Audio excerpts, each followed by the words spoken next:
Chapter 1486.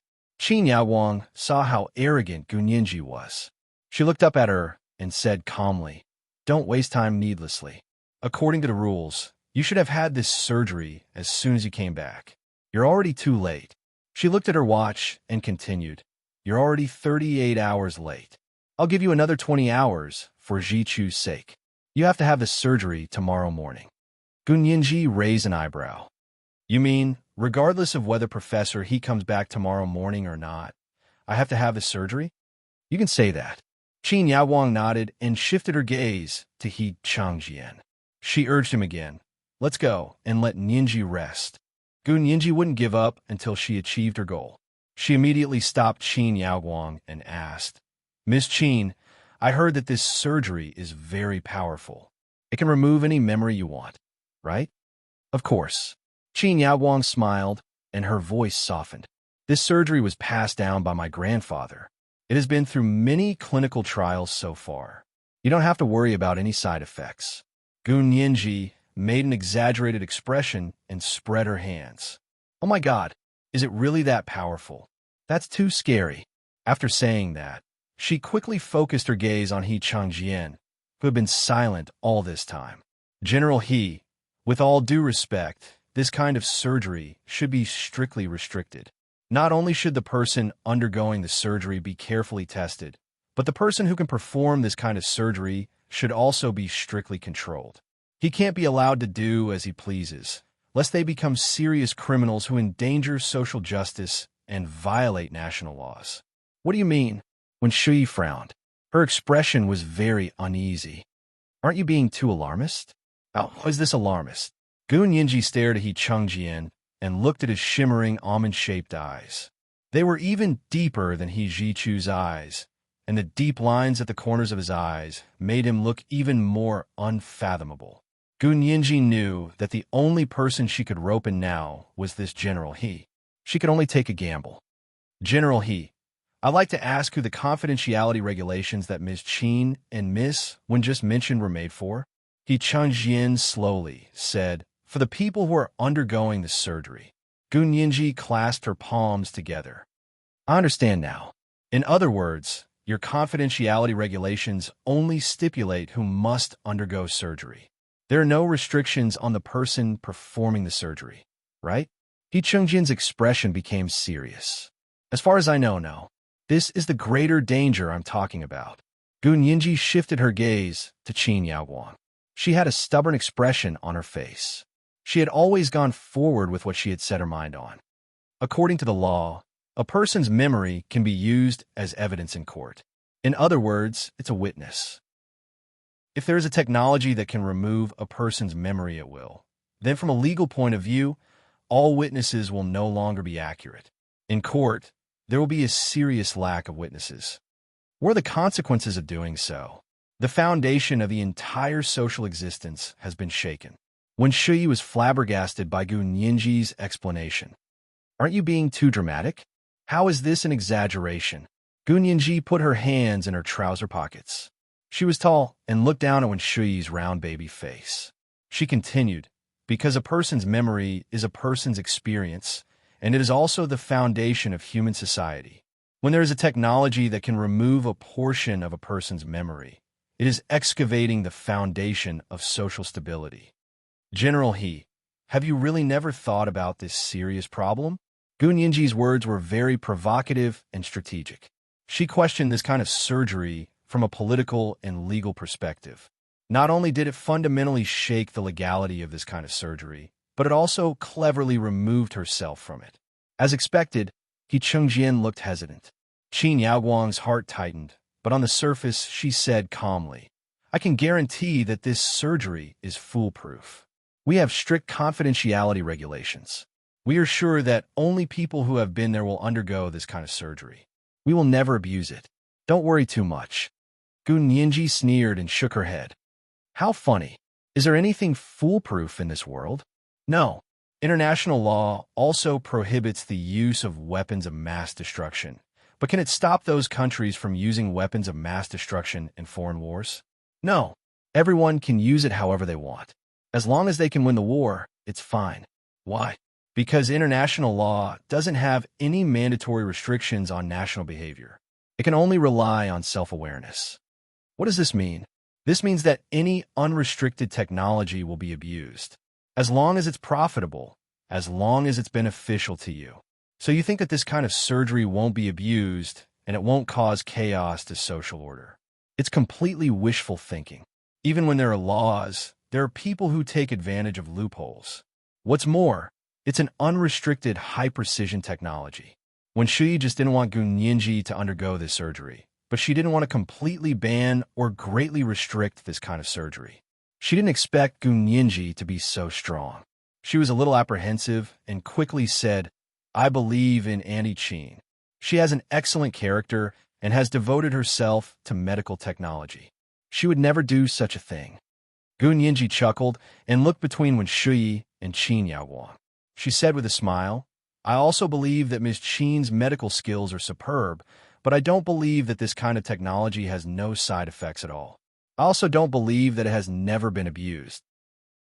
She glanced at He Chengjian and saw that he was looking at her encouragingly and had no intention of stopping her. She mustered up her courage and said word by word. The ancient sages said that chivalrous people use martial arts to break the law, while Confucians use literature to disrupt the law. In the case of Ms. Qin, it was medical skills that disrupted the order. This kind of unimaginable medical skills will disrupt social order and interfere with judicial justice. Qin Yaowang was so angry that her face turned pale. Her face couldn't help twitching twice. She said calmly, Your ability to accuse others is really top-notch. Gu Nianji tilted her head and smiled playfully. I study law. I only believe in the constraints and checks and balances of the law. I believe that those who break the law will be punished as they deserve. Of course, Ms. Qin, I'm not just talking about you. I'm talking about everyone. No one is above the law. Qin Yaowang's face was livid. How old are you? You're already talking about the law with others. Aren't you afraid that others will laugh their heads off? Shui is also a law student. She's a top student at Harvard Law School. Hasn't she thought about what you're saying? As she spoke, she pulled Wen Shui over. Shui, you said you're a legal expert. Wen Shui blushed, and her lips trembled a few times. She said, She's actually talking about politics, not law. Politics. A girl like her, who's not even 20 years old, doesn't understand. Qin Yaowang tugged at the corner of He Chengjian's shirt. Brother He, don't you think so? He Chengjian smiled and said, Nianji is right. I haven't considered the problems you've mentioned before. Now that you've said it, there are indeed endless troubles in the future. I need to think about it carefully. Gu Nianji was extremely satisfied and happy. She continued to attack Qin Yaowang. Ms. Qin, I think you have to perform the surgery on me no matter what. Then can I ask you for a detailed surgical procedure? I'll prepare it well tomorrow. Qin Yaowang turned her head away angrily and said stiffly, No. You just have to come to the operating theater tomorrow. You don't even have a surgical procedure for such an important surgery?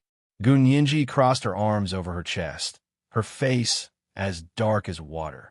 Didn't your confidentiality regulations mention the specific surgical procedure? Wen Shui lowered her head deeply, indicating that she couldn't answer this question. Qin Yaowang glanced at her, then looked at Gu Nianji reluctantly. She frowned and said, You're so nosy. I've performed so many surgeries, but no one has ever asked me for a surgical procedure. You don't trust me. That's right, I just don't trust you. Gu Nianji seized the opportunity. Then get another doctor to perform the surgery on me. You clearly know that I'm the only one who can do it, but now you're talking nonsense. Isn't it because you don't want to do the surgery? Qin Yaowang came back to her senses and couldn't help scolding her in a low voice. The confidentiality regulations don't require me to prepare the surgical procedure. I see. Gu Nianji looked up at the ceiling lamp in the shape of an epiphyllum. Then your laws are really imperfect. However, I have no intention of helping you perfect the laws. You can't afford to hire me. She looked smug. He Chengjian smiled and said, Little Nianji, you're amazing. Fine, name your price. On behalf of the Huaxiao Imperial Government, I'm asking you to help us perfect the legal provisions in this area. Is that okay? If General He personally invites me, of course I'd be impolite to refuse, Gunyenji said shamelessly. See, your technology is so powerful, but you don't have the corresponding legal and moral constraints. There will be a big problem. For Professor He's sake, I'll reluctantly help you set a small goal. Oh, you have a goal so soon? He Chengjian said with a smile. The more he looked at Gunyenji, the more he liked her serious argument. Tell me about it. It's very simple. Because it said that only the Qin family has this technology, we'll investigate the Qin family first. From the records of the birth of this technology, the Qin family can't treat this technology as private property. They have to contribute it to the country. This is the medical skill passed down from the Qin family's ancestors. Why should they contribute it to the country? When Shuyi was the first to object, Gunyenji looked at her disdainfully. Because this technology was developed by using our country's citizens to practice surgery, and it's now used for national security, so they should hand over all the technology and let the country take control. If you're unwilling, fine. Then your hospital has been practicing medicine illegally for so many years. According to the law, you'll have to pay for it until you go bankrupt, and the main person responsible will have to go to jail. Gunyenji spoke eloquently, and it sounded like it made sense. Qin Yawang was so angry that she laughed. You just want to go against me, don't you? I'm innocent. How could I go against you?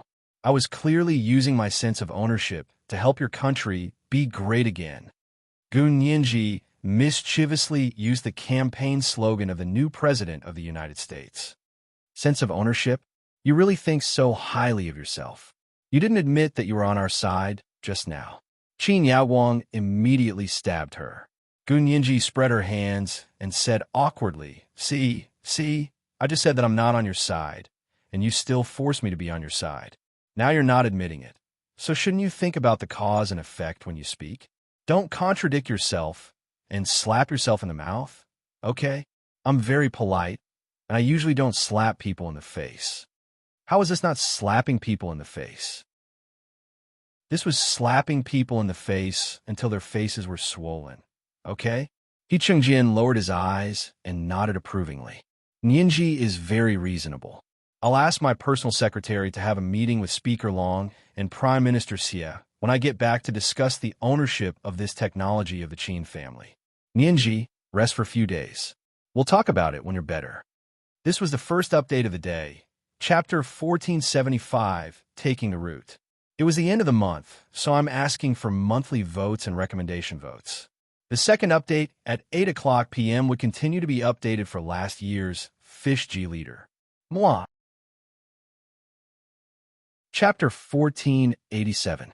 What He Chengjian meant was to give Gunyenji a few more days and not let her have a surgery right away. Gunyenji secretly breathed a sigh of relief. She hadn't expected that she would be able to convince He Chengjian with just a few words. However, she immediately realized that He Chengjian and the other higher-ups had probably already planned to make a move on the Qin family's medical skills, but they had never had a good reason to do so. It wasn't until she had suggested a good entry point that they had quickly seized the opportunity. They had been convinced so quickly because they were actually using her as a cover. Anyway, she had achieved her goal. So be as a cover. There was no such thing as a free lunch in this world. Gunyenji's eyes darted around, and she smiled sweetly at He Chengjian. General, he is wise. I think you must have been thinking about this for a long time. I'm just throwing a brick to attract jade. I believe, General, he must have a better way to make science and technology serve the people, rather than as a means for a few to gain privileges. He Chengjian curled his lips and understood what Gunyenji meant. He gently scratched Gunyenji's nose. You're the smart one. He did it naturally, as if Gunyenji was a junior who had grown up by his side. The 7 years that had passed between them no longer existed, and they had never been apart for a day. When she couldn't laugh anymore. She had been in the He family for 7 years, but not as long as Gunyenji's short 1 hour. In just this short 1 hour, she had already successfully made General He look at her in a different light and even become familiar with her. God knew how much effort she had to put in to get a look of appreciation from General He. when Shui felt deeply unbalanced. She held Qin Yaowang's arm and stood to the side, feeling very upset. Qin Yaowang pursed her lips and didn't even look at Gunyinji. She only stared at He Chengjian and said, "Brother He, I have something to say to you." He Chengjian was a little troubled. "I have a meeting with Speaker Long and Prime Minister Xia right away." He looked at his watch. "We'll talk when I get back from the meeting." "What meeting?" Of course, it was a meeting to discuss nationalizing this technology. Qin Yaowang nodded calmly and glanced at Gunyinji from the corner of her eye. She snorted in her heart. She felt that Gunyinji looked as annoying as her father when she smiled. Gunyinji saw Qin Yaowang look at her sideways. She smiled at her and made an okay gesture. Qin Yaowang. Just as He Chengjian was about to leave her room, Gunyinji remembered something important. She quickly jogged behind He Chengjian and raised her hands in front of her. She said pitifully, "General He, can you send Qin Jining as my bodyguard? I'm scared to be here alone." When Shui heard this, she rolled her eyes in her heart. How could Gunyinji be afraid? It was clearly others who were afraid of her. Why are you pretending to be weak? One person was equivalent to an army of thousands. Okay. Did she know that she had almost torn apart the entire Qin clan with her own hands just now? He Chengjian was also a little puzzled. "You won't be in danger in my house. I'm not afraid of anything else." Gunyinji simply laid it out and said, "I'm worried that someone installed inappropriate surveillance equipment in my room. Otherwise, why wouldn't I dare to change my clothes or wash my hair? That's impossible." He Chengjian didn't think so. "You're overthinking it. The room you're staying in is yours to begin with. The surveillance is in the hallway, not in the room." Gunyinji raised an eyebrow. "I don't dare to be careless. Miss Wen has a previous record of installing surveillance cameras in my room, so I'm worried. I have to find someone I trust to personally check it." When Shui didn't expect Gunyinji to put the blame on her, she was instantly furious. "Nonsense. When did I install surveillance cameras in your room? You're on Major General Hua's side. How could I be so good as to install surveillance cameras in your room?" Gunyinji scoffed. "Miss Wen, you're really forgetful. Brother Zhe was the one who helped you find the surveillance cameras in my apartment in the United States. Do you want us to go and confront them?" When Shui's face flushed, she had forgotten about it. How long had it been? How could Gunyinji still remember it so clearly? She lowered her head awkwardly, and a hint of gloom flashed across her eyes. He Chengjian looked at Gunyinji, then at Shui. Finally, he nodded. "I'll get someone to call Little Qin and ask him to come and accompany you for a few days." After saying that, he stroked her hair, then quickly retracted his hand and said nonchalantly, "You should rest well for a few days. Your hair needs to be washed." Gunyinji giggled. "Thanks to you, I've been busy running for my life these past few days and haven't had time to wash my hair." He Chengjian smiled again. Naughty. When Shui's eyes almost popped out of their sockets as she watched from the side. The number of times she had seen He Chengjian smile in the past 7 years hadn't even been this hour. He Chengjian turned around and left first. Qin Yaowang and when Shui walked behind him. When Shui whispered, "Uncle, he seems to be in a good mood today." Of course he's in a good mood. He smiled more today than he has in the past 7 years. Qin Yaowang sighed and smiled faintly. "That stupid girl only knows how to go against me. Shui is more sensible and won't make Annie Qin unhappy." When Shui smiled dryly and didn't reply, Qin Yaowang was actually a little anxious. Because of Gunyinji's words, the Qin family's core technology, which was not leaked to outsiders, would probably be lost. After chatting with Wen Shui for a while, Qin Yaowang quickly walked towards the door. "I'm going to the hospital to take a look. You keep an eye on this stupid girl in case she causes trouble." "I know." When Shui walked Qin Yaowang to the car and watched her leave, Gunyinji smiled and waved at their backs. In a good mood, she went back to the sofa and lay down. She took out her phone and started surfing the internet to learn about the world. As an online child, the main way she learned about the world was through the internet. So whether it was here or there, as long as there was the internet, it didn't matter to her. She browsed the internet on the sofa for a while when she heard someone knock on the door. She looked up and saw a screen made of unknown material on the opposite wall. On it was Qin Jining in his military uniform. Gunyanji beamed and ran over to open the door. She gave Qin Jining a big smile. "Brother Little Ning." Qin Jining looked at her for a while before smiling. "You're Gunyanji. TSK. I haven't seen you in 7 years. You've grown so tall." He walked in and looked at her again. "You've lost weight, and you become more beautiful." Gunyanji. Seeing Qin Jining like this, Gunyanji's heart itched. She really wanted to test if he still remembered that he had gone there to pick her up. She rolled her eyes and asked Qin Jining, "Brother Little Ning, you remember that I'm Gunyanji, right?" "To be precise, Shuyi just told me that you're back and asked me to protect you," Qin Jining said honestly. Qin Jining said honestly, "If I saw you outside, I would never have thought that you were my little Nyenji's sister." Gunyanji replied with an "oh" and asked with a smile, "Sit anywhere. Do you want tea or coffee?" Qin Jining sat down on the sofa in the middle of the living room and smiled. "Coffee, thank you." Gunyanji took a bottle of iced coffee from the fridge and placed it in front of him. She sat cross-legged on the carpet opposite him and looked up at him. She smiled and said, "Brother Little Ning, why are you so distant? We just broke up yesterday, and you don't remember me today?" Qin Jining was stunned. "We just broke up yesterday? Where did that come from? I was clearly in the Army's closed-door special training yesterday." Gunyanji stared at Qin Jining intently, not letting go of any of his words or actions. She observed and interrogated him for a long time. She had to admit that Qin Jining really didn't remember that he had gone to the other side to pick her up and that they had been in danger on Snake Island in the Caribbean. It seemed that the surgery was really terrifying. Gunyanji was even more determined that she couldn't accept the surgery. If she really couldn't escape, she would rather die. After making up her mind, Gunyanji no longer hesitated. She stood up and patted her wrinkled clothes. She said neatly, "Brother Little Ning, I want to take a shower. Help me look around this room and see if there are any surveillance cameras." Qin Jining frowned. "No way. This is your room. How can there be surveillance cameras? I'm worried, so I asked you to help me look." Gunyanji knew that there was an infrared detector that could check if there were any invisible surveillance devices installed in the room. Qin Jining couldn't resist Gunyanji's instigation. He went out to find the equipment and came back to check for Gunyanji.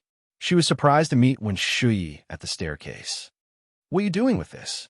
"Oh, Nyenji asked me to help her see if there are any surveillance cameras in her room." Qin Jining had always answered Wen Shuyi's questions. He was happy to see her. Wen Shuyi chuckled and said, "You're very concerned about her. This is General He's order. I have to carry it out." Qin Jining smiled. "And I've known Nyenji since she was a child. Now that I've seen her grow up, I'm no stranger to her at all." This is today's second reward and update. Chapter 1476, Throwing a Brick to Attract Jade. It's the end of the month, so I'm asking for monthly votes and recommendation votes.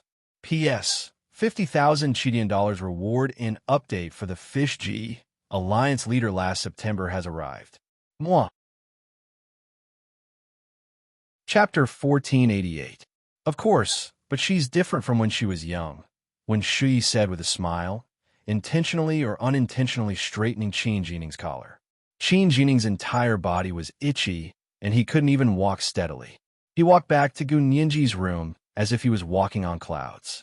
Gunyanji saw that his face was red and asked curiously, "What's wrong? Did you run too fast? Look at how red you're blushing." Qin Jining wiped his face in embarrassment and smiled sheepishly. He picked up the infrared detection equipment and began to inspect Gunyanji's room. Gunyanji had lived in this room when she was young. After so many years, many things in it had retained their original appearance. For example, in a row of cabinets that looked like treasure pavilions against the wall in the living room, there were dolls of all sizes. They were dressed in all kinds of clothes, and their hair was long and short.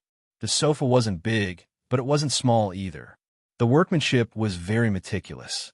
The pink and purple color matched the white carpet on the floor perfectly. The white curtains fluttered slightly in the breeze, and there was a red bubble chair by the wall. Sitting on it was like nestling in a soft sponge. It was very comfortable. Gunyanji took a bottle of mineral water and sat on the sofa watching Qin Jining busy himself. He checked Gun Yinji's room inside and out, including the bathroom and the closet. He didn't miss a single corner. After ensuring that there were no hidden cameras, Gun Yinji dared to go to the bathroom to take a shower. She hadn't showered or washed her hair for several days. After showering, she did a full set of maintenance procedures. This way, she showered from noon to 3 in the afternoon. When she came out of the bathroom, she found that Qin Jining had already fallen asleep on the sofa. She didn't wake him up. She sat by the side and browsed the news on her iPad on the internet to continue understanding the world's developments. Qin Jining slept until night before Gun Yinji chased him home. Gun Yinji's first day at the He family's house was pretty good in general. After happily summarizing, she calmly fell asleep. People who didn't do anything wrong slept soundly. The next day, Gun Yinji woke up in the morning and stretched. Yesterday, she had dreamed of returning to the other world. She had gone out for hot pot with Huo Xiaoheng and the Special Operations Forces. After eating, they had gone to karaoke. It was bustling and joyous. When she woke up, she looked at the quiet room and felt exceptionally melancholic. She sat quietly on the bed for a while before getting up to wash up and get dressed. No one came to wake her up. No one brought her breakfast. Gun Yinji decided to go downstairs to find something to eat. As soon as she opened the door, she saw Qin Yaoguang and Wen Shui standing at the door with a few tall and handsome men.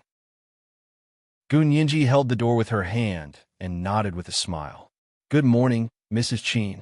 Are you busy so early? I'm going downstairs for breakfast." Qin Yaoguang waved her hand, and someone walked over with a food box. He bowed humbly and said, "Miss Gu, this is today's breakfast. Please enjoy." Gun Yinji accepted the lunchbox and said politely, "Thank you. But who are you?" The man looked up at her and said, "I'm the He family's breakfast chef. My surname is Su." As he spoke, he showed her the nameplate on his chest. Gun Yinji saw the name, photo, and a row of numbers on the nameplate. She quietly memorized it and smiled. "Thank you very much." She carried the food box and asked Qin Yaoguang, "Is there anything else? I'm going to have breakfast." Qin Yaoguang nodded. "I'm also very busy, but there are some things I want to discuss with you. You don't have to worry about me. You can have breakfast by yourself. I'll leave after I'm done." Gun Yinji thought about it and stepped aside. Sorry for the offense. Yesterday, she had taken drastic measures and persuaded He Changjian to nationalize the Qin family's memory removal surgery. Why did Qin Yaoguang come to her instead of begging He Changjian? Gun Yinji was also a little curious. Besides, Qin Yaoguang's appearance made it hard for her to refuse. Qin Yaoguang followed her in. Wen Shui also followed in and sat next to Qin Yaoguang. The tall and handsome men stood at the door and didn't come in, just like bodyguards. Gun Yinji glanced at them and didn't ask. She closed the door and turned around to open the lunchbox. She took out the porridge, xylong bayo, and a few exquisite pickled vegetables and placed them on the coffee table. She sat cross-legged in front of the coffee table and began to eat breakfast as if no one was around. Qin Yaoguang sat elegantly on the sofa with her legs crossed. She watched Gun Yinji eat a few mouthfuls of porridge and suddenly said, "Let me peel an apple for you. You liked apples when you were young." Gun Yinji's hand paused. Actually, she didn't like apples.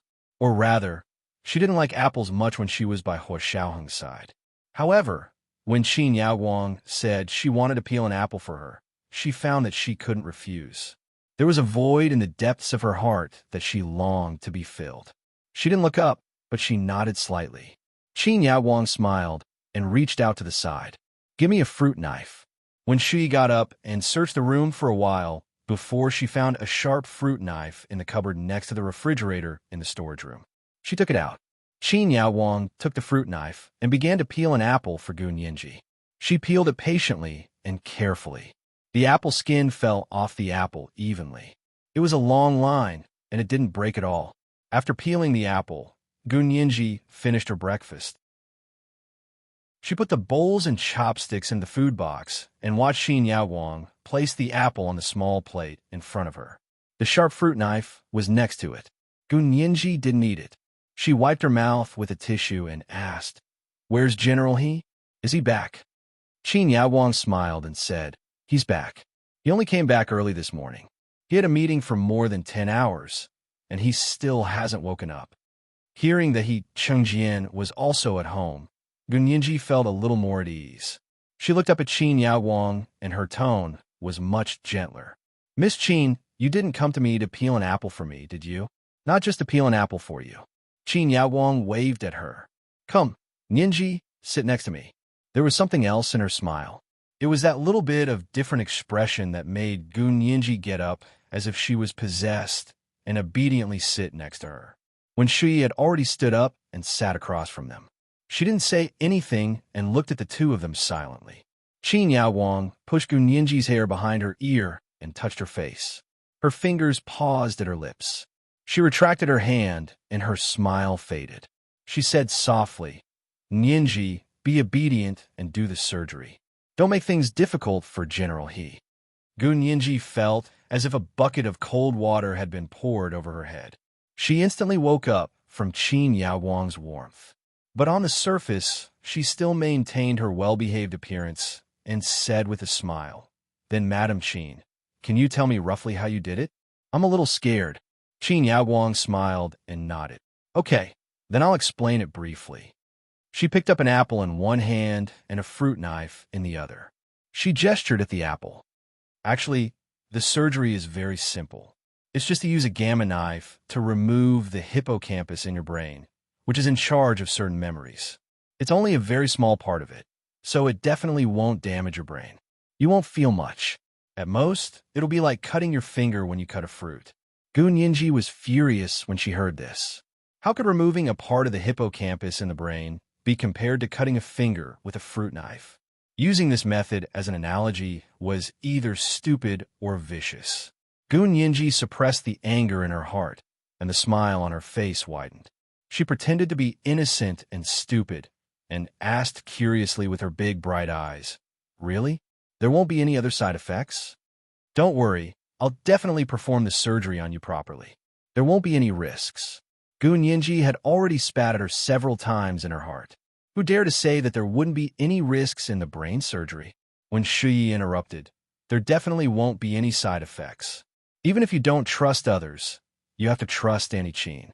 Annie Qin is the only one in the world who knows this kind of technique." She widened her eyes and looked at Qin Yaowang's gentle face. She asked calmly, "Really? Are you really the only one in the world who knows how to perform this kind of surgery?" Qin Yaowang nodded proudly. "Of course. I used to teach someone, but he passed away many years ago, so now I'm the only one who knows how to do it. The next generation of the Qin family is still being groomed, and we haven't found a suitable candidate yet." Gunyinji was even more curious.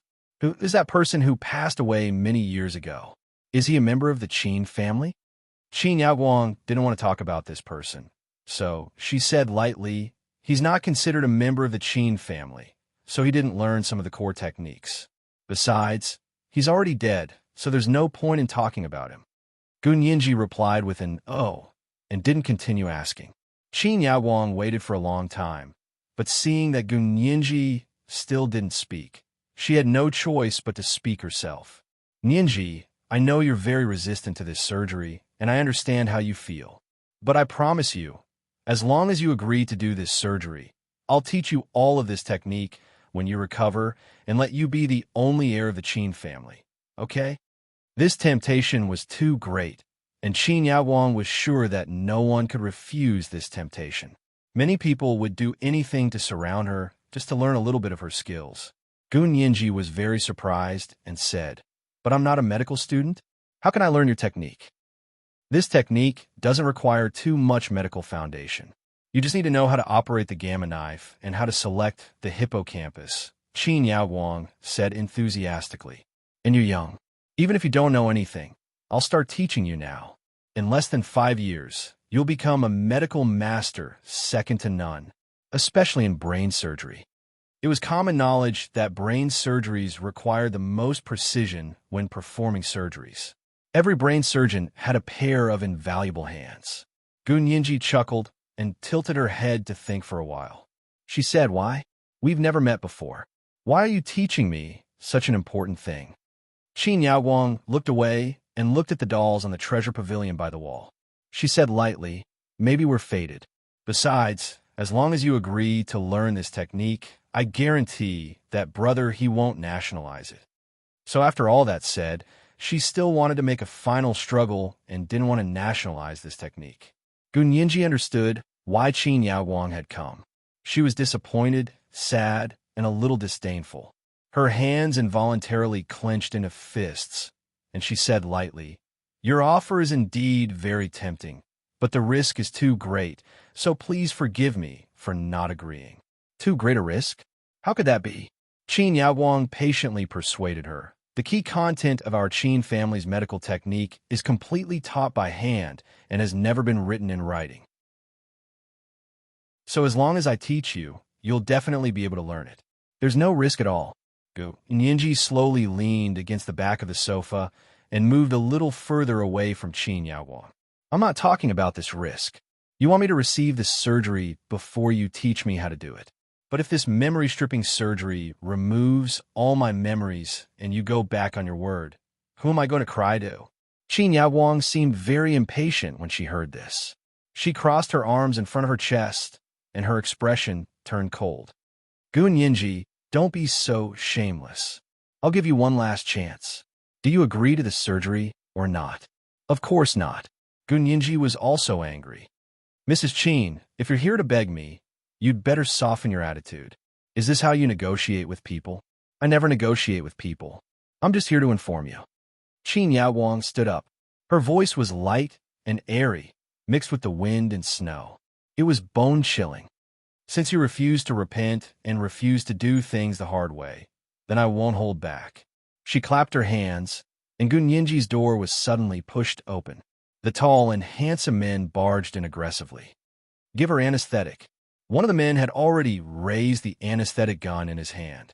Gunyinji's mind raced, and she immediately jumped up from the sofa. She rubbed her body and used Qin Yaowang to block in front of her. She pulled Qin Yaowang's arms and wrapped them behind her back. She swept the sharp fruit knife on the coffee table and pressed it against Qin Yaowang's throat. She wrapped one hand around Qin Yaowang's neck and used the sharp fruit knife in her hand to press against the main artery on her neck. Her other hand was grabbed by her wrist from behind, and she whispered softly in her ear, "If you dare to touch a single hair on my head, I won't be polite. Get them all out." "Gunyinji, let go." Wen Shuyi was shocked and stood up from the sofa. Her panicked eyes looked between Gunyinji and Qin Yaowang. "Don't be rash. Let go of Dean Qin." A few tall men rushed in from the door and shouted at Gunyinji. Qin Yaowang was furious. "How dare you threaten me? I've never been threatened." As she spoke, she struggled with all her might, and her hands actually broke free from Gunyinji's right hand. Gunyinji's hand, which was holding the fruit knife, instinctively tightened. Qin Yaowang was so choked that she couldn't breathe. Her hands moved forward to break Gunyinji's arm that was strangling her throat. At the same time, she raised her leg and kicked backwards. Gunyinji's knee was kicked hard, and she was in so much pain that she could barely stand. At that moment, Qin Yaowang exerted force with both hands, almost trying to pry open the arm that was strangling her neck.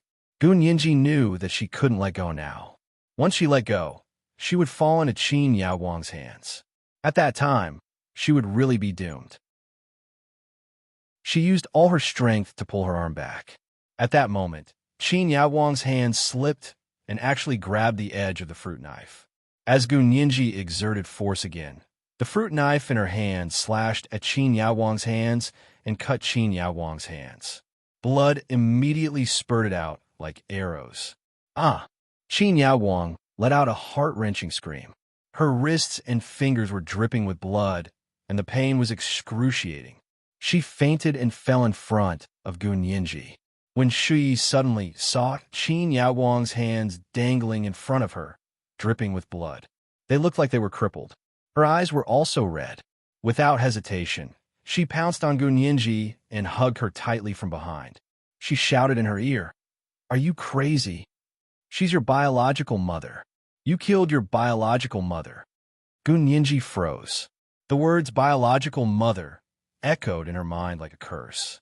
Qin Yawang's unconscious face, with her eyes closed, perfectly overlapped with Gu Xiangwen's dead wife's face in the submarine. When she first saw Qin Yawang, she had this kind of heart-wrenching guess. Now, she had finally gotten confirmation from Wen Shui. She didn't want to accept this fact. She didn't want to believe that her mother was such a person. Her emotions were extremely resistant, but her rationality told her that it was very likely to be true. Gun Yinji was held by Wen Shui and couldn't move. Her mind was in a mess, and she couldn't think. She saw the handsome man holding the tranquilizer gun walking toward her. It was over. There was only one thought in Gun Yinji's mind. I killed my biological mother. She watched as the black muzzle of the gun got closer and closer. She made up her mind, closed her eyes, and was about to stab herself in the chest with the fruit knife. Bang! Bang! Gun Yinji's entire body trembled when she heard two intense gunshots, but she didn't feel any pain. She only felt that Wen Shui, who was behind her, had already let go of her. She clutched her arm and fell limply to the ground. The handsome man who had pointed the tranquilizer gun at her earlier also held his own wrist and fell to his knees with a plop. Drops of blood dripped down in front of him. In the direction of the door, the travel-worn He Jichu stood there with his gun raised. He looked at the people in the room with a fierce expression. All of you, squat down facing the wall and put your hands on your heads. Whoever dares to move. He didn't say anything else, but with a bang, a gunshot rang out. The leg of a man who had tried to make a small move had been broken. He cried out and fell to the ground. The others didn't dare to disobey. One by one, they squatted down facing the wall with their hands on their heads. Only Gun Yinji was still standing in the middle of the room. She stared at him fixedly, and her eyes gradually turned red. This was the first chapter of the day, 5,000 words. Chapter 1477. He's coming. Please stand still. It was the end of the month. She was begging for monthly votes and recommendation votes. She saw that the monthly votes were already at 7,500. If she added one more chapter to the monthly votes at 8 p.m., it would be considered 3 chapters. That was because the number of words in this chapter was already 2 chapters. However, it was better to post this kind of plot all at once. Moi. Chapter 1489. Ijichu's expression was clear and cold. Only when he saw Gun Yinji did his almond-shaped eyes ripple slightly. Gun Yinji still maintained her previous posture. She held the sharp fruit knife in one hand and pointed it at her chest. Blood dripped down the shiny blade of the fruit knife and dripped onto the carpet that was no longer the original color. Qin Yawang's blood, Wen Shui's blood, the blood of the man who had his wrist broken with the tranquilizer gun, and the blood of the man who had his leg broken had already dyed the entire carpet red. Ijichu's eyes were cold. He raised his gun and walked over step by step. He opened his arms to Gun Yinji. Yinji, don't be afraid. Come here. Gun Yinji's hand gradually loosened, and the fruit knife quietly fell onto the thick carpet. She pursed her lips and went around the back of the sofa. She threw herself into He Jichu's arms and finally started crying. What happened? He Qingjin's voice came from the door. He stood majestically at the door with a few orderlies with guns guarding him. He Jichu turned around and looked at He Chungjin coldly. He said sternly, "You're asking me what happened? You went through so much trouble to bring Yinji back just to let her die. Why go through so much trouble? Just kill her with one shot. Everyone will be relieved. You unfilial son." He Chungjin was so angry that he almost had a heart attack. The joy she felt when she saw him disappeared in an instant. Wen Shui held her bleeding wrist and looked at He Jichu in disbelief. She turned to look at He Chungjin and begged, "General He, Annie Qin's hand has been cut. Hurry up and send her to the hospital." He Chungjin finally noticed that Qin Yawang was also lying on the ground. He frowned. "What's going on? Hurry up and get the family doctor up." As soon as He Chungjin gave the order, the family doctor quickly ran to Gun Yinji's room with the first aid kit and bandaged the 4 injured people. Qin Yawang's hands were severely cut. The tendons of her hands were severed, and her fingers were also severely injured. The other 3 people were all gunshot wounds, so they were easier to take care of. After bandaging their wounds, the four of them were sent to the private hospital run by the Qin family in an ambulance. The other uninjured men that Qin Yawang had brought were temporarily detained.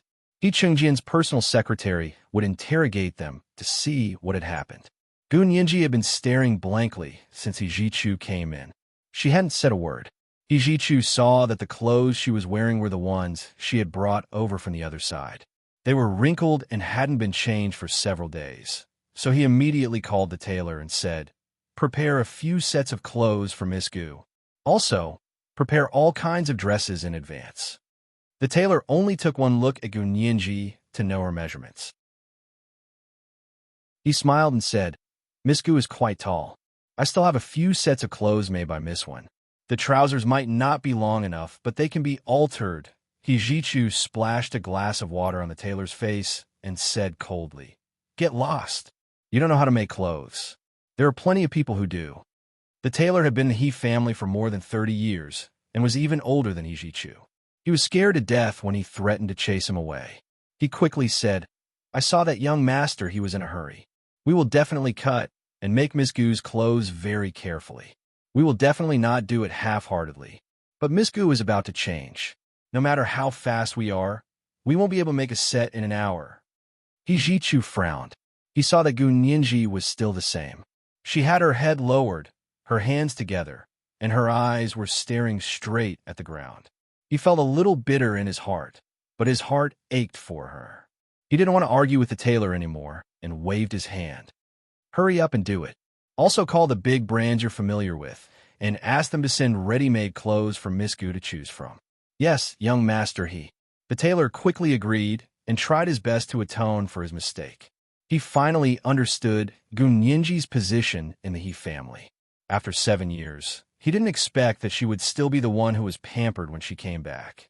That Miss Wen's dream was probably going to be shattered. He sighed and shook his head. With his back hunched, he returned to his small building. The He family had their own mansion in the second ring road of the imperial capital, where every inch of land was worth its weight in gold. Not only did the main residence occupy a large area, but even the garden, lawn, and various domestic servants and orderlies had their own living areas. It was a veritable mansion.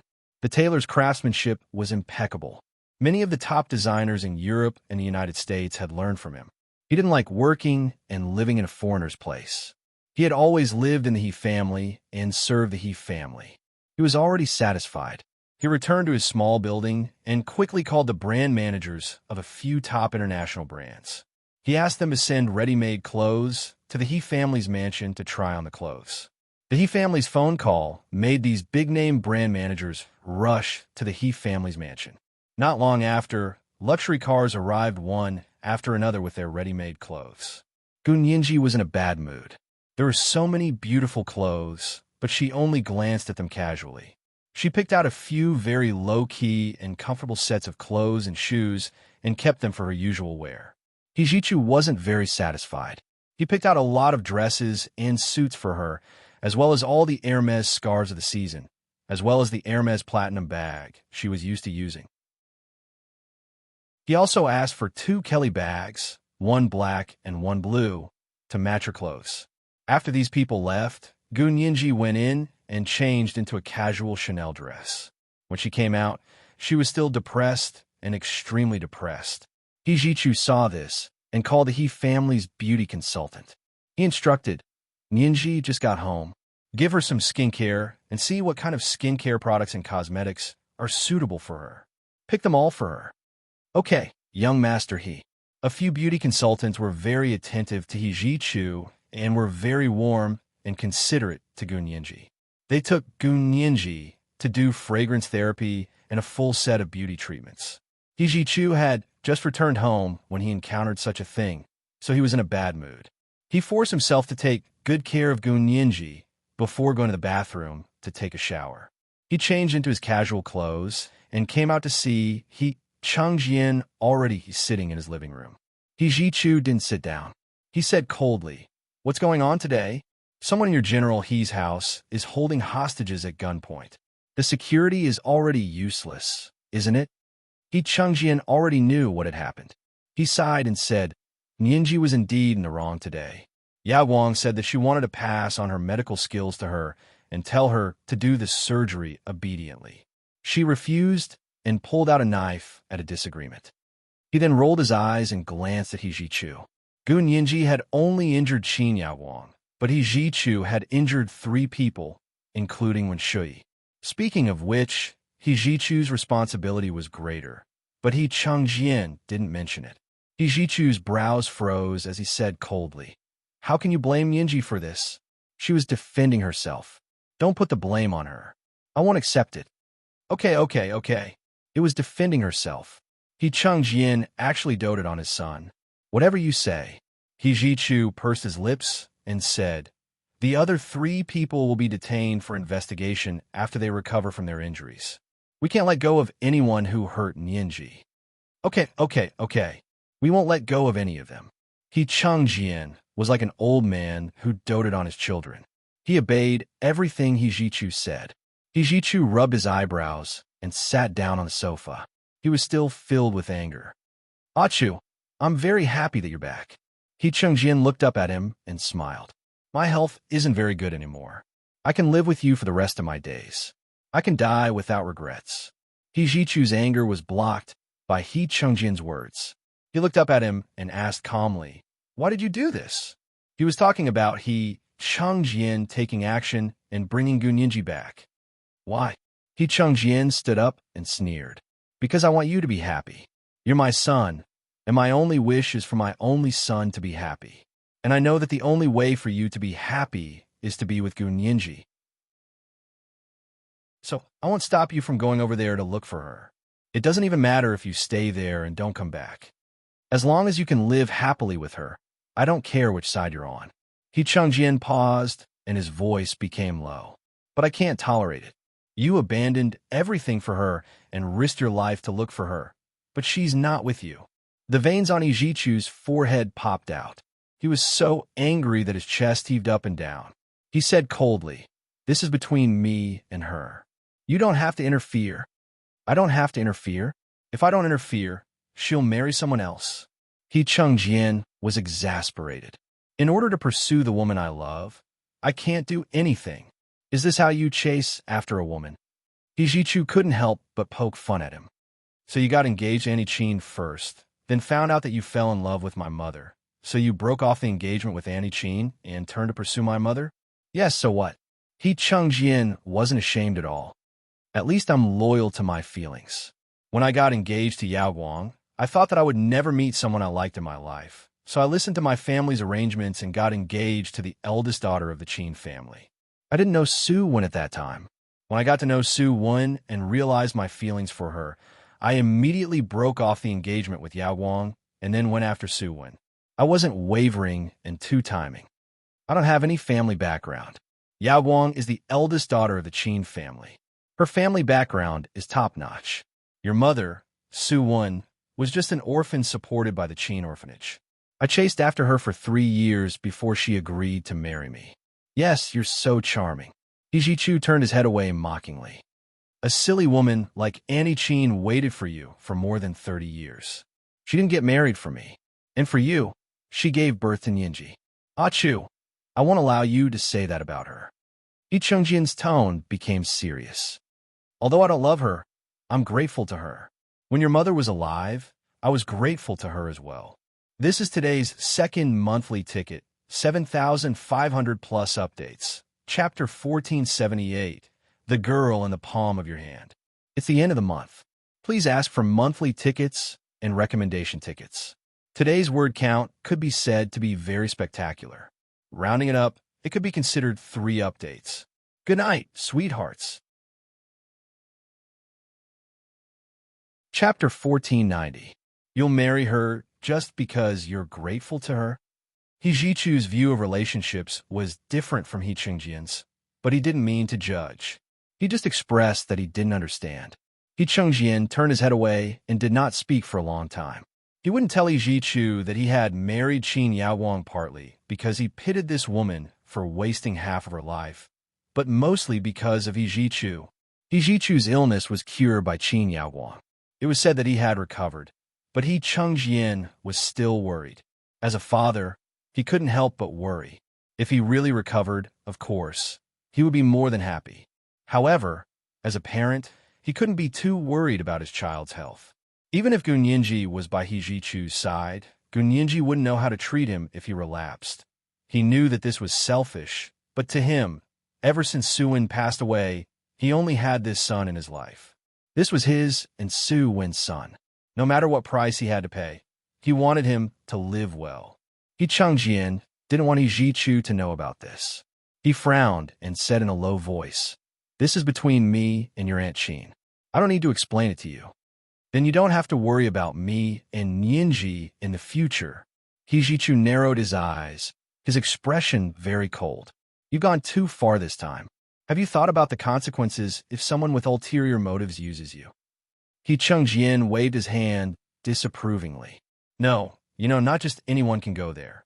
We've used up too much magnetic energy this time. Even if someone wanted to use it, they wouldn't be able to. Even the cleverest housewife can't cook without rice. Without magnetic energy, everything is empty." "Really?" He Jichu sat up straight. "It's just taking Ninji home. Did you have to order people to torture and kill their people over there? That person was Ninji's friend. Are you trying to scare her to death?" He Chengjian was stunned for a moment and frowned. "What's going on?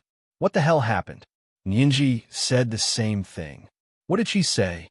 He Jichu looked at He Changjian. His brows were frosty and cold. "She told you everything?" He Changjian recalled Gun Yinji's words. "You sent people to kidnap me? Why did he do that? If you really treat me as family, why would you use such a bloody method? Regardless of the cost? So it's okay to kill and injure innocent people?" "What did he say at that time? Blood? If you don't cooperate, they will naturally complete the mission at all costs." To him, he didn't care how those people carried out the mission. As long as the mission was completed, mistakes were inevitable.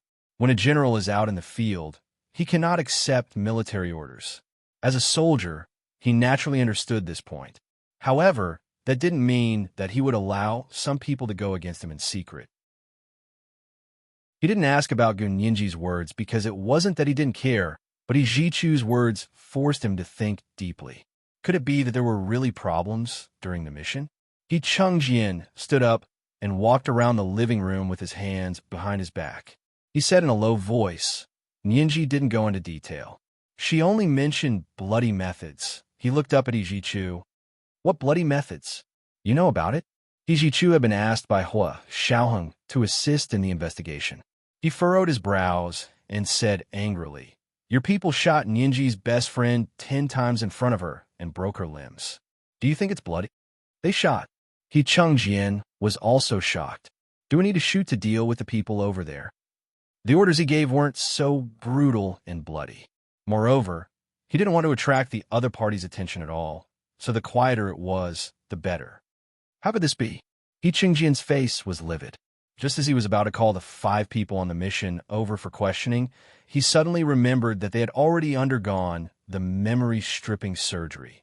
This meant that even if there really was a problem, they didn't know anything about it.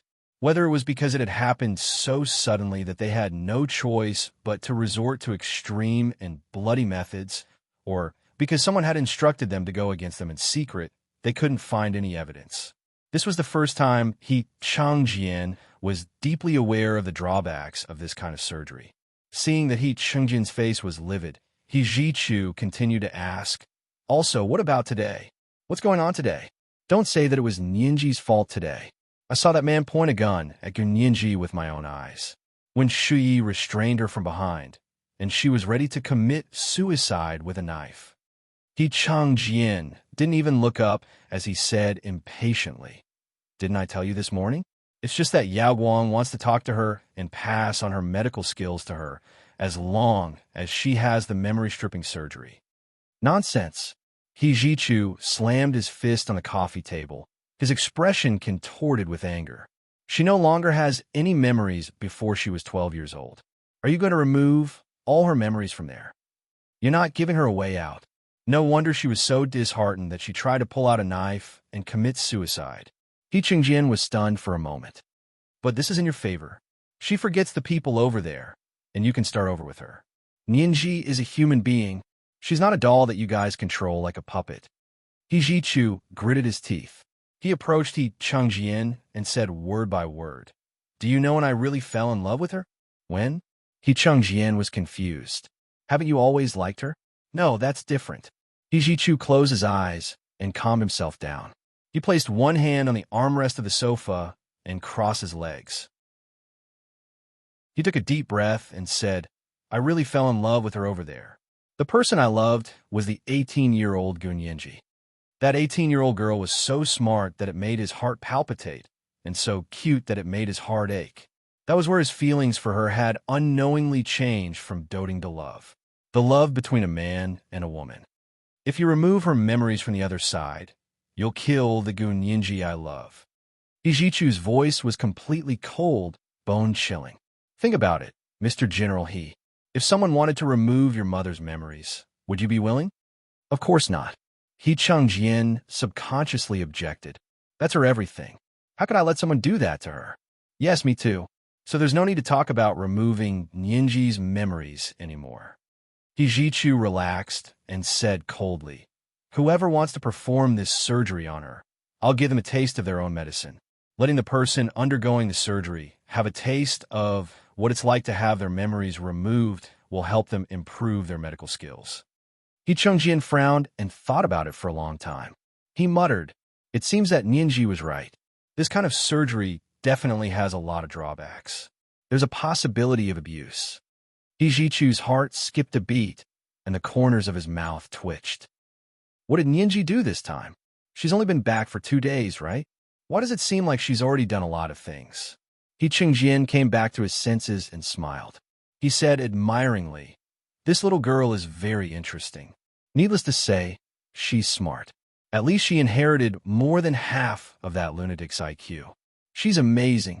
What's even more interesting is that she's very good at the law. I could tell that she really likes the law. When she speaks, her 3 sentences are always about the law. It's really interesting." He Jichu smiled faintly. When she was young, her mother also doted on her. In the first 2 years, her mother took care of her personally. It's not strange that she fell in love with the law. Do you still remember her birthday wish when she was 12 years old? She wanted to become a big lawyer. He Jichu was immersed in the memories of the past, and his heart warmed up. Perhaps this was indeed his chance. Now that Gunyenji was back, wouldn't they have more opportunities? He Chengjian thought of his late wife and felt very uncomfortable. Finally, he couldn't sit still anymore. He stood up and said, "You have full authority over Nianji's matters. I won't interfere. You're right. This is between the 2 of you. You can make your own decisions. That's all I can help you with." He Jichu saw his father's suddenly dejected expression and knew that he must have thought of his mother. He regretted speaking too harshly just now. He stood up as well. "I'll take you back. Have you been taking your medicine recently?" He Chengjian quickly slowed down and waited for He Jichu to catch up. The father and son walked to He Chengjian's study together. He Chengjian's study was on the 2nd floor. It was a large suite with a bedroom. He spent most of his time resting in his study. The 2 of them had just come down from the 3rd floor when they saw Gunyenji return. She had just finished a full set of skincare routines. Her skin was already fair and delicate, but now it was as smooth as a glowing bottle. It was as if the snow-white skin had seeped out from within, exquisite and translucent. However, she was still very dispirited. When she looked at people, she seemed to be at a loss. She was no longer as spirited, confident, and independent as she used to be. He Jichu sighed. He couldn't let Gunyenji's spirit be knocked down by this matter. Ever since He Jichu found Gunyenji, he had kept his mouth shut about her past because he didn't want something like today to happen. "Let's go. Come with me to the hospital." He Jichu walked over and put his arm around her shoulder. "I'll take you to see Annie Chin." Gunyenji's body visibly trembled. "She's dead?" "No." He Jichu's voice was very gentle. "She only hurt her hand. How could she die so easily?" Gunyenji, she was indeed still in the midst of a huge shock. However, He Jichu's voice had a great comforting effect on her. She tugged at the corner of He Jichu's shirt and looked up at him. She asked in a low voice, "What exactly happened?" Can you tell me about it? My head is about to explode. President Pushin, Vladimir, the chauffeur, Qin Yaowang, who looked exactly like Gu Xiangwen's wife, and Speaker Long. These were all people she could see who looked exactly the same. And they also said this side, that side, and opposite side. It sounded like there really were two worlds. Was this real? Was it not her imagination? He Jichu held her hand and found that her little palm was covered in sweat. It was cold, and her body was trembling slightly. He Chengjian watched coldly from the side. He wanted Gu Ninji to know what price He Jichu had paid for her. He raised his chin and said calmly, "Achu, you should explain it to her. Otherwise, she won't be able to figure it out on her own. Do you still want to keep her in the dark?" Gu Ninji calmed down and said faintly, "I want to know the truth. Really, tell me. As long as it's the truth, no matter how cruel or unbelievable it is, I can accept it. But don't lie to me." This is the first update of the day. Chapter 1479, I Want to Know the Truth. Today is the first day of February. You can vote for your monthly votes now. Monthly votes, over 500, will be given out at 8 o'clock p.m. Of course, after 1,000, it will be the third update. Moi.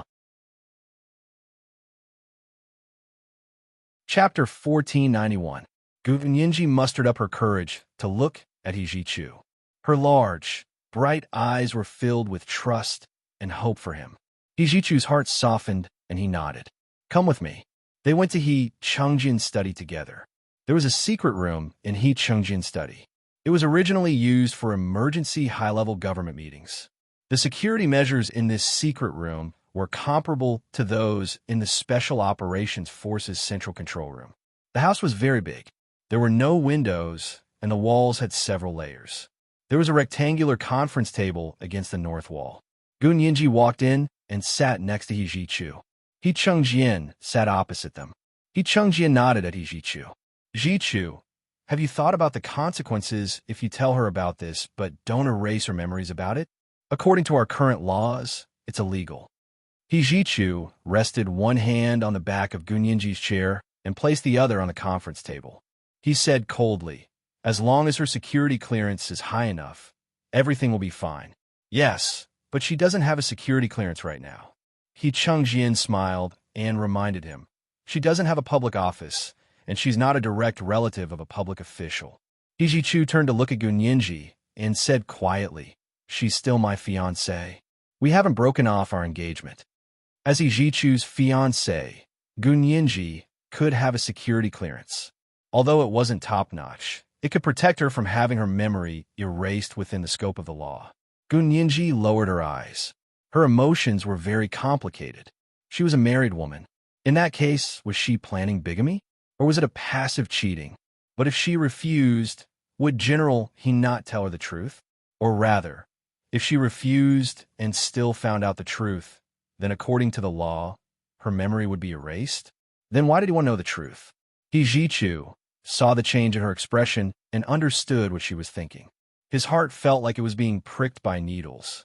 He knew that Gu Yinji and Hua Xiaoheng were married, but that was over there, not over here, so it didn't count. He Jichu held Gu Yinji's hand from under the table and said calmly, "She's my fiancée now, so the security level should be rounded up. Tomorrow, I'll help her get hired as my personal secretary. Her security level will be just right." Gu Yinji breathed a sigh of relief. She understood what He Jichu meant. He did not insist on her status as his fiancée, but offered her a position that could be made public. She gratefully shook his hand in acknowledgement. He Jichu curled his lips, and the smile in his shimmering almond-shaped eyes disappeared. He Chengjian was in a good mood as he watched from the other side. Even his voice was lighter. He chuckled and said, "I'm very happy that you guys are like this." Gu Yinji quickly retracted her hand and forced a smile at He Chengjian. "General He, quickly tell me what's going on." He Chengjian nodded and walked to a multimedia workbench in the corner of the room. He entered a complicated password, pressed his fingerprint, scanned his pupils, and finally dripped a drop of blood into it. Only then did he turn on the device. The second half of the conference room was higher than the first half. It was like a stage. The light in the room gradually dimmed. An array of light fell from the ceiling, falling on the stage at the back of the conference room.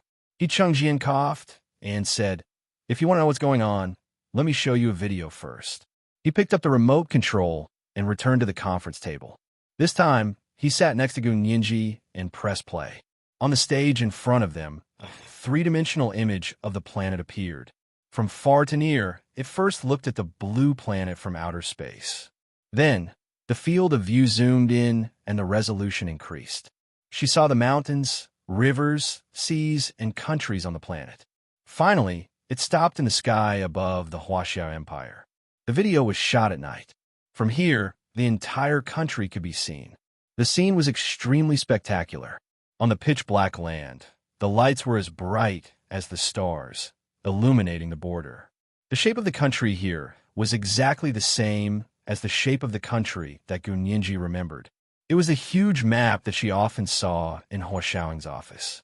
It looked like it was real, and Gu Nianji felt like she was there. It was as if she was floating in midair, looking down at the beautiful scenery of the earth. He Chengjian's voice slowly sounded. "This is our country, the Huaxia Empire." Then, he played another scene. It was very similar to the night scene that had just been played. It was almost identical. However, Chengjian said, "This is the country you came from, which is also the Huaxia Empire. Our two worlds were born from the same root." Gu Nianji stared at him.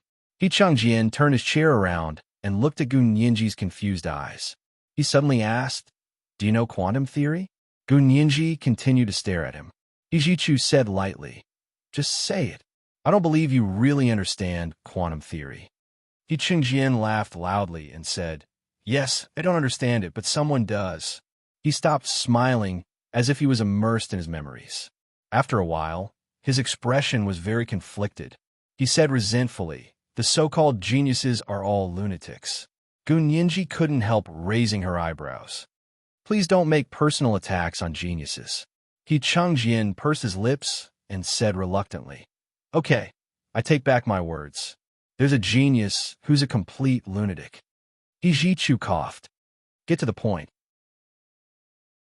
He Chengjian restrained his deep disgust for that lunatic and said in a low voice, "In short, more than a decade ago, there was a genius in our country who proposed the multi-world theory through the research of quantum theory." Gu Nianji's heart skipped a beat. Multi-world theory? Yes, it's called many. Worlds interpretation. He Jichu continued to explain, "It's commonly known as parallel universe. In other words, parallel space." Gu Nianji closed her eyes. There really are parallel spaces. Yes, he used this theory to confirm the existence of parallel spaces. He Chengjian fell into his memories. When he first gave a report to the military, everyone went crazy. Think about it. When you know that there's another world outside our world, or many worlds, and in that world, there are also people who are exactly like us living. The people here are exactly the same.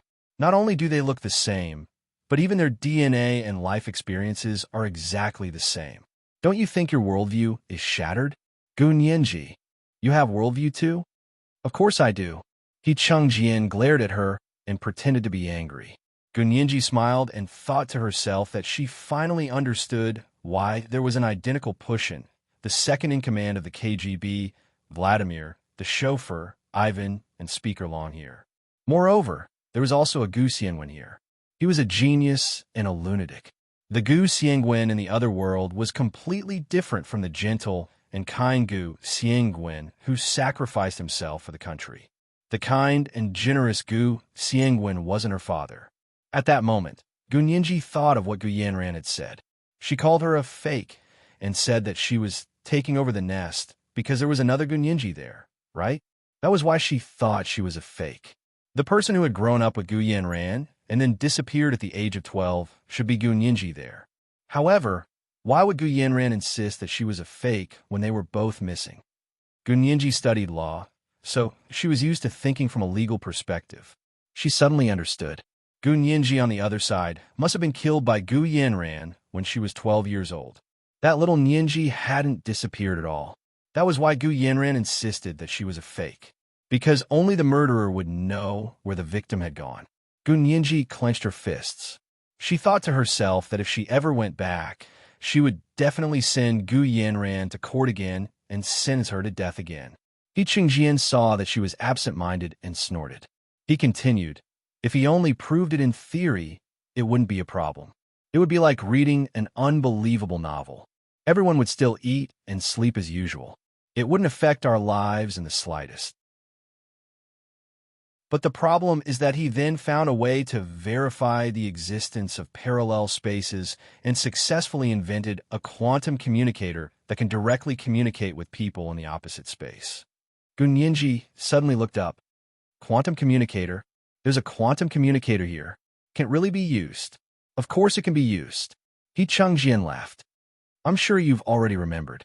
I called you once, using the quantum communicator. When Jichu was over there, I also used this thing to contact him. This is today's second monthly vote of 500-plus updates. Chapter 1480. Geniuses are all lunatics. Today is the first day of February. You can vote for your monthly votes now. There will be a third update at 9 o'clock. Although the monthly votes are less than 1,000, it's almost enough. Send in the monthly votes and updates in advance. Mwah. Chapter 1492. He Jichu frowned. When did you contact Nianji? He Chengjian didn't answer him. He continued. This genius also discovered that an important event happened in our world at a certain point in history, causing it to separate from the previous world and form a new world.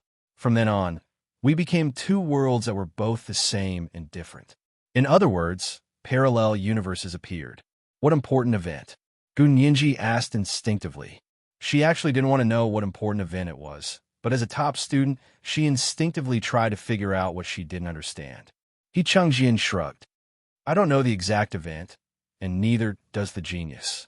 According to him, he can't predict what it is.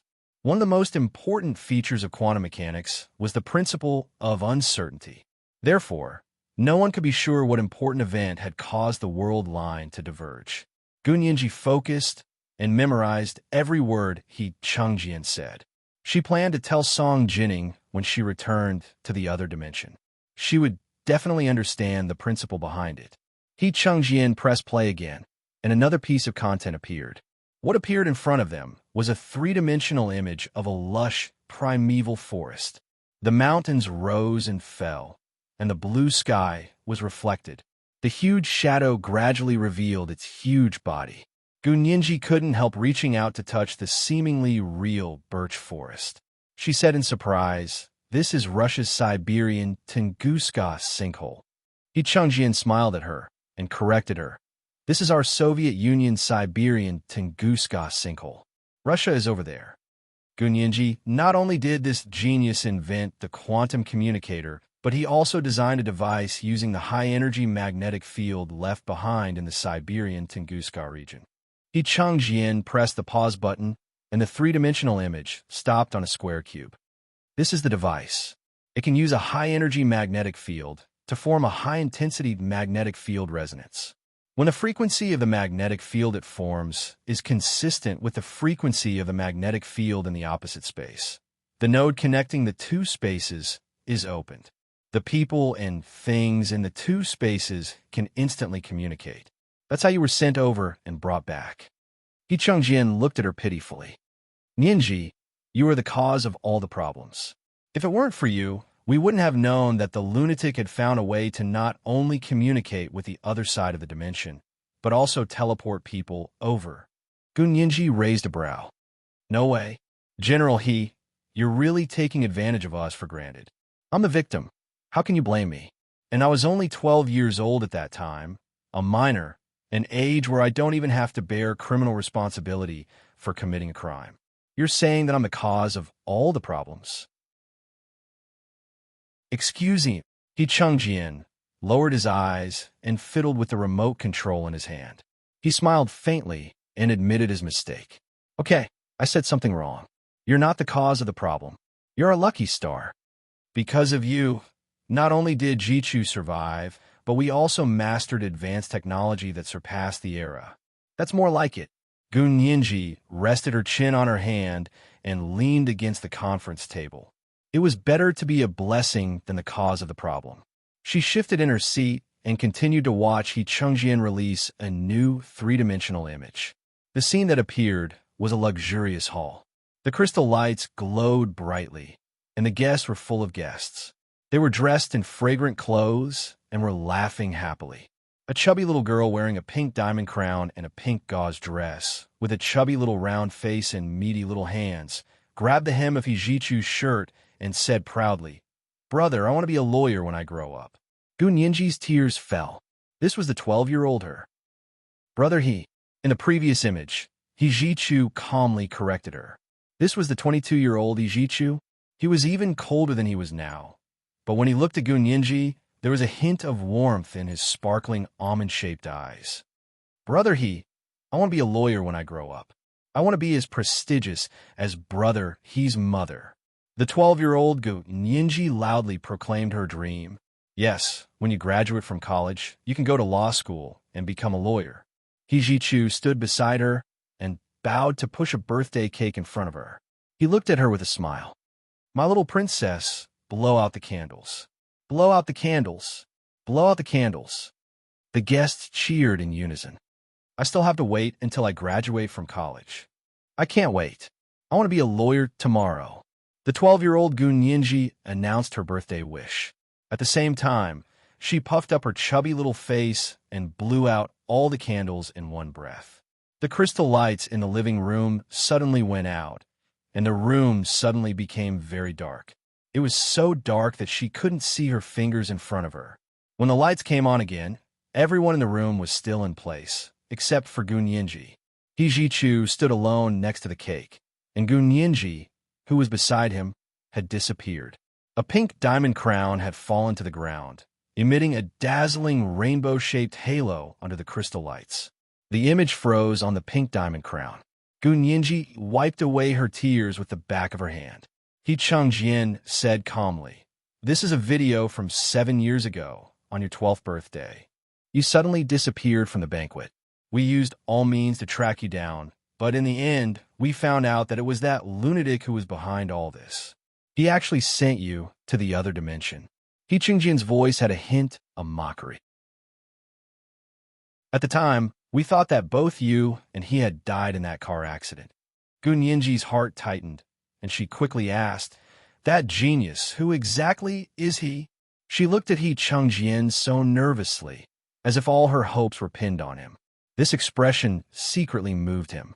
He Changjian couldn't help stroking her head and said, "This person is Gu Xiangwen, and he's also your biological father." With that, he straightened his face. "Although he's your father, I still have to say that he's a lunatic. He disappeared with you, and our military and police were very angry. Because he had a murder case on him, we've been hunting him for more than a decade." "A murder case?" Gu Nianji was surprised. She immediately said, "My father wouldn't kill." He Changjian frowned and wisely didn't discuss this with Gu Nianji. He only said, "He appeared again and took you away. Although he did it very cleanly, he still left behind clues. This time, we found where he was hiding, and from there, we found the high-energy magnetic field resonance device he invented." He Changjian pointed at the square cube. "Then, from the experimental notes he left behind, we finally deduced that you didn't die in the car accident. Instead, you were sent into the other dimension by him in a frenzy." Gu Nianji couldn't help speaking up for her father again. "He's not crazy. You can't say that about him. Even if her father was a lunatic, he would still protect him to the end. What's more, it was too early to conclude what was going on. Also, it was because her father had sent her into the other dimension that she had met Hua Xiaoang. Just this alone made her thank her father for making this decision. Although she didn't know why he had done this, when she thought of Wen Shuyi and Qin Yaowang, Gu Nianji felt that she would be happier growing up in the other dimension. Moreover, she still had Major General Hua. He Changjian chuckled. "Not crazy? See for yourself." He pressed play again. The scene in front of them changed again. Gu Nianji's pupils constricted. She saw someone walk towards the sinkhole, and then, like a special effects scene in a movie, he suddenly disappeared into thin air. This was a high-energy magnetic field experiment conducted in the Tunguska region of Siberia in the Soviet Union 7 years ago. According to his experimental notes, after our military found Gu Xiangwen's high-energy magnetic field resonance device. He Chengjian said lightly. We're testing if the contents of his experimental notes are true. We'll see if we can send people to the other dimension and bring them back. Gu Nianji quietly took out her phone and wanted to secretly record the three-dimensional image in front of her. As soon as she took out her phone, the alarm in the room rang. He Chengjian smiled. Nianji, turn off your phone. Gu Nianji blushed awkwardly. She watched as Ji Chu took her phone away, turned it off, and placed it on the conference table. He Chengjian shifted his gaze back, and the smile on his face gradually faded. He sighed. Originally, according to his experimental notes, the experiment went very smoothly. The spatial node was successfully opened. We first carried out the transmission of inanimate objects, then the transmission of living objects, and finally the transmission of humans. It was during the transmission of humans that we discovered a major problem with this kind of transmission. It's also the nature of the parallel space that determines that we can't communicate with the other dimension on a large scale, even if our technology is far more advanced than theirs. Gu Nianji was very curious. I'm also puzzled. Since you guys are so advanced, why aren't there many people who go there? And every time one of them comes back, their memories are erased. He Chengjian nodded. Yes, that's the reason. Now, I'll show you the top secret content of this experiment. This is today's third monthly vote of 1,000 plus updates. Chapter 1481, You're Our Lucky Star.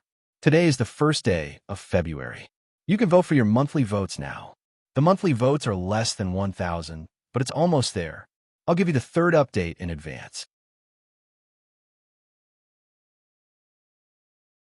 Chapter 1493, Top Secret Content.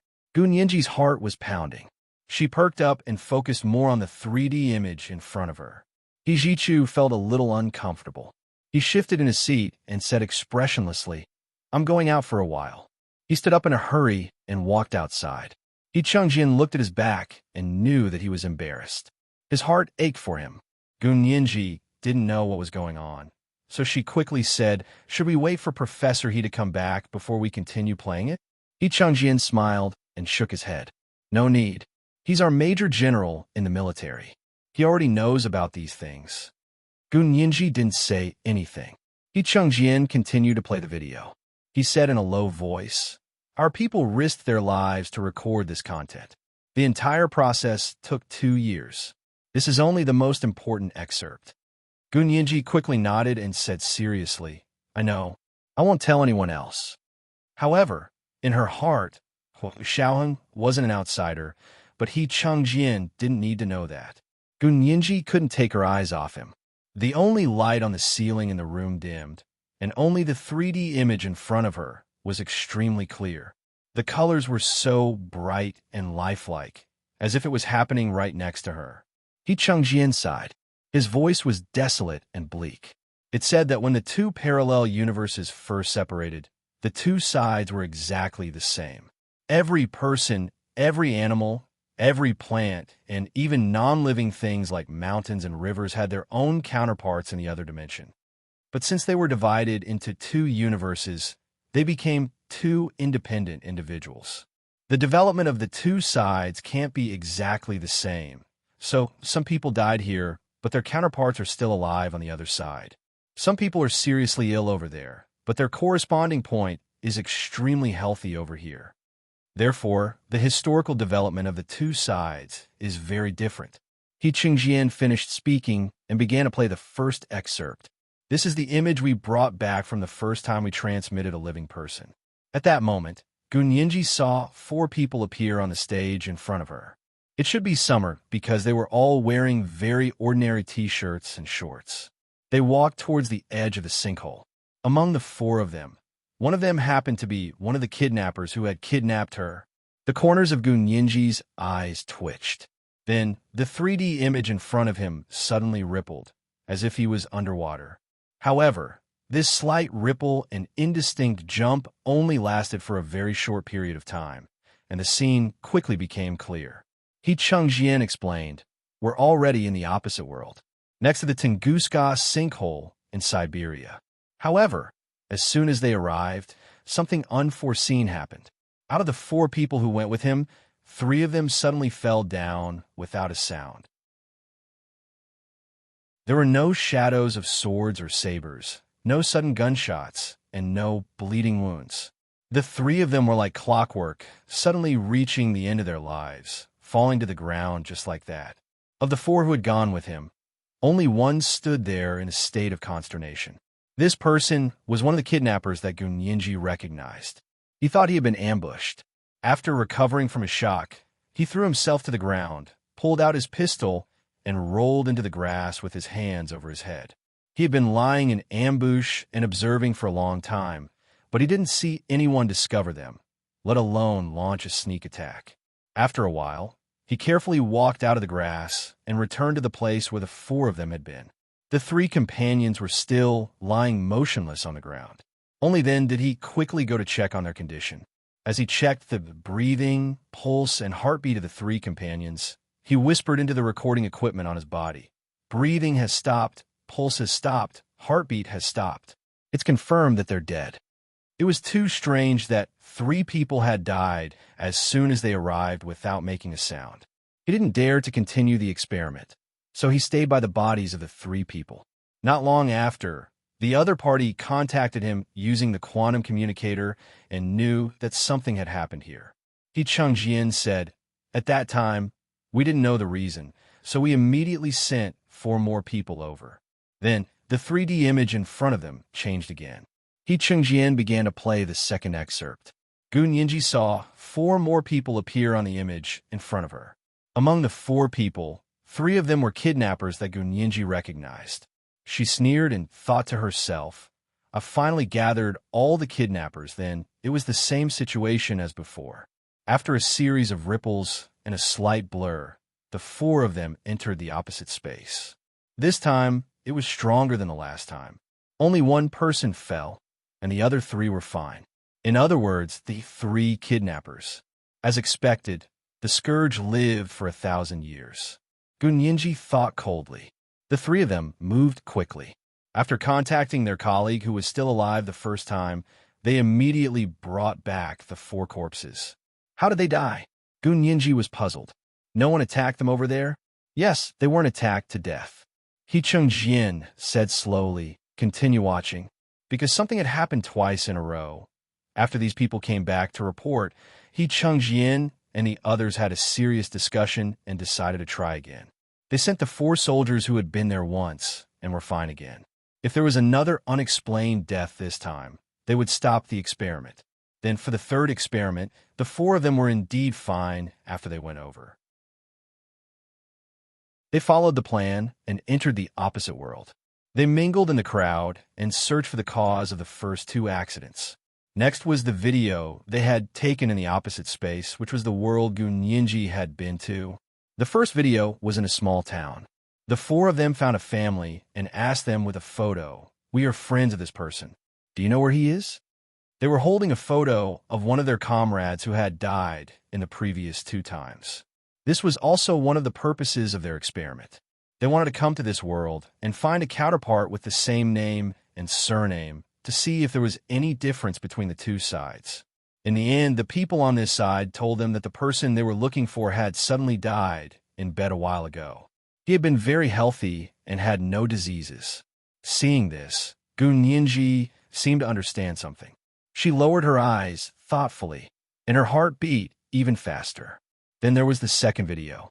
The same 4 people took the photo of their second comrade who had suddenly died and went to the place where his counterpart was to ask about his whereabouts. Similarly, this person had died on the same day for no apparent reason. Then there was the 3rd and 4th videos. Without exception, the counterparts of these dead comrades had all died at the same time when they came over. Then, these people went to find their counterparts in this world. This time, they found that their counterparts in this world, without exception, had already died long before they came over. After the video ended, He Chengjian continued, "We asked them to find their counterparts in the opposite world. It was originally requested by the scientists to conduct a comparative study of parallel universes. In the end, we accidentally discovered a basic property of parallel universes that is irreversible. He Changjian looked up at Gunyinji and enunciated each word clearly. This is, even in parallel universes, it's impossible for two identical people to exist in the same space-time at the same time. When two counterparts appear in the same space-time, just like when positive and negative particles meet, they will definitely be annihilated. Do you understand now? In each space-time, we can only have one counterpart. Gunyinji's heart skipped a beat. You mean that the people who didn't die immediately after going to the opposite space were already dead because their counterparts in that space were already dead, so they were fine? And the four people who died suddenly as soon as they went over were still alive because their counterparts in that space were still alive. So the moment they went over, it was like a collision of positive and negative particles, and the two lives were annihilated at the same time. He Changjian nodded.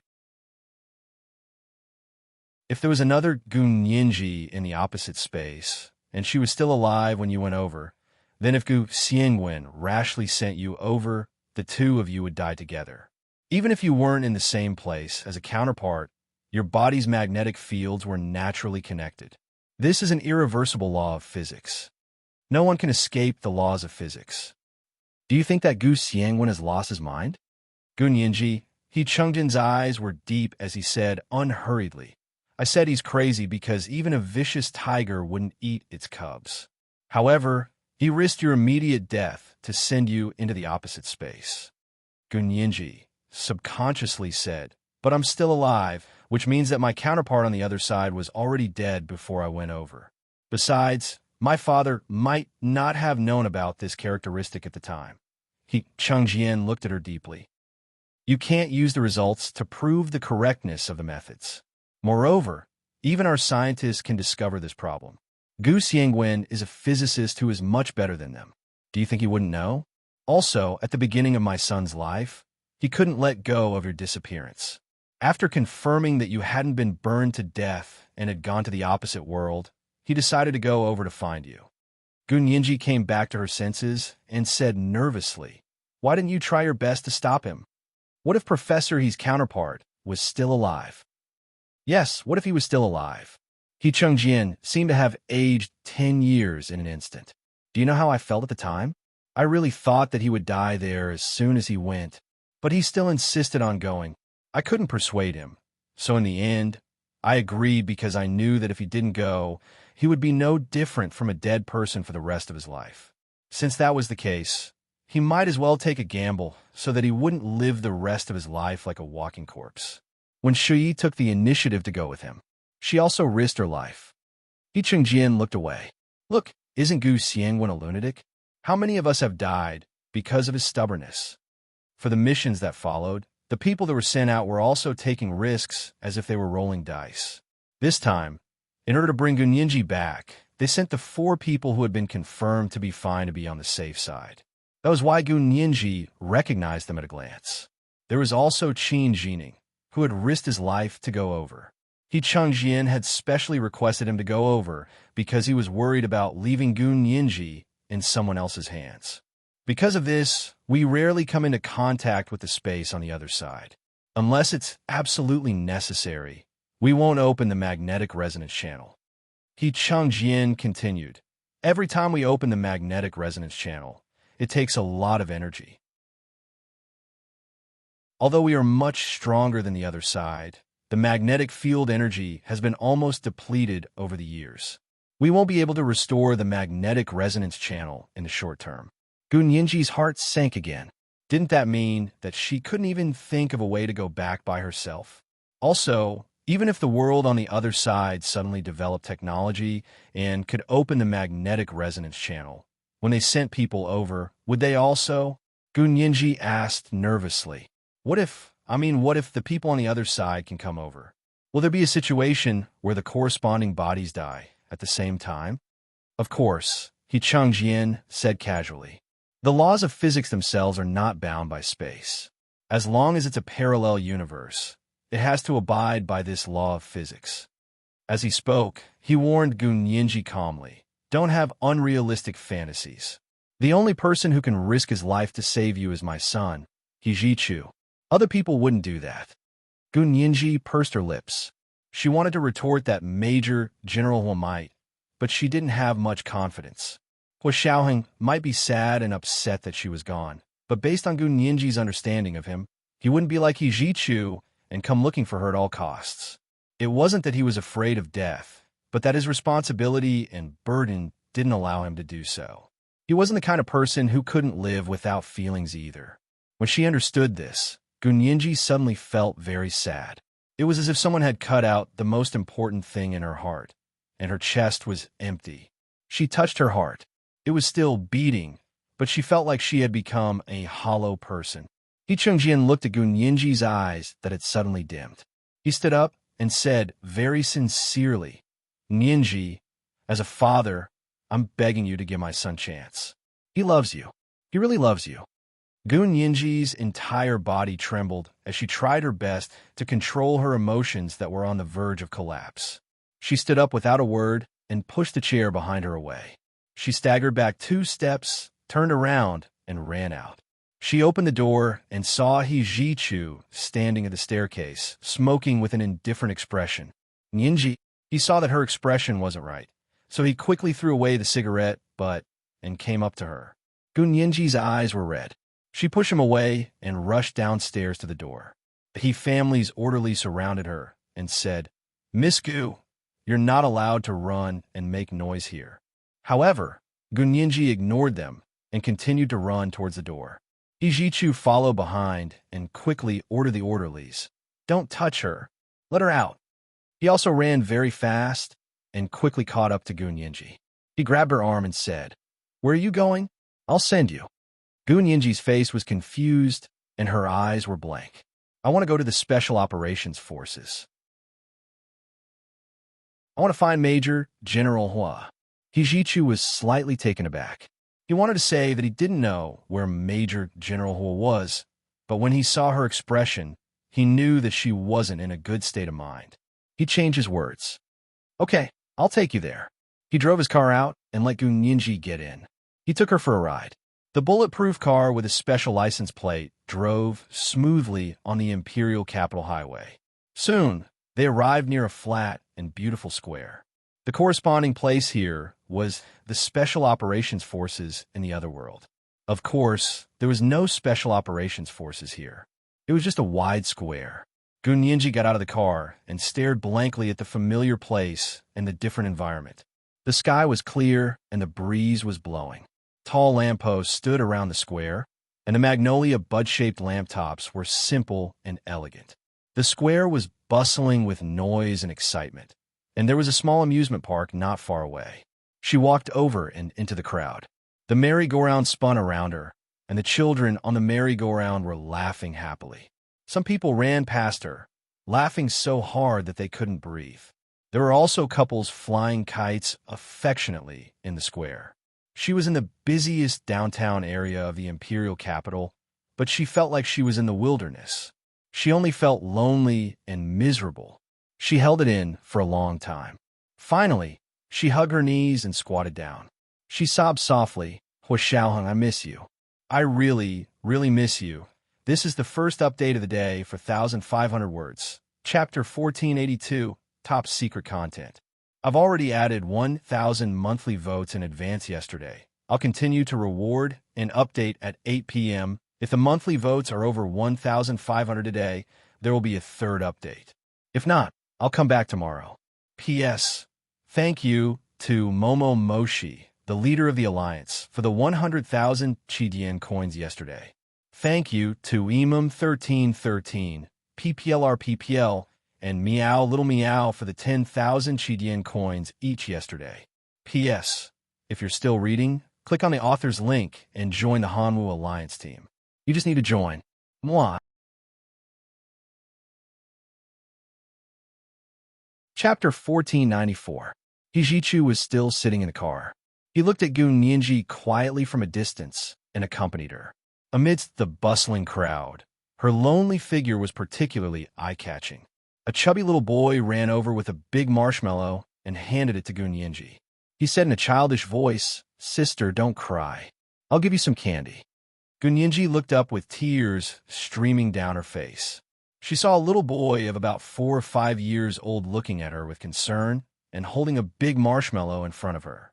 Gunyinji didn't really like candy, but looking at the big marshmallow, especially the little boy's big, clear eyes like a deer's, made her cold heart gradually warm up. This world wasn't so cold and heartless, was it? She was touched by the kindness of this strange child. Thank you. Gunyinji reached out to take it and licked it. The little boy's eyes were curved when he smiled. His chubby little face was like a real red apple that made people want to take a bite. Gunyinji stood up and looked around. Where are your parents? The little boy screamed, looked back, and shouted, Papa, Mama. Not far away, a young couple who were anxiously looking for their child looked over. Tong Tong. The two of them ran over like crazy and hugged the child. Tong Tong, are you okay?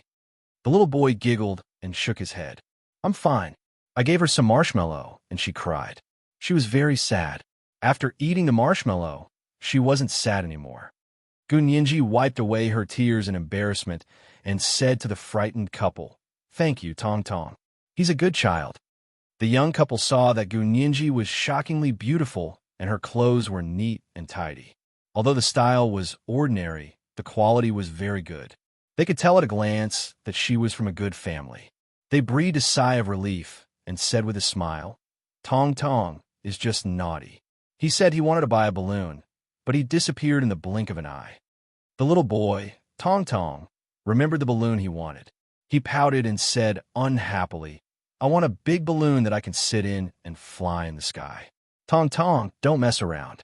That kind of balloon is hard to come by. Besides, even if there is one, Mom and Dad can't afford it. Tong Tong's father patiently reasoned with him. The 4 or 5-year-old child did not understand the social class difference brought about by wealth. He only understood half of it, but he also knew that he could not sit in a balloon and fly to the sky. He lowered his head, nodded again, and said, All right, then I'll buy a few balloons to hold in my hands. Tong Tong is such a good boy. The couple passionately kissed their son and saw Tong Tong giggling again. The family of 3 said goodbye to Gunyinji and went to the balloon stall across the street to buy hydrogen balloons. Gunyinji looked at them enviously and sighed slightly. Hijichu quickly got out of the car when he saw the couple. He was worried about Gunyinji. However, after seeing that there was no conflict, he didn't come over and just stood nearby. After the family of 3 left, Hijichu walked over to Gunyinji and said, What else do you want to eat? I'll buy it for you. Gunyinji licked the marshmallow and thought to herself, when you're feeling bitter, eating more sweets really does make up for it. She had never liked sweets, but she had a soft spot for this marshmallow. Although the marshmallow was big, it was actually just an empty shell. She only ate a few bites, and the huge marshmallow shrank at a speed visible to the naked eye. Gunyinji whispered, I want to ride in a hot air balloon. Can you do it? Hijichu's shimmering almond-shaped eyes flashed. Of course. He had heard the little boy's wish just now. Hijichu took out his phone and made a few calls. Not long after, a large hot air balloon flew over the square and landed in an open space nearby. Gunyinji smiled and said, I'll ask Tong Tong to ride in the hot air balloon with me. Is that okay? Hijichu nodded. Let's go find him together. The couple had just bought a hydrogen balloon for Tong Tong and had been playing with it for a while when they saw the hot air balloon flying in the sky. Tong Tong's attention was immediately attracted.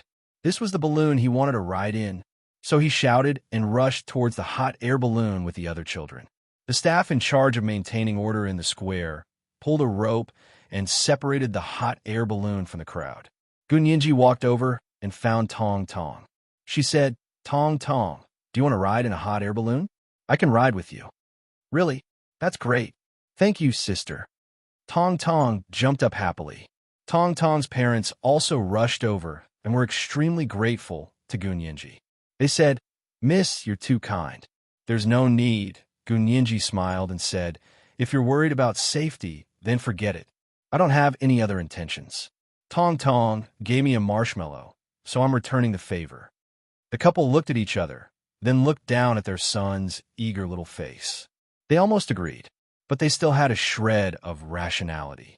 Although Gunyinji didn't look like a bad person, she was still a stranger. They were worried about leaving their son with her to ride in the hot air balloon. The hot air balloon wasn't very big, and there were a total of 3 seats inside. One was for the hot air balloon operator, and the other 2 were for the passengers. It was impossible to fit their family and Gunyinji in. They were also too embarrassed to ask Gunyinji not to ride in the hot air balloon and only let their family sit in it. This hot air balloon belonged to someone else. They weren't so shameless as to treat someone else's things as their own. However, Tong Tong was so envious that he was on the verge of tears. Seeing this, Hijichu took out his identification and waved it at the couple. He said, "It's okay. I'll go up with them. If you need anything, you can look for the He family." When the couple saw that it was someone from the He family, they immediately felt relieved. They smiled happily and said, "Thank you, Tong Tong. You can ride the hot air balloon with Miss and Mr. He." Tong Tong immediately became happy. He held Gunyinji's hand and ran towards the hot air balloon. Hijichu followed and let the hot air balloon operator get off. He went to operate the hot air balloon to take off. Gunyinji and Tong Tong sat in the hot air balloon as passengers. Hijichu was familiar with piloting the hot air balloon, so he quickly ignited it and took off. Gunyinji protected Tong Tong in front of her and looked at the crowd in the square with him. Then, she looked at the blue sky and white clouds that were getting closer and closer. Her vision was very wide, and her mood gradually improved. Her smile also became more sincere and refreshing. What she didn't know was that at that moment, someone took out a high-definition long-range SLR camera and took pictures of the 3 of them on the hot air balloon. Hijichu was handsome and elegant, like an orchid tree. Gunyinji was delicate and beautiful, like the dew of a begonia. Tong Tong was lively and cute, just like their child. The 3 of them were chatting and laughing, completely enjoying the joy of a family of 3. When the photo was placed in front of He Changjian, he was so happy that he couldn't close his mouth. He wished he could Photoshop Tong Tong's profile picture into his grandson's. That would be a real family of 3. After getting off the hot air balloon, the couple thanked Gunyinji and Hijichu profusely and left with Tong Tong, who had fulfilled his wish. Hijichu saw that Gunyinji's mental state was much better, so he suggested, "Do you want to go to the hospital to see Annie Chin?" Gunyinji's eyes instantly dimmed. It was as if impurities had suddenly been mixed into the clear crystal, and it carried a kind of coldness and desolation that came before a storm. Hijichu regretted his suggestion and was about to change the topic when Gunyinji said firmly, "Go. I have to get an explanation." When Shuyi said that Qin Yaowang was her biological mother, Gunyinji didn't want to believe it, but she wouldn't jump to conclusions so easily. As a very capable lawyer, Gunyinji only believed in logic and evidence. In fact, she had a premonition that Qin Yaowang was her biological mother the moment she saw her. But after spending time with her, she wasn't so sure. It was very simple. Although there was evidence to prove that Qin Yaowang was indeed her biological mother, because Qin Yaowang was exactly the same as Gu Xiangwen's wife in the other world, Gunyinji didn't think it made sense logically, because she couldn't feel any feelings from Qin Yaowang that a mother should have.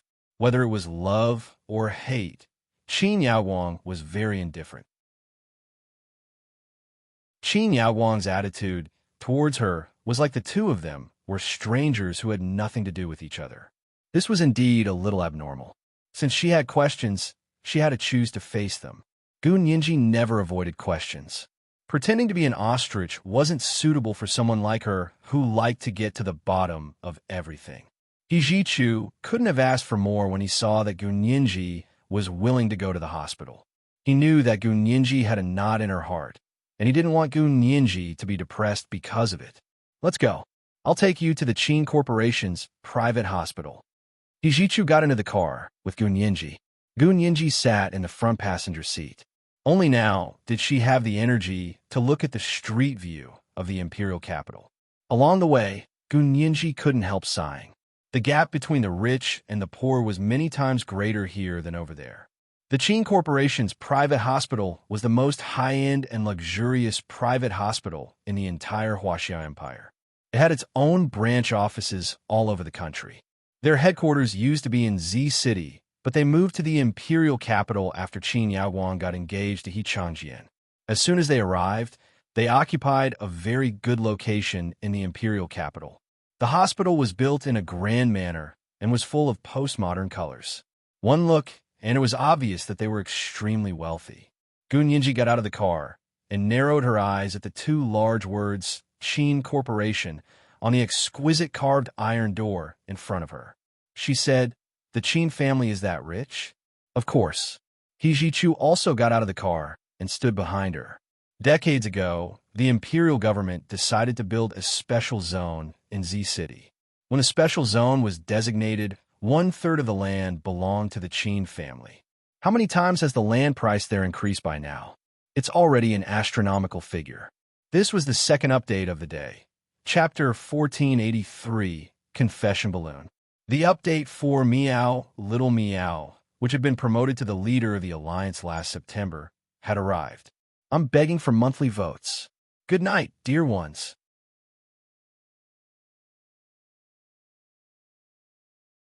Chapter 1495. Gun Yinji narrowed her eyes and looked up at the main building of the private hospital. She clicked her tongue. That's impressive. They're considered a wealthy family on your side, right?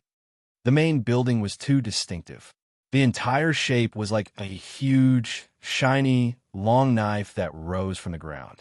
Hijichu gently placed his hand on her shoulder and led her to the hospital entrance.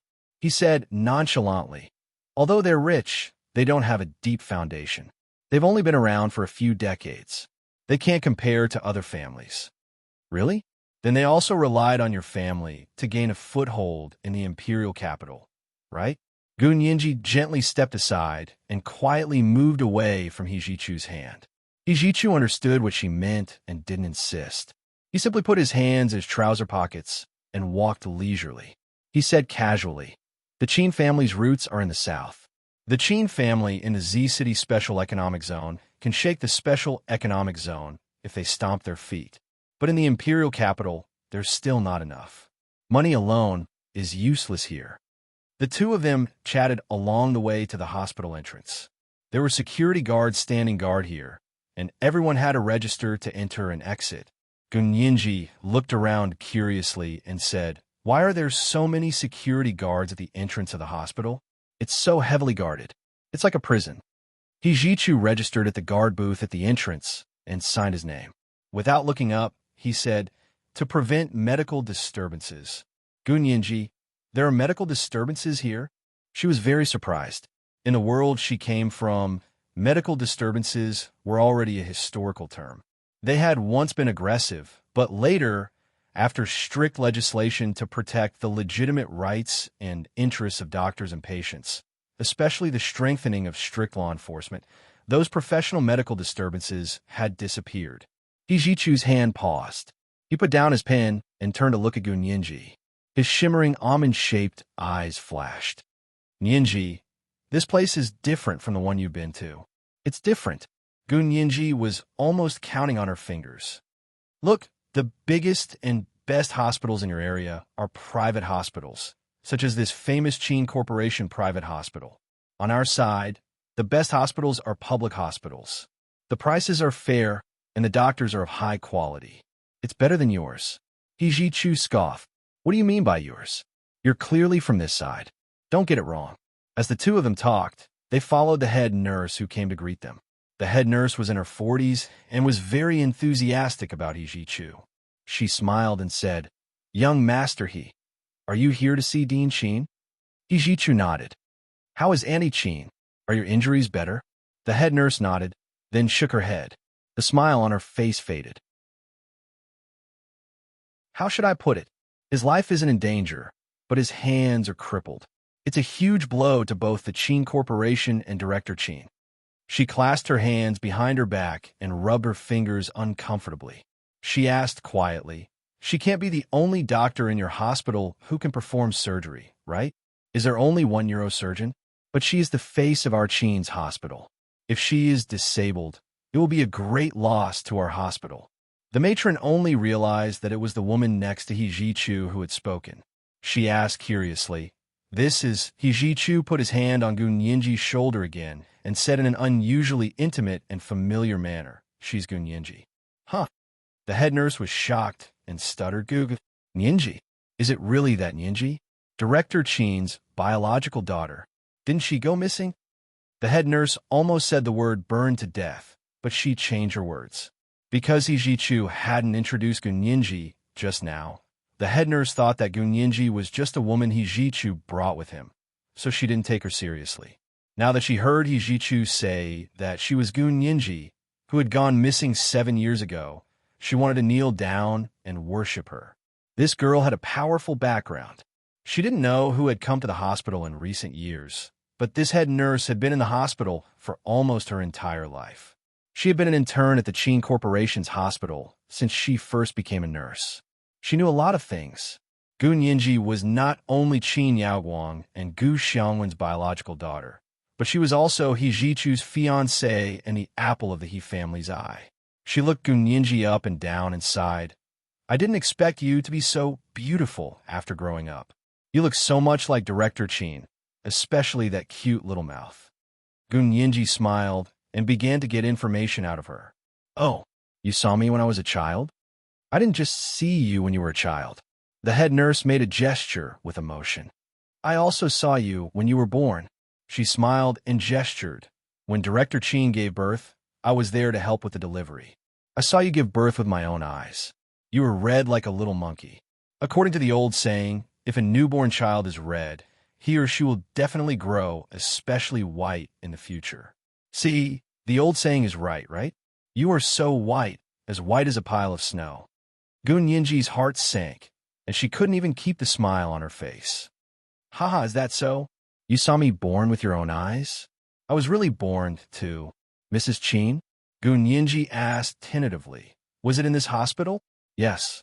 It's on the 16th floor here in the delivery room." The head nurse nodded and led them to a private elevator in the hospital building. The elevator went straight up to the 18th floor. It was the VIP ward where Qin Yaoguang and Wen Shuyi were recuperating. The 18th floor was the highest floor, and there were only 6 ultra-luxurious suites on the entire floor. Soon, the elevator stopped on the 18th floor. The elevator door opened, and the head nurse walked out with He Jichu and Gu Nianji to Qin Yaoguang's ward. Pushing open the unlatched door of the ward, they saw a small living room. There was an exquisite round sofa, a hardwood coffee table, and a mahogany pot rack at the door. On it was an exquisite pot of succulents. The head nurse pointed at the door in the inner room and said, "Director Qin is recuperating inside." She walked over and knocked on the door. "Director Qin, young master, he and Miss Gu are here to see you." There were sounds of people talking inside, but after the head nurse knocked on the door, the voices stopped. After a while, the door was pulled open from the inside. A tall and handsome man stood behind the door. "Young master, you're here." It was Qin Jining. Gu Nianji was surprised. "Brother Little Ning, why are you here?" "I'm here to guard Shui." Qin Jining didn't give her a good look. He ignored her and pulled the door aside. He Jichu held Gu Nianji's hand and walked in together. If it weren't for the very high-tech hospital bed, the room wouldn't have looked like a ward at all. The black and white striped window screens were neatly arranged on both ends of the floor-to-ceiling windows. Looking out from the floor-to-ceiling windows, one could see the magnificent and broad skyline of the imperial capital. It was completely unobstructed and echoed the ancient imperial city from afar. Gu Nianji sighed softly. She had only experienced such a beautiful scenery in Speaker Long's Senate building. The location chosen by the Qin Hospital was really a treasured place. "Young master, he is here." When Shui slowly stood up, her shot hand was bandaged and hung from her neck. Qin Jining carefully supported her other hand. He Jichu's gaze swept across her arm, and he nodded. "Has the bullet been removed?" "It's been removed," Wen Shui quickly said. "It's just a minor injury. The doctor said it's fine." Gu Nianji couldn't help rolling her eyes. Her wrist had clearly been broken by He Jichu's shot, but she didn't feel any resentment at all. What a big virgin white lotus. Qin Jining frowned and said, "How is it fine? This is a gunshot wound." "I'm fine. Look at how anxious you are." When Shuyi looked at Qin Jining and became even gentler. She even used her other, uninjured hand to wipe the sweat off Qin Jining's forehead. Qin Jining held her hand and kissed it. The two of them looked at each other lovingly. Gu Nianji gasped. She finally understood how when Shuyi had hidden her feelings from He Jichu. Gu Nianji quickly glanced at He Jichu. She realized that he wasn't looking in when Shuyi in Qin Jining's direction at all. Instead, he was looking at Qin Yaowang, who was lying on a hospital bed. He said, "Auntie Qin, how's your hand?" Qin Yaowang said lightly, "It's not life-threatening, but my hand is crippled." He Jichu didn't say anything. He quietly stared at the scenery outside the floor-to-ceiling window in a daze. Gu Nianji hesitated for a moment, but still walked forward and asked seriously, "Mrs. Qin, I heard from Shuyi that you're my biological mother. Is that true?" Qin Yaowang looked at her and said very indifferently, "Yes, I'm your biological mother, but I've never treated you as my biological daughter. I'm not interested in filial piety, so don't come here and put on an act." Gu Nianji had mentally prepared herself for a long time and prepared all kinds of responses, but she hadn't expected this to happen. She hadn't expected Qin Yaowang to really not care about her as her daughter. She didn't even try to hide it.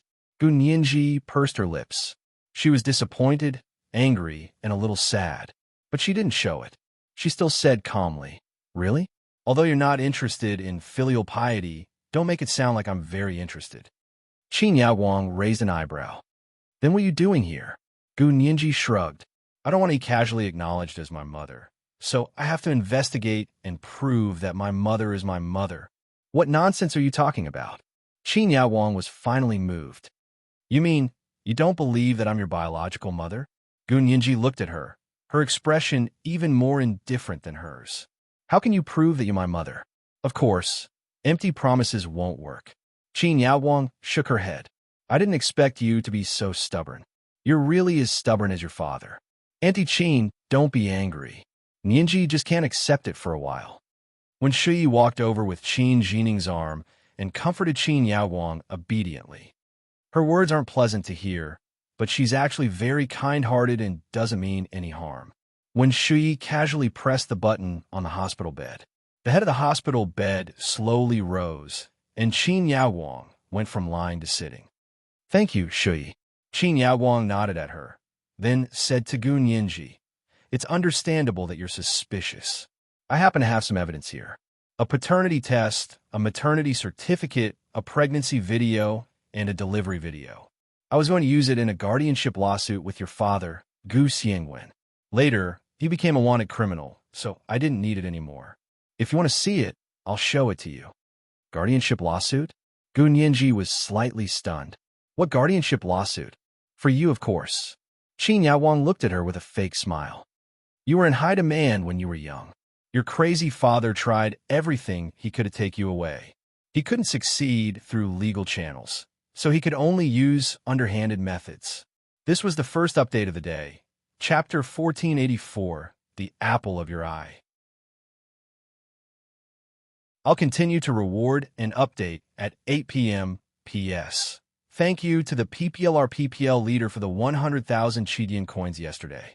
Thank you to Fly001 for the 10,000 Chidian coins yesterday. Mwah.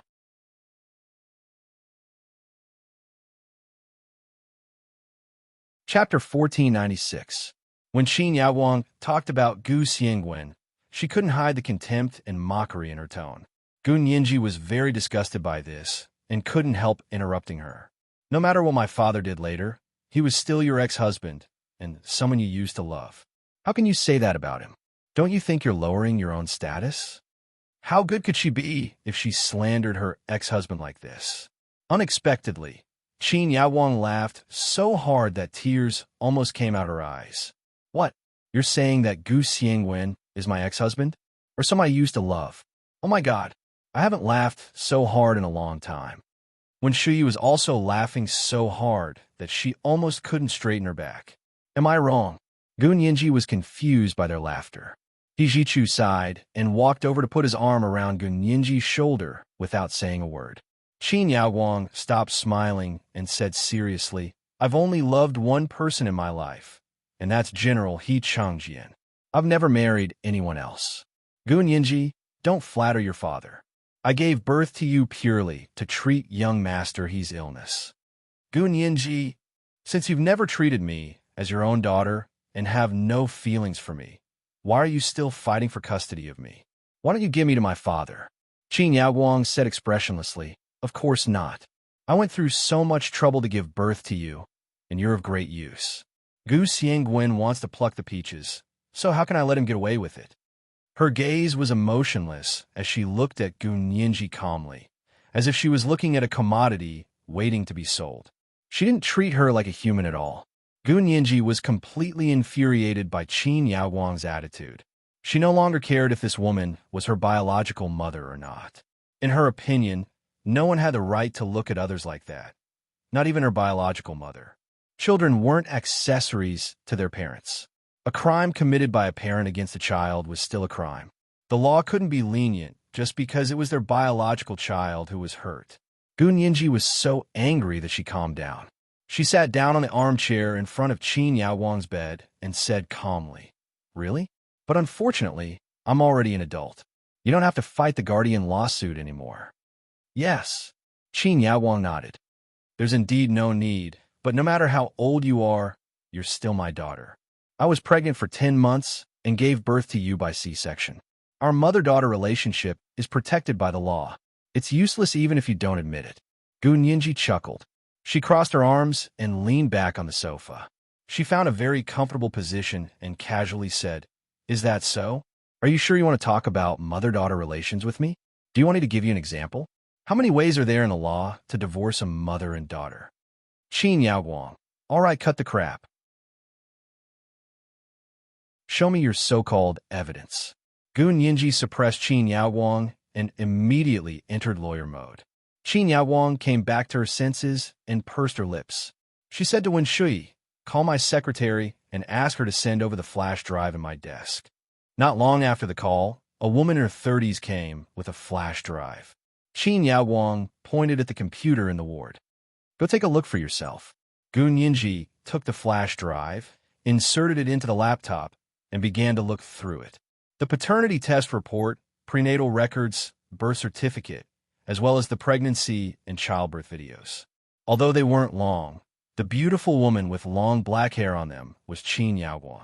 The Qin Yaowang from 20 years ago was even more beautiful than she was now. She was also more similar to Gun Yinji. She skimmed through all the evidence and sent it to her phone. Then, she turned off the computer, pulled out the flash drive, and returned it to Qin Yaowang.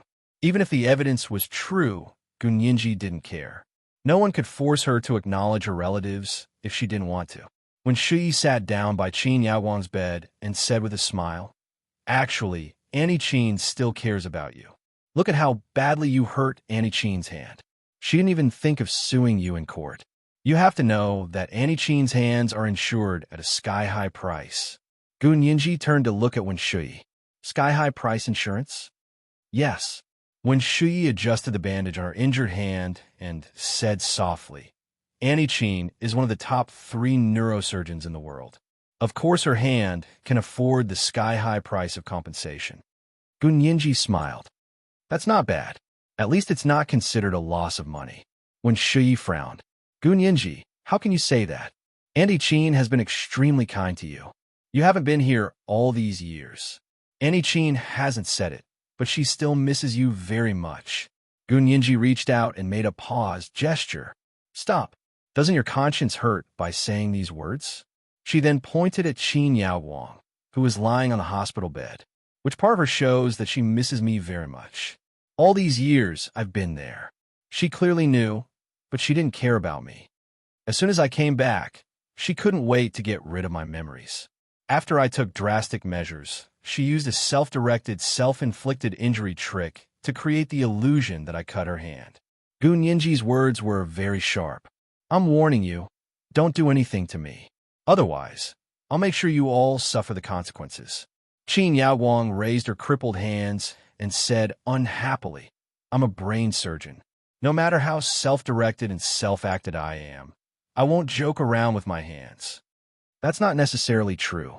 Gunyinji whistled softly and smiled faintly. Whether or not you will joke around with your hands depends on whether or not you get a lot out of it.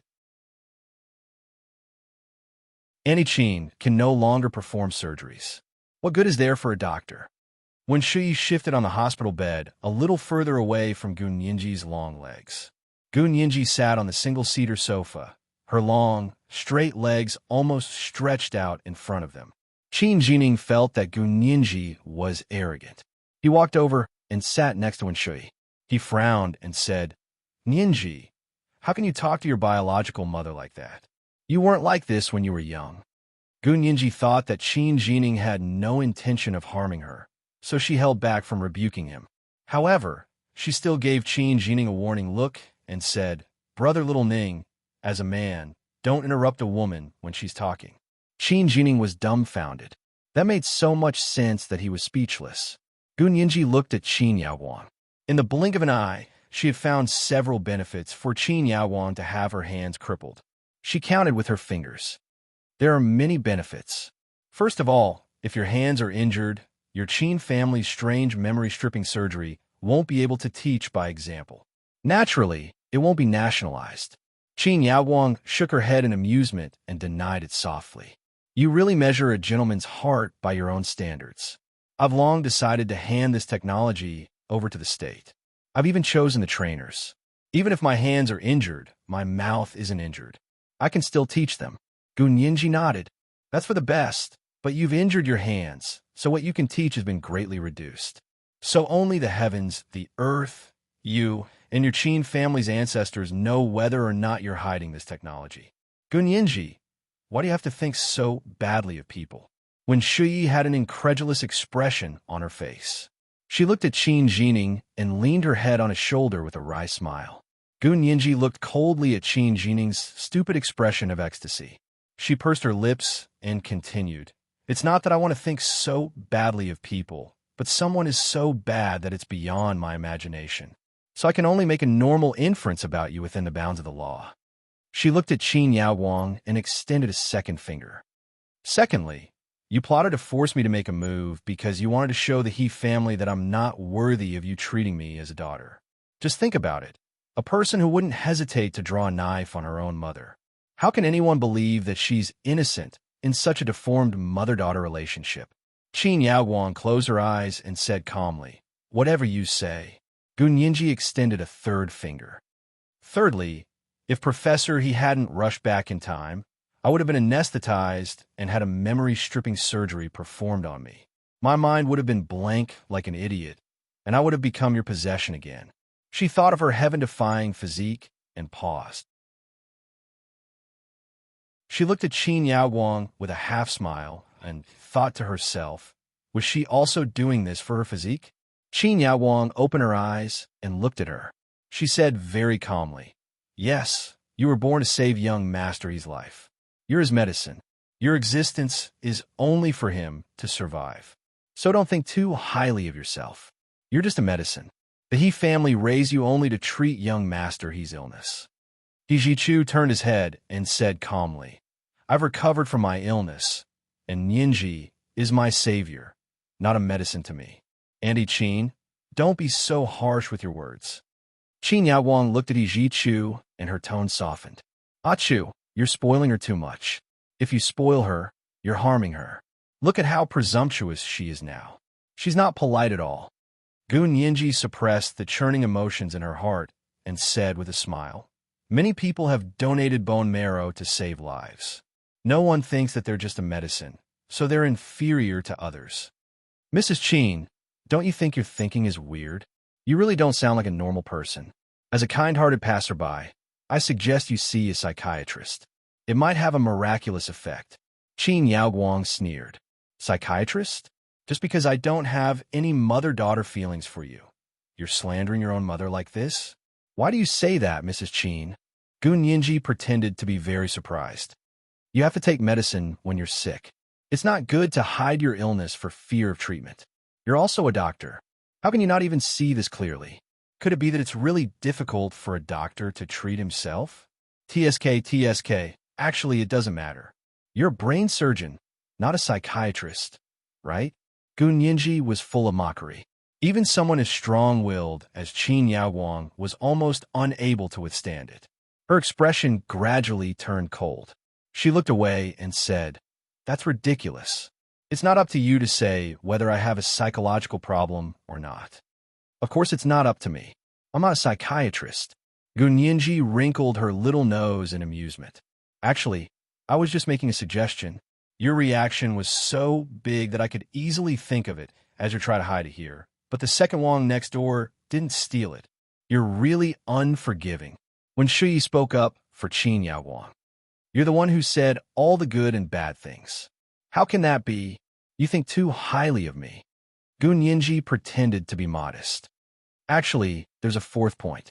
Just now, when Shui said that your hand was insured at a sky-high price, so even though your hand is injured, you won't suffer any losses.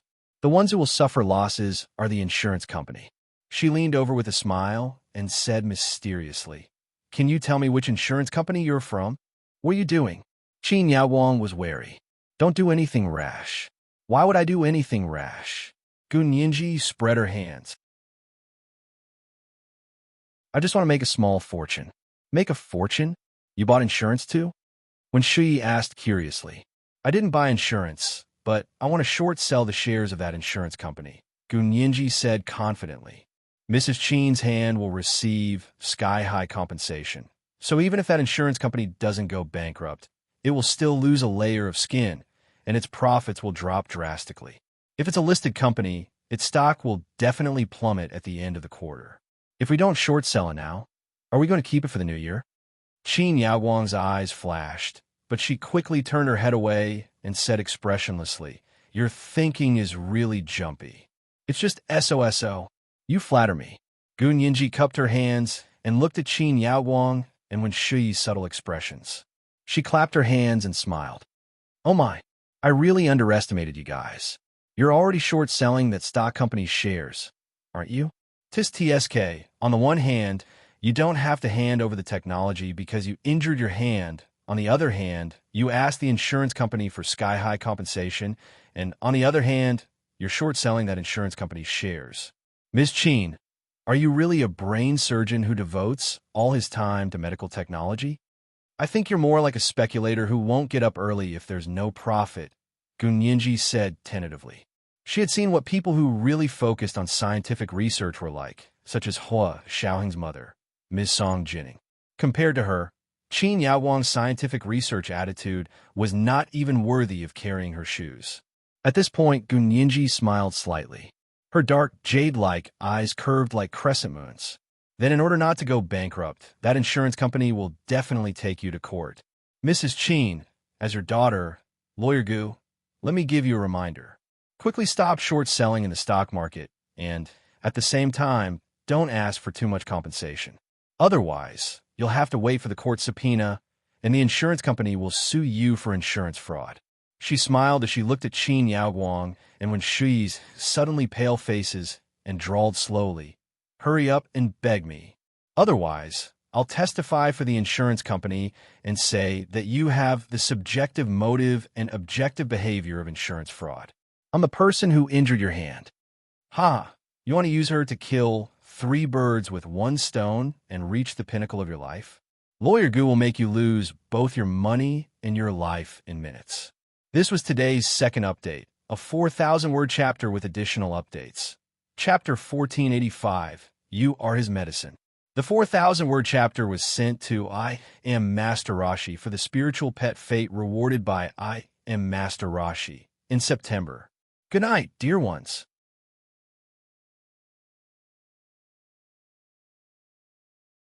Chapter 1497. Qin Yaowang quickly calmed down and glared at Gu Nianji with slight disgust. She turned to look at Wen Shui and said calmly, "Shui, you're a lawyer who graduated from Harvard Law School. Do you think what she said makes sense?" Gu Nianji snorted. "Does my words have anything to do with which law school she graduated from?" "Of course." Qin Yaowang immediately replied, "I heard that you only graduated from the law department of a domestic university over there. You don't have a degree from a foreign law school, and Shui is a true straight-A student." She was undoubtedly the top graduate of Harvard Law School. 1%. You mean she graduated from a better school than me? So her words are more reasonable than mine? She looked at Wen Shuyi with a half-smile. Teaching assistant Wen, I'd actually like to go to court with you and fight a lawsuit face-to-face. We'd like to see who's better, the B University law graduates or the Harvard law graduates. Wen Shuyi's competitive spirit was aroused by Gun Yinji's attitude, and she didn't want to be overwhelmed by Gun Yinji's aura in front of Qin Yaowang. Because Gun Yinji was Qin Yaowang's biological daughter, she had a natural advantage. What did she have? In the 7 years that Gun Yinji had been away, she had accompanied Qin Yaowang like a daughter. What right did Gun Yinji have to be so domineering and provocative as soon as she returned? Did she really think she was a princess? Wen Shuyi's own parents were just gardeners for the He family, so she was more sensitive than anyone else in this regard. Therefore, after thinking for a while, Wen Shuyi said mercilessly, "If you really want to go to the insurance company and accuse Annie Qin of insurance fraud, then I can only convince Annie Qin to put justice before family and sue you for intentional injury." She pointed at Qin Yaowang's hands, which were tied up like dumplings. Look, the hands of a world-famous brain surgeon were destroyed by a fruit knife. At that time, we had witnesses and material evidence. The chain of evidence was very complete. The reason why we didn't directly sue you before was because Annie Qin was kind. You are her biological daughter. She wouldn't do such a thing. Gun Yinji wasn't afraid at all. On the contrary, she was strangely excited at the thought of going to court. Sure, go ahead and sue him. Me being a witness for the insurance company doesn't prevent you from suing me, Gun Yinji said with a smile. Her eager expression practically said, "Sue me," on her forehead. Qin Jining was dumbfounded as he watched from the side. His attention was completely attracted by Gun Yinji. Although she told him not to interrupt, he couldn't sit still when he heard the tension between her and Wen Shuyi. He also knew how powerful Wen Shuyi was. As for Gun Yinji, in his mind, she was still the chubby, slightly squeamish little girl from 7 years ago who had been protected by He Jichu.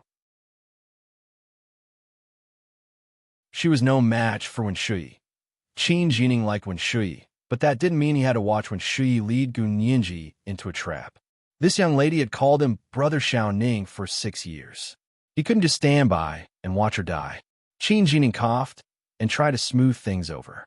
Yinji, just apologize. You injured Annie Qin so badly.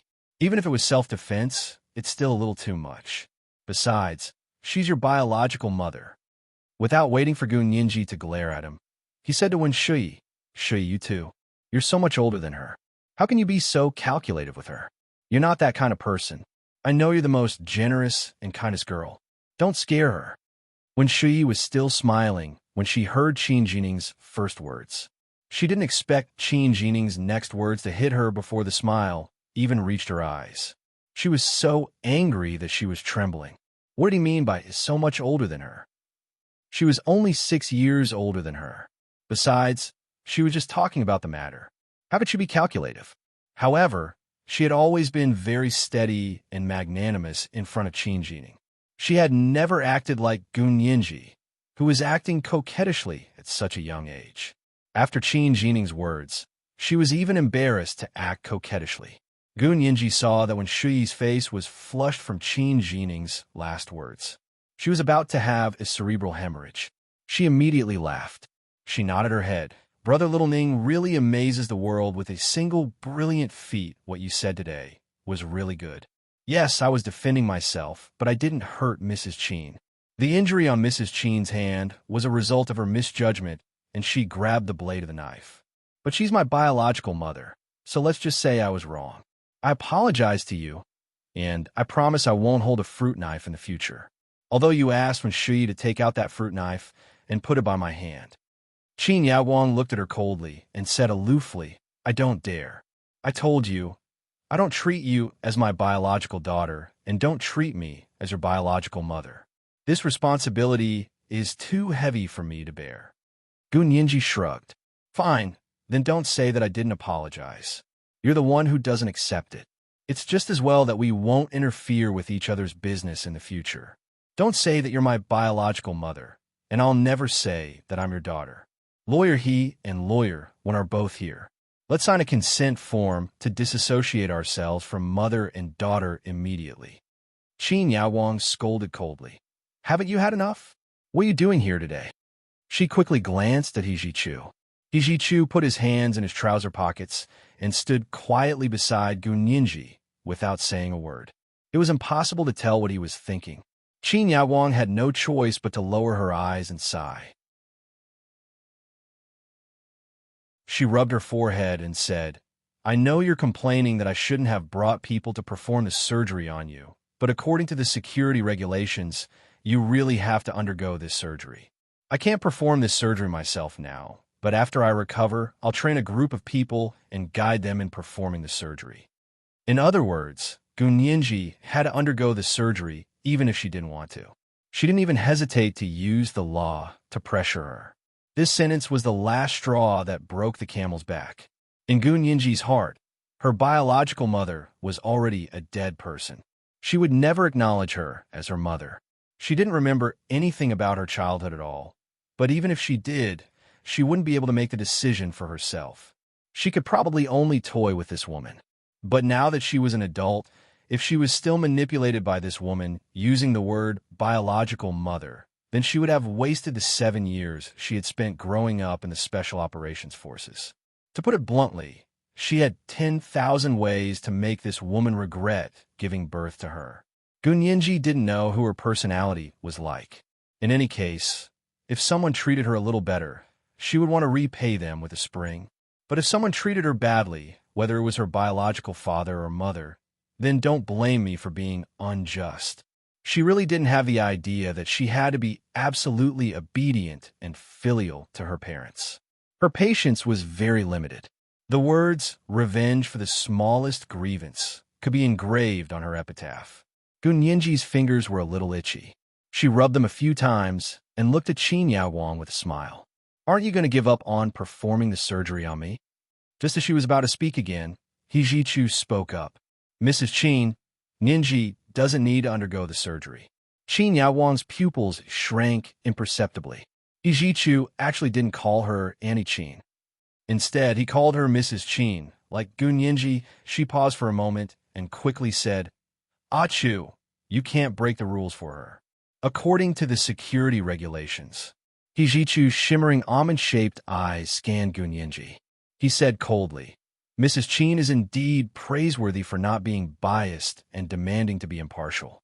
But the one who needs the surgery is indeed not Ninji, but her. He Jichu looked at Wen Shui. Wen Shui is the one who needs the surgery the most. Young master, Wen Shui stood up anxiously. I'm your personal secretary. I meet the requirements of the security regulations. You're no longer one. He Jichu was abnormally cold. I just sent a message to the military to revoke your position as my personal secretary. You've been fired from the military and won't enjoy any privileges under the security regulations. Ninji is both my fiancée and my personal secretary. She's the one who fully meets the requirements of the security regulations. He Jichu no longer tolerated Wen Shui. Today, he had personally seen her follow Qin Yaowang's lead and spare no effort to suppress Gunyinji. He Jichu's disgust for her had completely exploded. He Jichu really couldn't do anything to Qin Yaowang because not only was she his life savior, but she was also his father's wife. Although he was very unhappy, he wouldn't personally go against her. However, he wasn't so polite to Wen Shui. Who did she think she was? Was it fun to use Qin Yaowang's power to help her suppress her own daughter? He Jichu actually didn't understand what these two women were doing. They clearly knew what position Gunyinji held in his heart, but they still embarrassed her in front of him. Did they think He Jichu was a fool, or were they deliberately slapping him in the face? Or were they testing to see how far he could go for Gunyinji? Qin Yaowang looked up in surprise, her eyes almost popping out. Jichu, how can you dismiss her just like that? She's my personal secretary, so of course I can dismiss her just like that. Can't I even make the decision for my personal secretary? He Jichu said bluntly. And I'm a major general, and I happen to be in charge of the political department. I can also make the decision for her military status. Wen Shuyi's face instantly turned pale. It was the color of white plaster. Although it was white, there was an indescribable heaviness to it, like a mask made of plaster. She didn't pay any attention to He Jichu saying that he wanted to dismiss her as his personal secretary. Instead, she was completely focused on He Jichu saying that Gunyinji was his fiancée. She cried out in a low voice, "Gunyinji is already engaged to Hua Xiaoyang. She's no longer your fiancée." Gunyinji actually didn't want to admit that she was engaged to He Jichu, but seeing how agitated Wen Shuyi was, she couldn't help but want to stab her and let He Jichu see what Wen Shuyi was thinking. She deliberately leaned her head on He Jichu's shoulder and said lazily, "That's over there. Don't tell me the law here can still govern over there." He Jichu's shimmering almond-shaped eyes shone with joy. His cold and clear voice was warm and touching. He said, "Of course not." As he spoke, he hugged Gunyinji's shoulder even tighter. Behind them, someone used a telephoto lens to secretly take a picture of them hugging each other shoulder to shoulder. Wen Shuyi had to use all the strength in her body to restrain herself from screaming. However, her heart was already desolate. The wish that she had secretly hoped for so many years seemed to have been shattered in an instant. Gunyinji was still deliberately provoking her. "Wen Shuyi, why are you reacting so strongly about me and Professor He? Don't you like brother little Ning? Or have you actually been secretly in love with Professor He? Ha?" Wen Shuyi opened her mouth to retort, but when she saw He Jichu looking at Gunyinji's side profile affectionately, she felt bitter and astringent. After much effort, she said, "What nonsense are you talking about? Of course I like Qin Jining."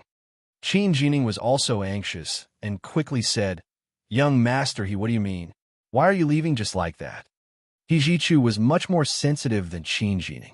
He could also tell that something was wrong with Wen Shuyi, so of course he wouldn't keep her by his side. Gunyinji looked at Qin Jining sympathetically and tugged at the corner of He Jichu's shirt. He Jichu's hand slid down and held her hand. He said to Qin Yaowang, "Then please take care of Wen Shuyi's surgery, Ms. Qin." Qin Yaowang smiled bitterly. "Achuyu, I forget it. I have a headache. You guys go back first. I need a rest." As she spoke, she motioned for Wen Shuyi to lay down the bed and cover her with a blanket. She closed her eyes and looked like she really wanted a rest. Gunyinji secretly despised her and didn't want to stay. She said, "Professor He, let's go then." He Jichu suppressed the excitement in his heart and nodded slightly. "Then Mrs. Qin, please rest. We'll go back first." When he and Gunyinji reached the door, he turned to Qin Yaowang and said, "Mrs. Qin, take good care of yourself. In a few days, I'll be holding a grand banquet for Gunyinji to welcome her back." This is today's first chapter, chapter 1486, Reading Her Mind. I will continue to reward and update at 8 p.m. Moi.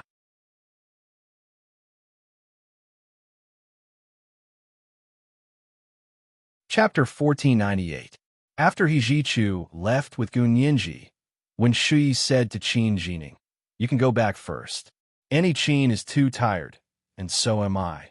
Qin Jining quickly said, "I can stay and take care of you. We have professional care," Wen Shuyi said with a smile, and gently pushed Qin Jining. "Besides, you're very tired. If you're exhausted, my heart will ache." Qin Jining beamed when he heard this. He left Qin Yaowang's ward in satisfaction. After Qin Jining left, Wen Shuyi stayed by Qin Yaowang's bed alone, wanting to say something but hesitating. Of course, Qin Yaowang didn't rest. She just didn't want to get into a conflict with He Jichu because of Gunyinji. After everyone in the ward had left, Qin Yaowang opened her eyes and said calmly, "Hurry up and inform my second uncle to stop shorting the shares of that insurance company." Wen Shuyi was stunned. "You still believe Gunyinji's words?"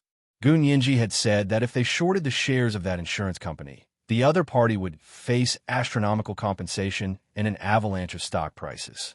They would definitely take the risk and sue Qin Yaowang for insurance fraud. Qin Yaowang hadn't actually formally proposed compensation to the insurance company yet. She was still shorting the shares. Unexpectedly, Gunyinji's words had indeed alerted Qin Yaowang. She wasn't that short of money. Shorting the shares was a habit for her, so she didn't think too much about it. Now that she thought of the drawbacks, she wisely decided to stop. When Shui felt a chill in her chest, as she looked at Qin Yaowang's duplicitous expression. With Gunyinji around, she was really transparent in the eyes of these people. After 7 years of hard work, she thought that she had climbed out of her own class and entered the top class of the empire with her own achievements. However, when Gunyinji returned, not only did He Jichu immediately turn against her, but even Qin Yaowang, who had never treated Gunyinji as her own daughter, was quietly changing her attitude. When Shui really didn't want to take it anymore. How was she worse than Gunyinji? Wasn't it just that Gunyinji would reincarnate? She had become Qin Yaowang and Gu Xiangwen's daughter, while she was only the gardener's daughter. No matter how hard she worked, even if her academic results were better than Gunyinji's and her work results were better than hers, she still couldn't compare to her. She smiled and tucked Qin Yaowang in and said gently, "Okay, I'll go tell second Uncle Qin." After leaving the Qin Corporation's private hospital, He Jichu and Gunyinji didn't go home immediately. Instead, they went to a restaurant for lunch. The car arrived at the restaurant's parking lot, but Gunyinji was in no hurry to get out. She sat in the front passenger seat and whispered to He Jichu, "Professor He, I only said those things in Mrs. Qin's room today to anger Wen Shui. I didn't mean anything else." He Jichu was a bit disappointed. He rested his hand on the steering wheel and said dryly, "I understand." Gunyinji, she was silent for a while, then said, "My unmarried relationship with you doesn't really exist in the eyes of the law, does it?" Gunyinji had left He Jichu when she was 12. Even if their parents had a verbal agreement in the past, it was only a verbal agreement. For a legal engagement, both parties had to be at least of age, which was 18 years old. He Jichu smiled bitterly and reached out to touch Gunyinji's head. "Why did you study law?" And she was so good at it. Gunyinji tilted her head and smiled. "I'm not stupid and sweet. Did I disappoint Professor He?" "Not all." He Jichu retracted his hand and smiled. "You're fair and sweet, but you're not stupid. If you remove all my memories, I'll really be stupid and sweet." Gunyinji put one hand on the car window and seemed to be deep in thought. "I thought Mrs. Qin was really just enforcing the law, but when it came to Shui, she immediately changed the topic." Before Gunyinji was sent to the He family, He Jichu didn't know that Qin Yaowang and Gunyinji's relationship was like this. At that time, he remembered that Gu Xiangwen had taken the initiative to send Gunyinji to the He family. He Jichu knew that this little girl was born to save his life, and she had indeed succeeded. He was very grateful to her and agreed to his parents' request. He promised to marry this little girl when she grew up and take care of her for the rest of her life. Qin Yaowang was also present at the time. She was so excited that she even wiped her tears. The first day he saw the 6-year-old Gunyinji, He Jichu was still a little surprised. She was holding her doll. She was thin and small, very vigilant and silent. She liked to hide under the table and secretly observe him. Compared to other 6-year-old children, she was too quiet and too obedient. He Jichu's original feelings for her were more about responsibility and gratitude than anything else. But after seeing Gunyinji like this, he couldn't help but feel a sense of pity. He let Gunyinji stay in the suite next to him. He woke her up every morning and had breakfast with him. He hired a special tutor to teach her primary school lessons. He Jichu came back from school that night, and the two of them had dinner together. Gunyinji, who had just arrived at his house, didn't argue, cry, or make a fuss. She was so obedient that it made his heart ache. He Jichu asked his father to send 4 female soldiers to take care of her. When he wasn't at home, Gunyinji couldn't be without people by her side for even a second. It was either the female soldiers or the tutor. There were at least 3 people by her side. Under his careful care, Gunyinji slowly became lively and mellow. She would sit at the door waiting for him to come home and tell him what she had done that day. She would tell him what she wanted. She no longer looked at him with admiration, but learned to take the initiative to fight for it. He Jichu loved her like a younger sister, and his mother also doted on her like a daughter. After He Jichu went to college and lived on campus, Gunyinji was personally taken care of by his mother. However, a year before he graduated, his mother suddenly passed away. Gu Xiangwen was the last person to see his mother, so she became a suspect in his mother's death and was wanted all over the world. He Jichu didn't live on campus anymore. He joined the army and took over his position while taking care of Gunyinji. He also had to comfort his father, who couldn't handle the shock of his mother's sudden death and fell ill in bed. The past was still vivid in his mind. The little girl who had been by his side, more and more cheerful, was now sitting next to him and calmly drawing a line between them. Hijichu closed his eyes sadly and smiled bitterly. Can't you coax me a little more? Even if it's fake, can't you let me be happy for a few more days? Gunyinji also felt bad. She turned her head and said softly, Professor He, I'm married. I can't let Huo down. But you got married over there. We don't recognize it here. Hijichu murmured. Also, are you really going to wait for him to come to you? Even if there's a technological breakthrough over there and he's willing to come over, how long will you have to wait? 1 year, 2 years, 5 years, 10 years? Hijichu's voice grew colder. Also, you know that Huo Xiaoheng won't abandon his responsibilities and come over. Gunyinji actually thought so too. But even if Huo Xiaoheng didn't come over, she wasn't ready to accept Hijichu. In her heart, Hijichu was like a brother and a friend. She didn't have any romantic feelings for him. Professor He, my mind is in a mess right now. I haven't thought about these things yet. Can you give me some time to think about it? Gunyinji said carefully. She didn't want to beat Hijichu to death again. Hijichu nodded.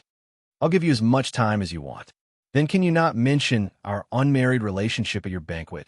Gunyinji didn't want everyone to know about this.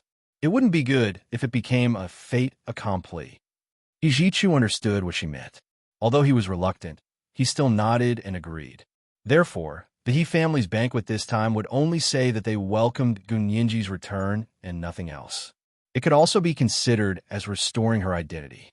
The two of them got out of the car and walked into the restaurant to have a good meal. Hijichu became very talkative. He kept introducing the signature dishes to Gunyinji. He also talked about the local customs and the similarities and differences between the two places in great detail. Gunyinji also listened very seriously. The two of them ate for nearly 3 hours. When they returned home, Hijichu said to Gunyinji, I want to talk to father about the banquet. Shall we go together? Gunyinji hesitated for a moment, but agreed. Hijichu brought Gunyinji to He Changjin's study to see him. The door to He Changjin's study opened. When Shui was standing inside and smiling at them, Gunyinji was slightly taken aback. When Shui, you recovered so quickly and were discharged from the hospital? When Shui raised her bandaged arm to her and said, how did a gunshot wound heal so quickly? I was discharged from the hospital, but Annie Chin had something to say to General He and asked me to pass on the message. What is it? Hijichu glanced at her. Is it about removing you from your military post and canceling your position as a personal secretary? Of course not. When Shui smiled and hid her emotions so well that even Gunyinji couldn't tell. She was still muttering to herself. How did she get over it so quickly? The three of them walked in. He Changjin smiled and said, That's great. Achu, you're holding a banquet for Nyinji, aren't you? Gunyinji looked at Hijichu. Did you text General He about this? They hadn't even said anything. So how did He Changjin know? Hijichu shook his head. He Changjin saw this and smiled. It was Yao Wang who called me just now. She said that you told her about the banquet at the hospital and asked Shui to come back specially to talk to me about the details of the banquet. Gunyinji, Hijichu was unhappy. I'll get someone to prepare the banquet. Miss Wen, you don't have to worry about it. When Shui smiled but didn't say anything, He Chengjian said excitedly, Yao Guang suggested that we take advantage of the banquet to officially get the two of you engaged. Then, we'll immediately prepare for the wedding. When spring comes next year, we'll get married. How about it? That's what I think too. This is today's second update. Chapter 1487, saying one thing but meaning another. Oh, it was only the beginning of the month. Don't you have the guaranteed monthly tickets for your relatives anymore? Monthly tickets. The immortal fate 50,000 Chidian dollars that the leader of Lavender Mimi had rewarded last October has arrived. Moi.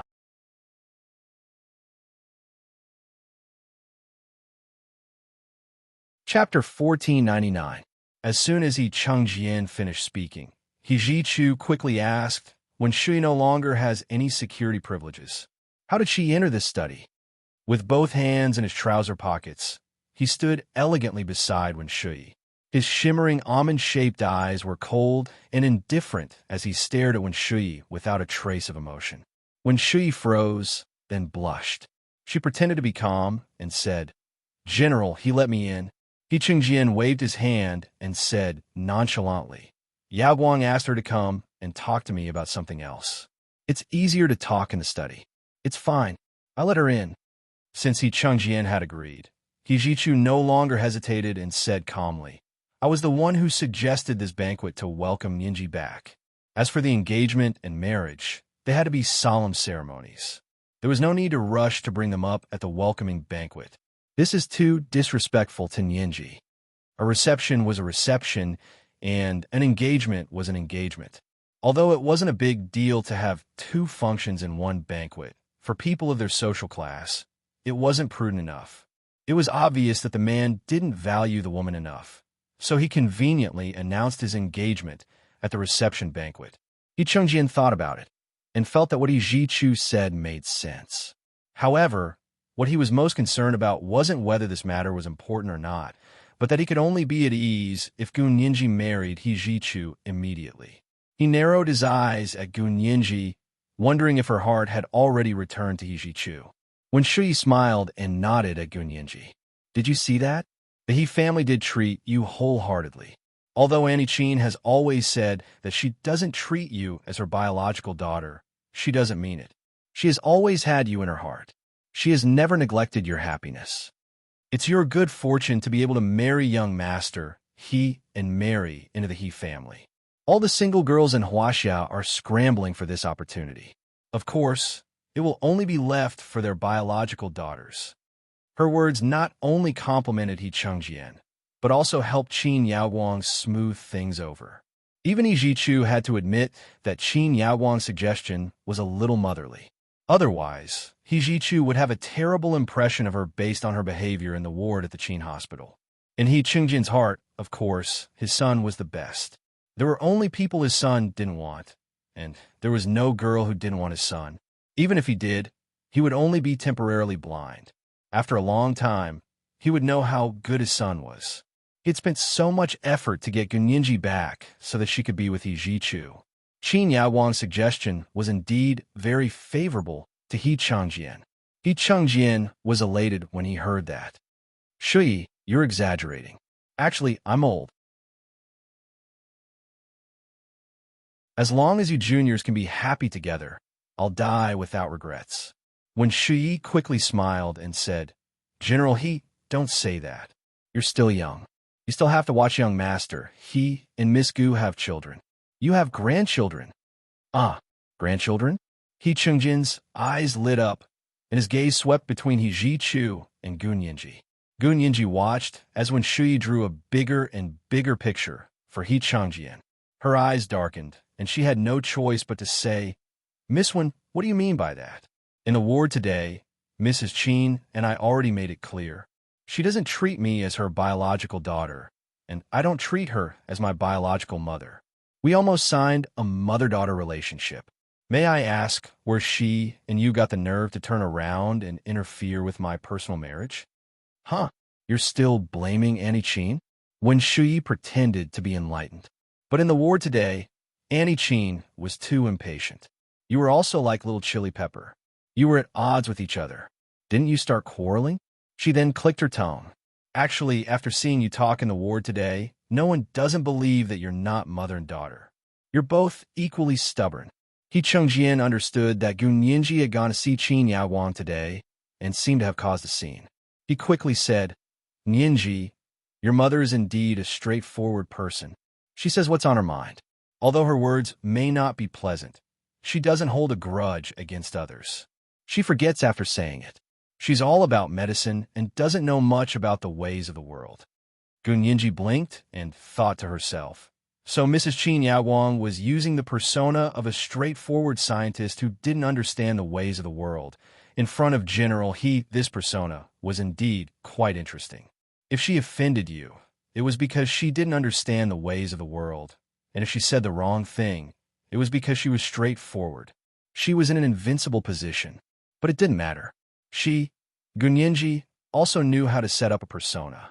She was now the persona of a little cabbage who yearned for maternal love, but couldn't be abandoned by her biological mother. Let's see who can act better. Gunyinji's eyes reddened, and tears immediately fell. Yes, she's a straightforward person. She can say in front of me that she doesn't treat me as her biological daughter. But all these years, what I've yearned for the most is a mother who dotes on me, loves me, and puts me first. She's straightforward, but she's also the director of a big hospital. She has so many people in her hands. So how could she not know how to speak? She just thinks that to me, she doesn't need to put in so much effort to speak properly. He Jichu thought about what he had seen in the war today and felt extremely sorry for Gunyinji. He put his arm around her shoulder and patted her gently. He Chengjian saw that Gunyinji was crying and felt pity for her. He quickly handed her a tissue and said, "Ninji, don't cry. If you feel wronged, tell Uncle He. If your mother goes overboard, Uncle He will have a good talk with her." Gunyinji took the tissue and wiped her tears. She said aggrievedly, "She doesn't understand the ways of the world, but I'm also an orphan girl who has no parents and lives under someone else's roof. Who taught me the ways of the world? How old is she? How old am I? I've never done my duty as a mother, and now I want to dictate my marriage. I really can't accept this." The corners of Wen Shuyi's mouth twitched as she watched from the side. When did this Gunyinji crave motherly love? She was following Hua Xiaoheng over there. She was so smug and arrogant. How did she look like a little orphan girl who has no parents and lives under someone else's roof at all? This was too much of a blatant lie. The corners of Wen Shuyi's mouth twitched. She smiled apologetically and said, "Ninji, you're too sensitive. A child doesn't speak of his mother's mistakes. Even if Annie Qin doesn't pay attention to her words, it's because she treats you as her own daughter.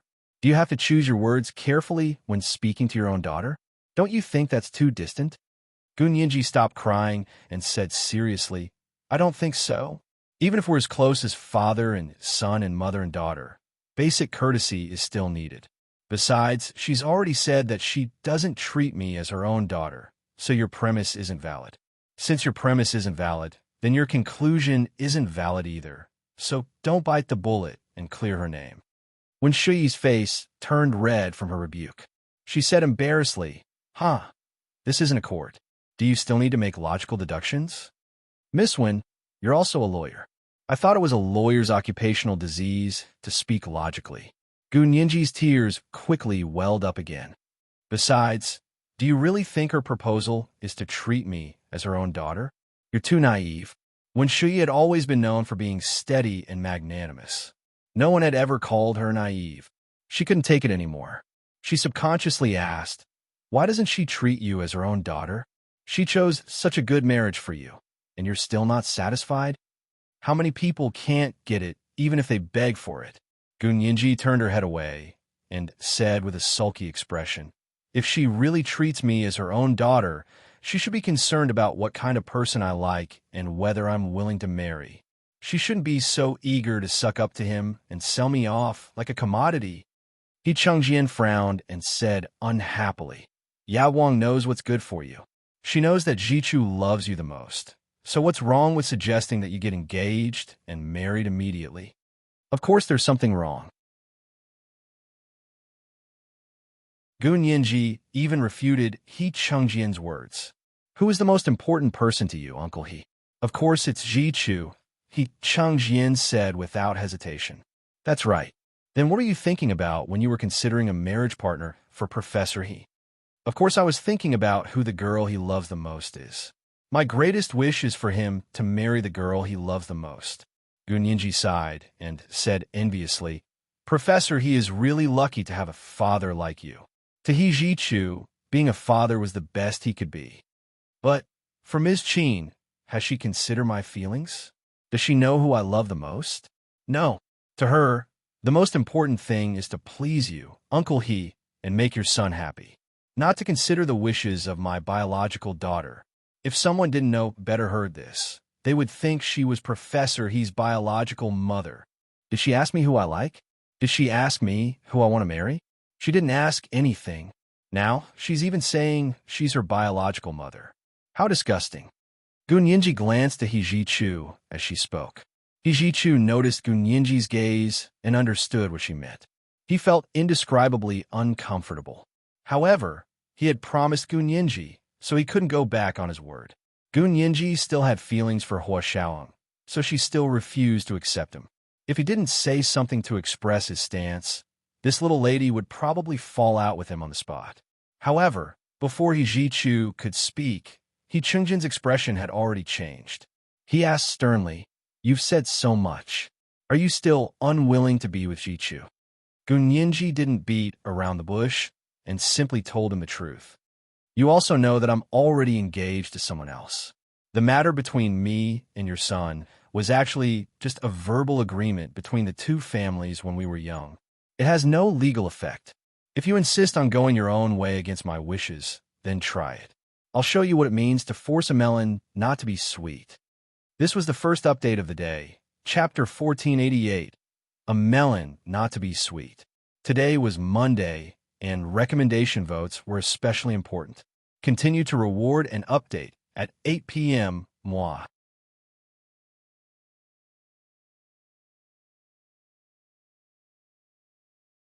Chapter 1500. What kind of person was He Changjian? Perhaps no one had ever spoken to him like this in his life. Even He Jichu, who sometimes went against him, had never been so rude. He Changjian's expression instantly changed when he heard Gun Yinji's harsh words. When Shuyi immediately panicked. "General He, don't be angry. It's fine, it's fine. Yinji, you're really something. Can't you speak nicely?" As she spoke, she helped He Changjian sit down and frantically called the He family's family doctor. When they heard that He Changjian was sick, the family doctors rushed outside the study within a minute. He Changjian clenched his fists and felt his ears buzz. All the blood seemed to rush to his brain, and his vision was a little blurry with a dark red color. He allowed Wen Shuyi to help him sit down. He covered his heart with his hand and slowly calmed his breathing.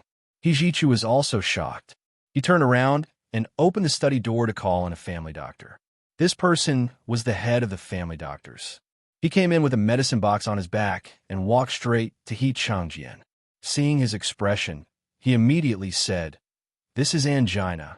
Hurry up and take some medicine." They all had medicine for angina pectoris.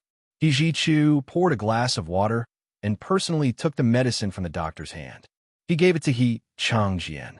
He Changjian took the medicine and closed his eyes to rest against the chair for a while before he recovered. The buzzing in his ears disappeared, and his vision became clear. His face, which was flushed with blood, gradually returned to normal. However, his chest was still a little stuffy.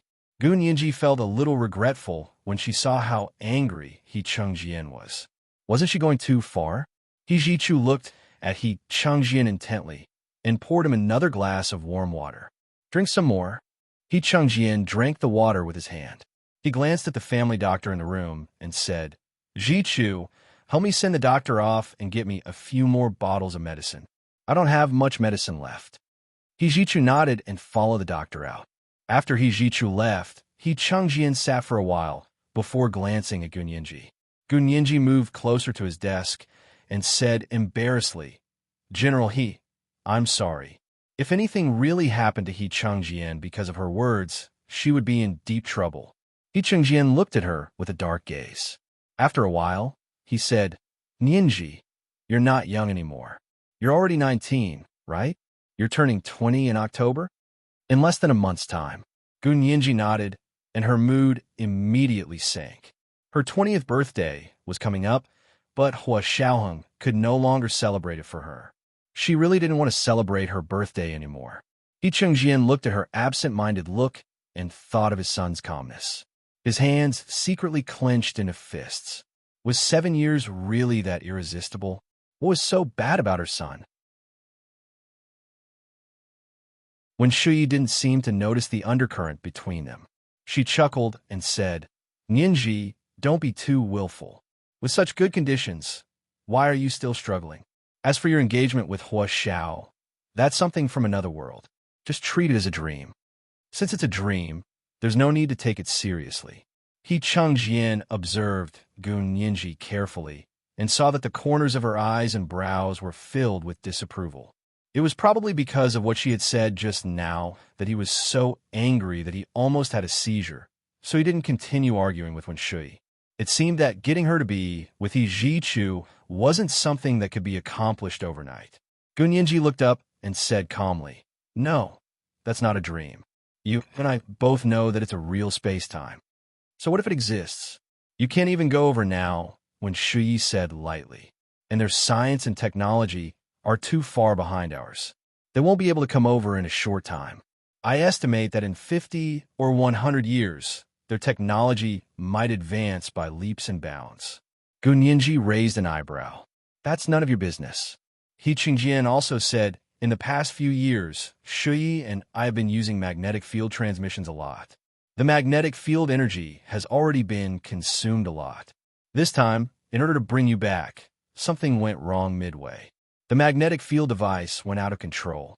Not only did it consume most of our energy, but it also almost lost you and Jining. I left the last batch of energy for Zhichu to support his return. He Chengjian sighed. Otherwise, perhaps Nianji and the others wouldn't have landed on Snake Island in the Caribbean that time. The remaining energy isn't enough to form a magnetic resonance. He shook his head disapprovingly. When Shuyi continued to persuade Gu Nianji, Look, it's not that we're deliberately not letting you go back. But even if we want to send you back now, there's nothing we can do. Without enough magnetic field energy, we can't activate the magnetic resonance. So, of course, we can't transmit. Gu Nianji's heart ached terribly, but she forced herself not to cry in front of them.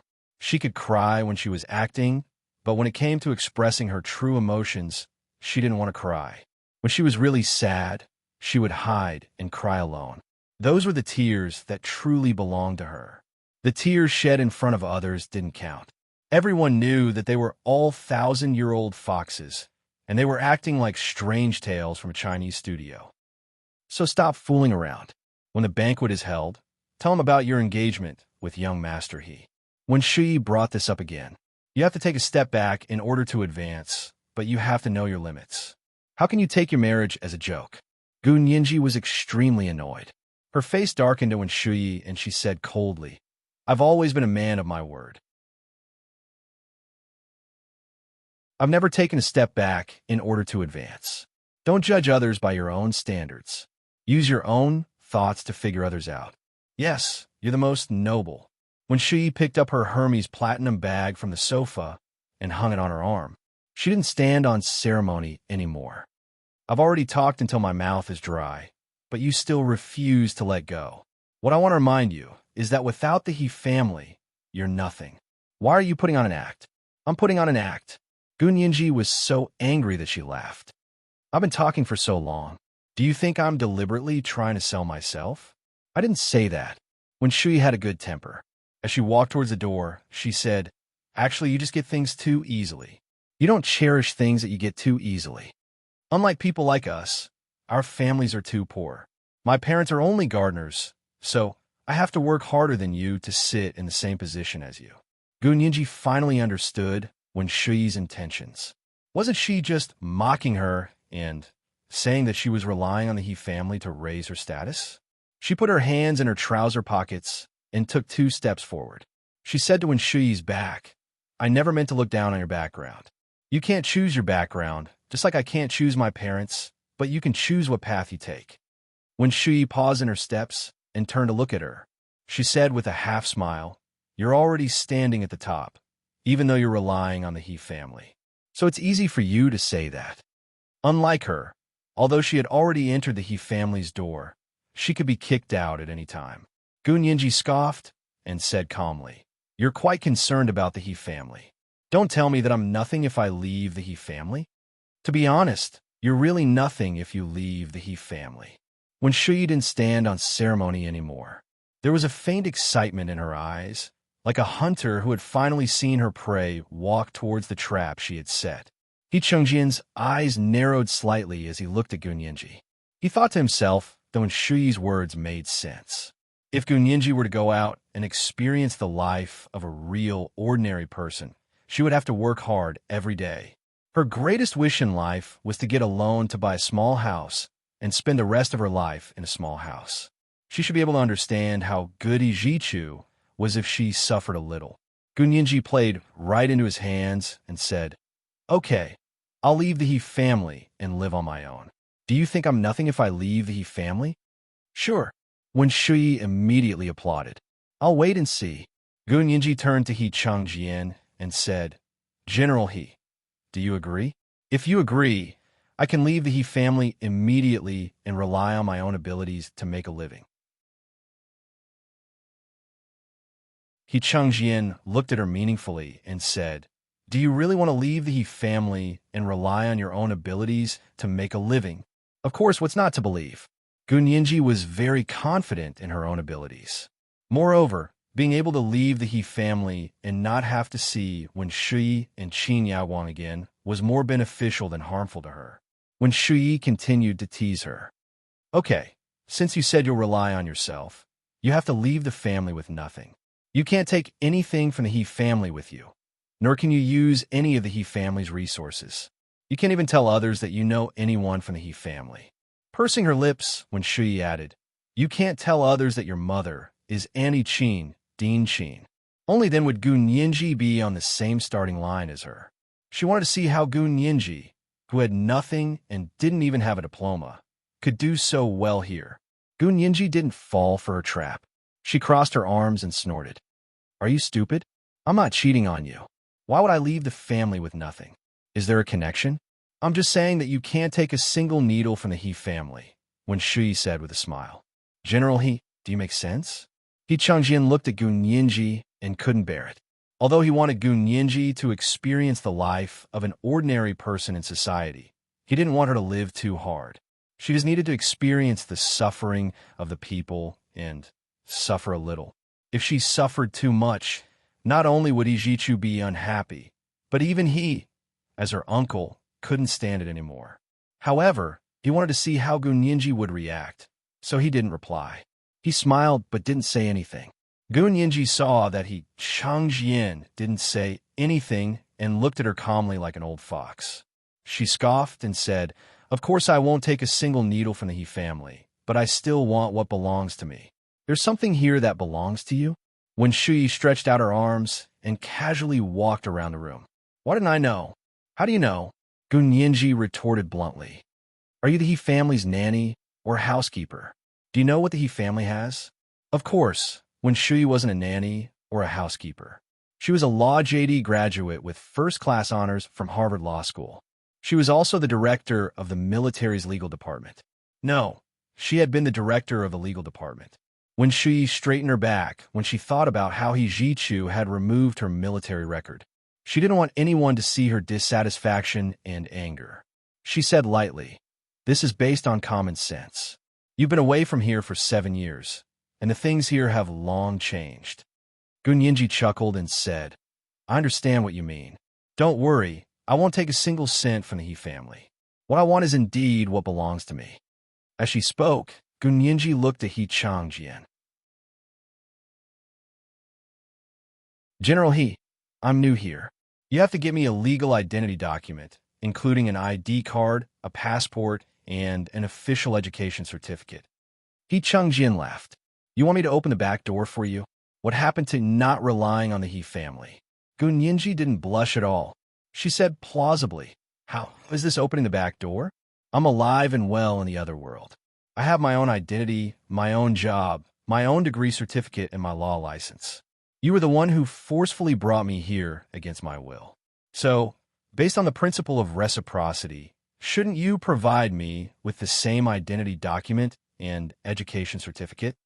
What she meant was that she had to be responsible for ending the sins she had committed. He Qingjian thought about it for a moment and agreed. Okay, I'll get you an identity document and education certificate, but you'll have to retake the law license yourself. It's a deal. Gun Yinji and he Chengjian high-fived to make an oath and smiled meaningfully. When Shi hadn't expected Gun Yinji to easily obtain a master's degree and education certificate from B University's Faculty of Law. Of course, there was also proof of education from primary school to university. With her ID card and education certificate, her identity in this world would be confirmed. To Gun Yinji, she only needed these things to find a job to support herself. She also had her own plans, but these plans required her to get rid of the He family first, especially when Shui, who was always paying special attention to her. When Shui was silent for a moment before suggesting, although Yinji wants to experience life, the security in those ordinary neighborhoods isn't very good. She's so beautiful. What if she encounters a gangster? He Chengjian said, I've already considered this. I plan to send someone to protect her closely. Who are you going to look for? When Shui asked with great interest. I know a few people who are good at martial arts. They're all young Master He subordinates in the military. Gun Yinji could tell that they wouldn't let go completely and let her leave the He family alone. However, this wasn't a bad thing. After all, Gun Yinji still didn't know anything about this world. She didn't know how the security was like, so she still needed time to adapt. She only felt grateful that He Chengjian had promised to send someone to protect her closely. Gun Yinji looked at Wen Shui, who had been giving her ideas, and said calmly, I have a candidate. I hope General He will agree. Oh, who do you want to protect you closely? He Chengjian asked in surprise. Gun Yinji raised her chin. Colonel Qin Jining. He's a very good person. If I need someone to protect me closely, I'll only trust him. He Chengjian was also very confident in this person. Otherwise, he wouldn't have specially appointed him to go there to pick Yinji up. He nodded immediately. Okay, I'll let Jining follow you. You'll call each other cousins. Half of Wen Shui's face darkened. Why do you want Qin Jining to accompany you? You did it on purpose, didn't you? This was the second update of today's 4,000-word reward. Chapter 1489. You did on purpose, didn't you? Today was Monday, and recommendation votes were especially important. P.S. The big chapter is I Am Master Rashi's Spiritual Pet Fate reward last October. Good night, sweethearts.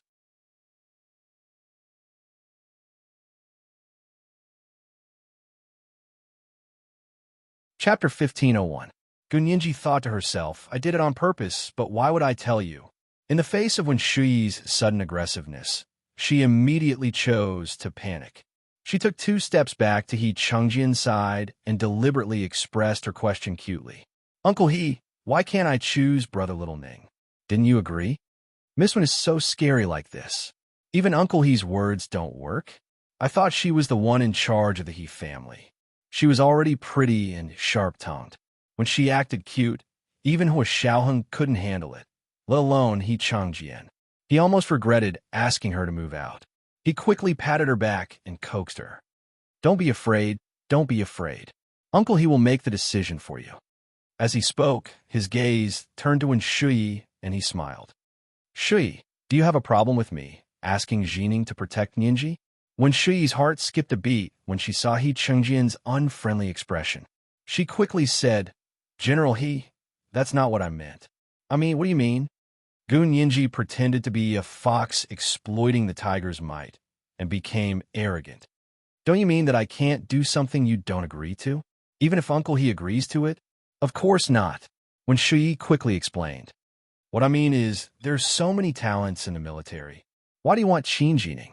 He's not the best. What if he can't take on the heavy responsibility? Huh? Gun Yinji took 2 steps forward and interrupted her. It's just to protect me. Is it that difficult? Does Miss Wen think that in a country like Huaxia, under the full protection of General He, I will still be in great danger? Wen Shui's expression froze, but she quickly calmed down. She gently twisted the silk scarf wrapped around the belt of her Hermes platinum bag with one hand and said with a smile, Of course not, but your safety is of utmost importance.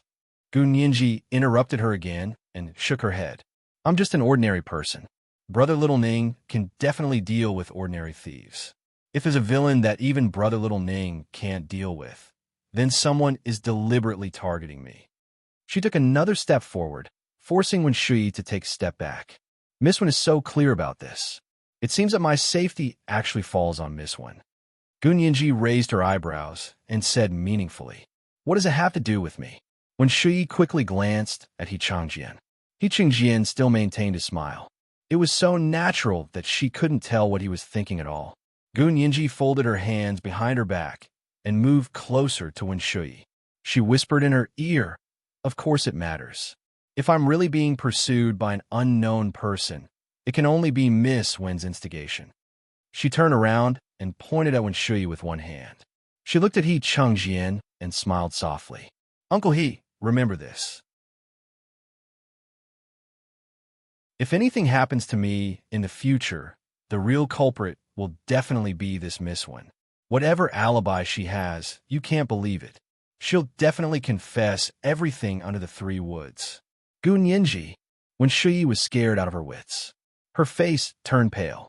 "You're a lawyer too. How can you slander me so carelessly? If you say that again, I can sue you for slander." "How did I slander you?" Gun Yinji turned her head calmly. "Do you want me to explain the legal meaning of slander to you? And you say you didn't slander me? You're implying that if anything happens to you, I'll be the murderer." Wen Shui was so angry that her chest puffed up. "I said if something happens to me. Don't you understand the word if?" Gun Yinji's voice was clear and melodious, like pearls falling onto a jade plate. "If means that it might not happen. If it happens, then it's an objective fact. I didn't slander you. If it doesn't happen, then you're not the murderer. May I ask how I slandered you? Why are you in such a hurry to put the murderer label on yourself?" Gun Yinji's expression darkened. "Or did you actually have the intention to set a trap to chase me out of the He family so that you could find someone outside to do it? Actually, why did you have to go so far? You could have done it in the He family, and there would have been no consequences at all. If you had done it in the He family, you could have escaped unscathed. Nothing would have happened. Why do you have to go so far as to chase me out?" Wen Shui caught the indignation in Gun Yinji's words towards the He family and immediately said, "It's fine if you're talking about me, but why drag the He family into this? If the He family isn't safe, where else in the entire Huaxiao Empire is safe?" He Chengjian coughed. "Ninji, you really don't have to worry about your safety in the He family." "Oh, is that so?" Gun Yinji didn't turn around. She said aloofly, "Uncle He, have you forgotten that just this morning at the He family's house, I was almost forced to commit suicide by them? Are you saying that I don't have to worry about my safety in the He family?"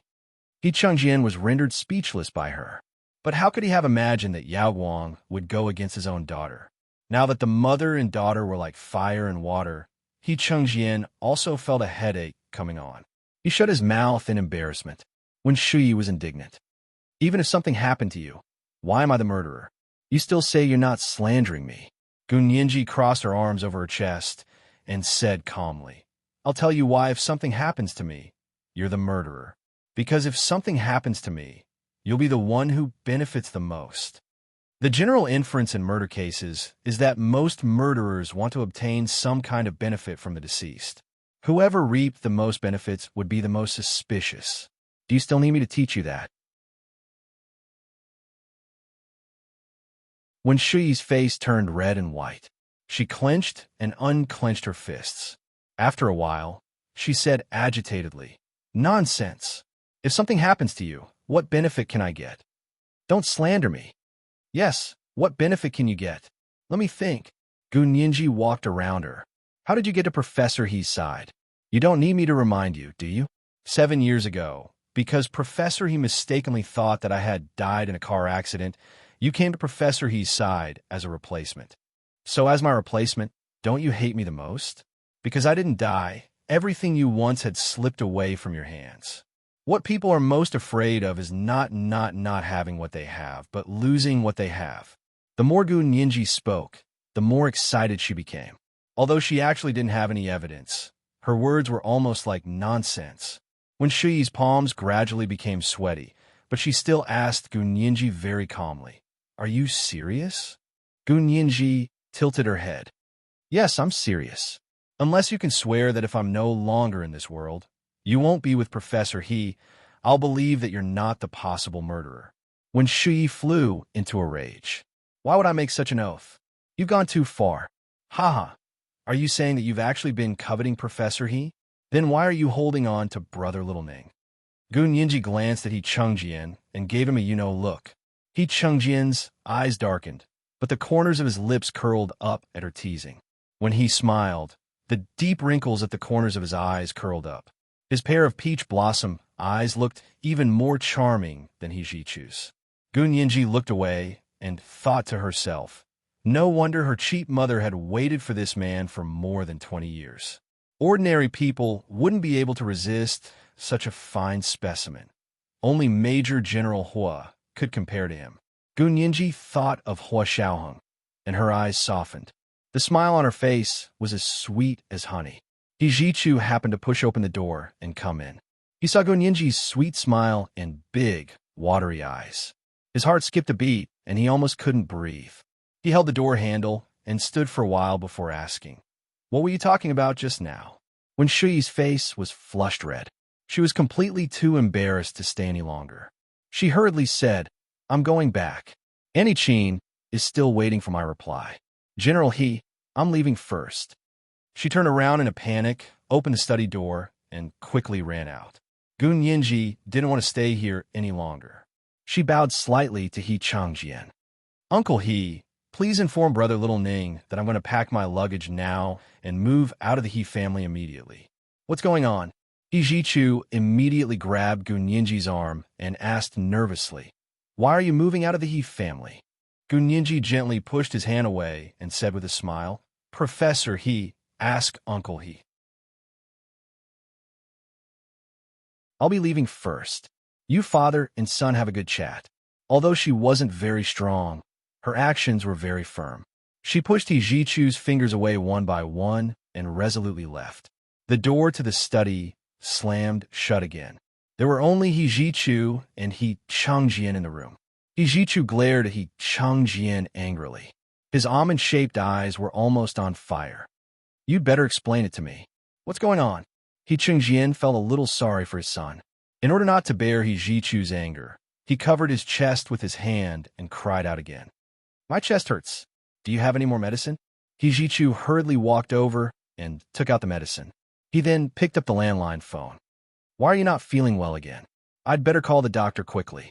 He Chengjian had no choice but to press down on his hand and smile obsequiously. "Achu, it's okay. Dad is fine. I was just joking with you. You were so angry."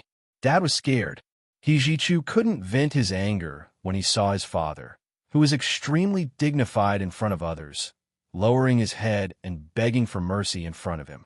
He closed his eyes and rubbed the space between his eyebrows with his hand. He sat down on the sofa. "Dad, what's going on? Tell me quickly. I'm not angry." He Chengjian looked at He Jichu with heartache. He thought to himself, Gun Yinji, that little girl, was full of arrogance. If he didn't destroy her prestige, how could she be willing to spend the rest of her life with He Jichu? His decision was not wrong.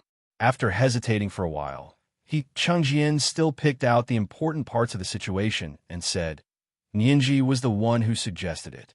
I think it's quite good. Let her go out for a walk, hit a few walls, and learn a few lessons. Then she'll know why flowers are so red. Only Jichu is good in this world." He Jichu didn't know whether to laugh or cry. He only felt his head hurt even more. It seemed that no matter who met Gun Yinji, they would become abnormal. "Dad, you really don't understand, Yinji." He Jichu sighed. "Let her go out. What you have to worry about is not that she'll hit a wall, but that the wall will hit her. If she gets angry, she can tear down the wall for you. You still want her to learn a lesson outside? That's impossible." He Chengjian, aren't you exaggerating? Is she really that powerful? He Chengjian rubbed his chin with his hand. Who does this little girl look like? When your Annie Qin was young, she wasn't as smart and cunning as she was. Could it be that she really looks like that lunatic? This is the first update of the day. Chapter 1490, He's the best in the world. A reminder for everyone, monthly votes and recommendation votes. Monthly votes for 1,500 plus updates at 8 p.m. Moi.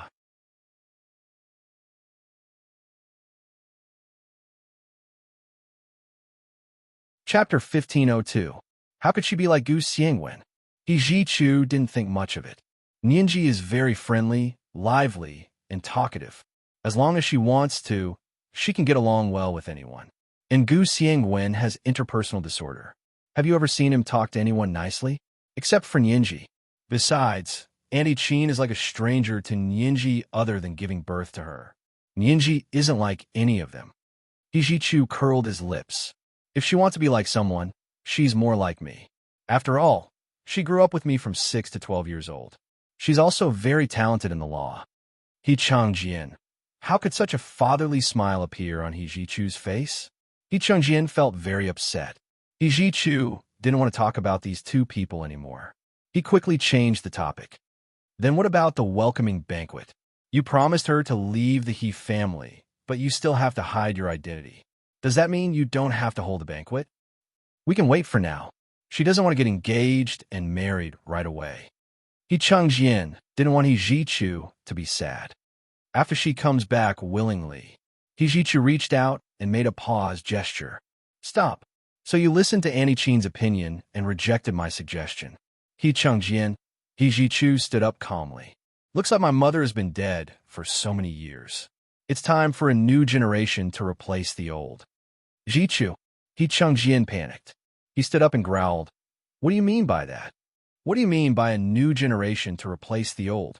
I've only had Su Wen in my heart. Really?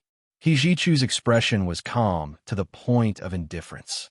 But that doesn't stop you from listening to others. Moreover, between your son and your wife, you chose your wife's opinion. Isn't that obvious? My mother is in your heart, and only in your heart. Your mind is now occupied by Qin Yaowang. He Ji Chu pointed at his head. But I don't blame you. We're all adults, and we don't care about who we'll be for the rest of our lives. If you were the one who died first, I would also persuade my mother to remarry. He Qingjian's lips trembled violently. His face gradually turned pale, and his rosy lips turned purple. He Ji Chu looked at him and pursed his lips. Don't be agitated. I didn't mean to criticize you, but I have never meddled in your affairs with other people, and you must not meddle in my affairs. But Yaowang saved your life after all. He Changjian said in a trembling voice. You were terminally ill. The best doctors in the world said you wouldn't live to adulthood. It was Yaowang who proposed the gene therapy. For you, she experimented many times and finally gave birth to Nianji. I know you don't like her, and I never wanted you to call her mom, but we can't be heartless. Su Wen gave birth to you, but Yaowang also gave you a second life. He Ji Chu rubbed his temples in pain. I'll remember your kindness to me. But if you think that because she saved my life belongs to her and I have to listen to her, then please take this life back. I don't want to live anymore, okay? His eyes gradually reddened, but he gritted his teeth and tried his best to restrain himself. The beginning. That's not what I meant. He Chengjian's voice became serious. Yaowang never wanted you to do anything for her. She saved you for me and Su Wen, and also to challenge the pinnacle of medicine. He paused and continued. Yaowang has a straightforward temper and speaks bluntly, but she doesn't have any bad intentions.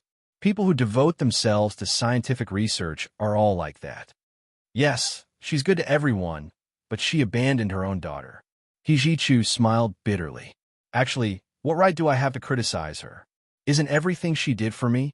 He Ji Chu had very complicated feelings about Qin Yaowang. You should be grateful to her. After all, without her, he would have died at the age of 16 like He Ji Chu over there. However, Qin Yaowang had been so good to him, but now it was obvious that she didn't treat Gu Nianji as her own daughter. To her, Gu Nianji was just a medicine to treat He Ji Chu. This way of expressing her feelings confused He Ji Chu. He had thought that no matter what, Qin Yaowang was Nianji's biological mother. What mother wouldn't love her daughter? Perhaps he was wrong. In this world, there really were mothers who didn't love their biological daughters. He remembered that when Nianji was still young, she had been rather distant from this mother. Qin Yaowang didn't come to see her often, but she didn't mind. The happiest time for her was when Gu Xiangwen came to see her.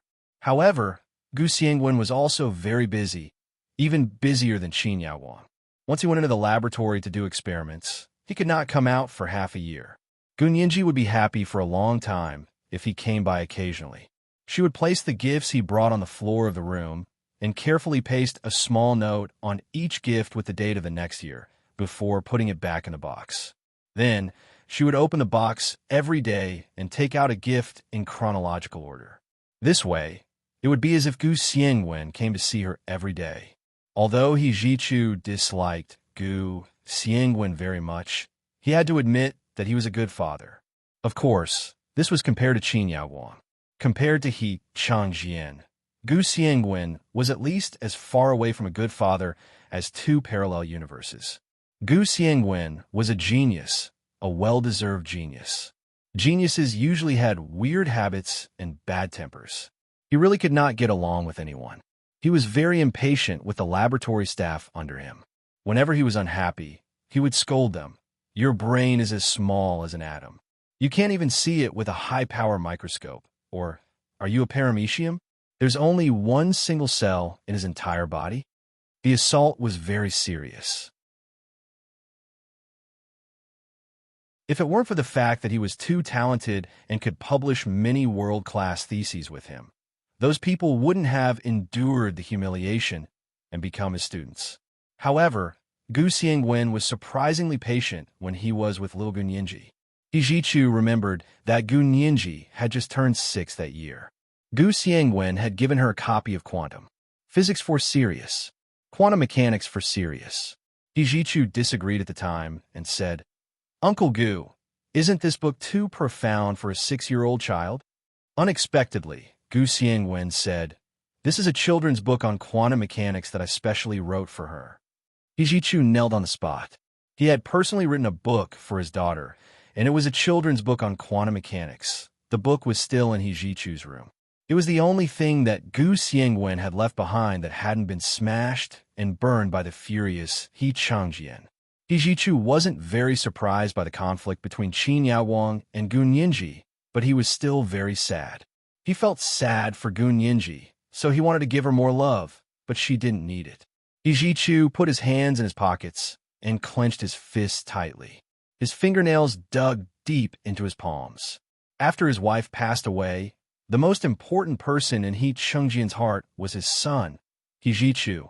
Now that Hijichu was dissatisfied with Qin Yaowang, He Changjian chose to give up on Qin Yaowang without hesitation. He couldn't make his son unhappy. This was the treasure that Su Wen had left him. If he didn't take good care of her, he wouldn't have the face to see her in the afterlife. Since Nianji is leaving the He family, I don't plan on staying either. Hijichu put his hands in his pockets. His figure was tall and straight, like a bamboo pole. Take care. Jichu, forgive me this once. I really didn't mean to reject you. He Chengjian felt a wave of panic in his heart. Had he really done something wrong? Wasn't the person He Jichu loved the most in his heart Gunyinji? He only wanted to help him be with the person he liked. What was wrong with him? Perhaps he was wrong. The last thing he should have done was listen to Qin Yaowang's suggestion today. He rejected He Jichu's suggestion and even agreed to Gunyinji move out of the He family. He Chengjian staggered out from behind the desk and said anxiously, I'll go find Ninji and ask her to stay. Let's have a welcoming banquet. It's happening right away. I'll ask the housekeeper and orderlies to prepare the list. Hijichu held his arm with a pained expression. Dad, don't be like this. Jichu, I really just want you to be fine. He Chengjian's tears streamed down his face. I've let your mother down. I've let you down. He suddenly raised his other hand and slapped himself hard in the face. Hijichu was stunned for a moment. He quickly pressed down on He Chengjian's other arm and said sternly, Dad. Jichu, it's Dad's fault. Dad will divorce Qin Yaowang immediately. He Chengjian couldn't care less now. Don't go. And Ninji, I'll go talk to her myself, apologize to her, and ask her to stay, okay? Faced with such a father who was so devoted to him, Hijichu couldn't continue insisting on moving out. He knew that his father's illness was already very serious, and this illness wasn't a genetic illness. Even if Gunyinji was there, she wouldn't be able to cure him. It was an injury he had suffered in his early years in the military that caused his organs to fail. To put it bluntly, he was old, coupled with the fact that his heart wasn't very good. If the stimulation was too much, he could die at any time. Hijichu's heart was burning, but he finally endured it and said, "Dad, take good care of yourself. I won't move out, but don't worry about Ninji and me." "Really?" He Chengjian grabbed his arm tightly. "Don't you need me to apologize? It's all Shui's fault today." She kept pushing her around. She was pushed around until she had no choice but to say she wanted to move out, and even asked Qin Jining to be her security guard. Hijichu knew Gunyinji very well. If she didn't want to leave, even Tin Shui's wouldn't be able to make her leave.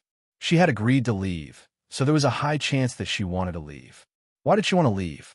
Because she didn't want to live with him and was worried that they would be too involved. Hijichu didn't say this out loud. He held Yi Chungjin's arm and walked him back to the bedroom. He said, "Since I'm back, you can rest in peace and recuperate. The security in the study needs to be increased. No one can be let in if they don't meet the security level, even if you agree."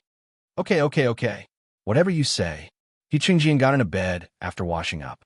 He obeyed Hijichu's words. And Annie Qin, she's not a military personnel, so the security level she enjoys is too high. Hijichu was still brooding over Qin Yaowang's insistence on performing the surgery on Gunyinji. When Shui too. I like to see when these two will perform the surgery on themselves. Okay. Whatever you want. Yi Chengjian was about to become Mr. 3. Other than okay, and okay. Hijichu took care of Yi Chengjian to sleep before turning off the lights and leaving. He had been gone for 4 years. His father had really aged a lot. Hijichu had originally planned to stay on the other side and not come back, but now that he was back, he had a way to come back. He wasn't in a hurry at all. With Gunyinji, he had a lifetime to accompany her as she slowly grew old. Walking out of Yi Chengjian's bedroom, he saw Yi Chengjian's orderly standing at the door with an anxious look on his face. "What's wrong?" "Young master, Miss Gu has packed her suitcase and is about to leave." This is today's second monthly ticket, 1,500 plus updates delivered. Chapter 1491, A New Generation Replaces the Old. A reminder for everyone's monthly and recommendation tickets. P.S. Thank you for the 60,000 book coins that Tian Tianxin from Buckle Bookstore gave. I finally have the first leader from Buckle Bookstore. Mwah.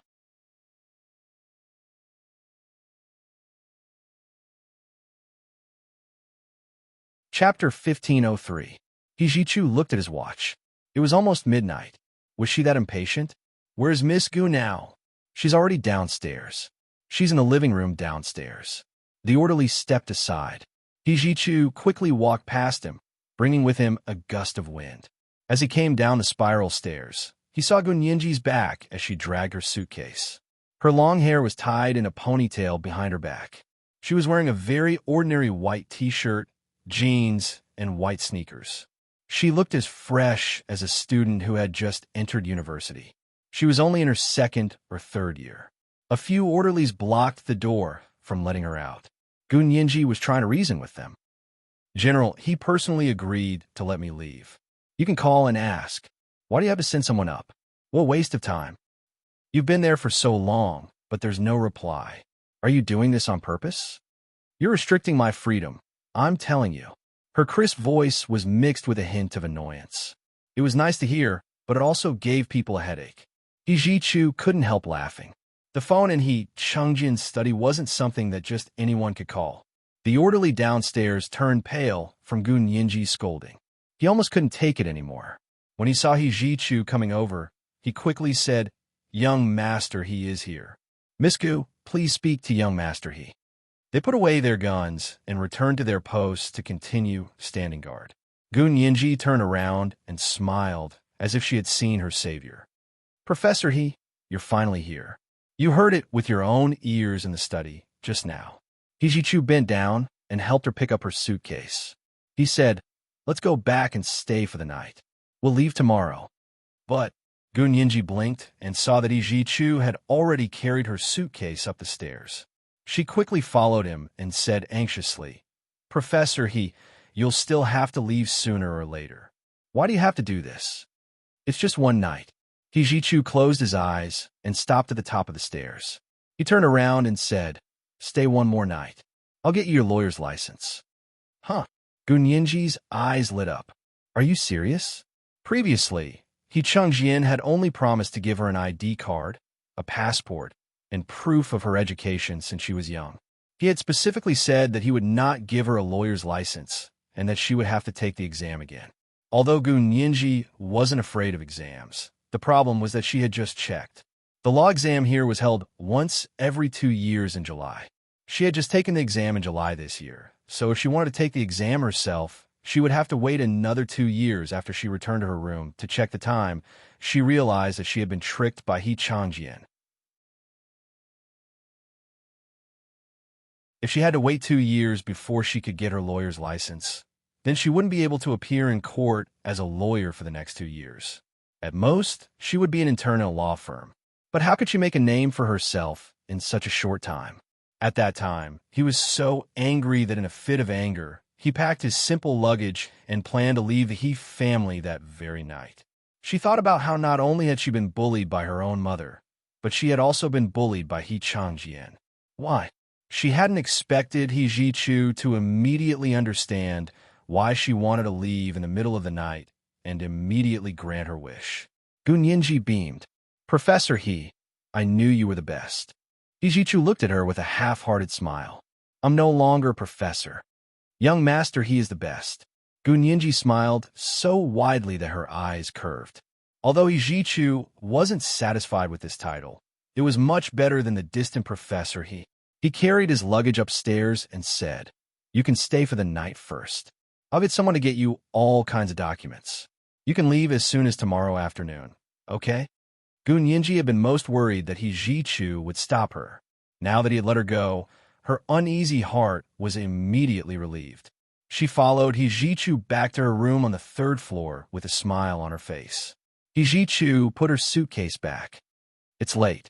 Have a good rest. Young Master He, you're not angry with me, are you?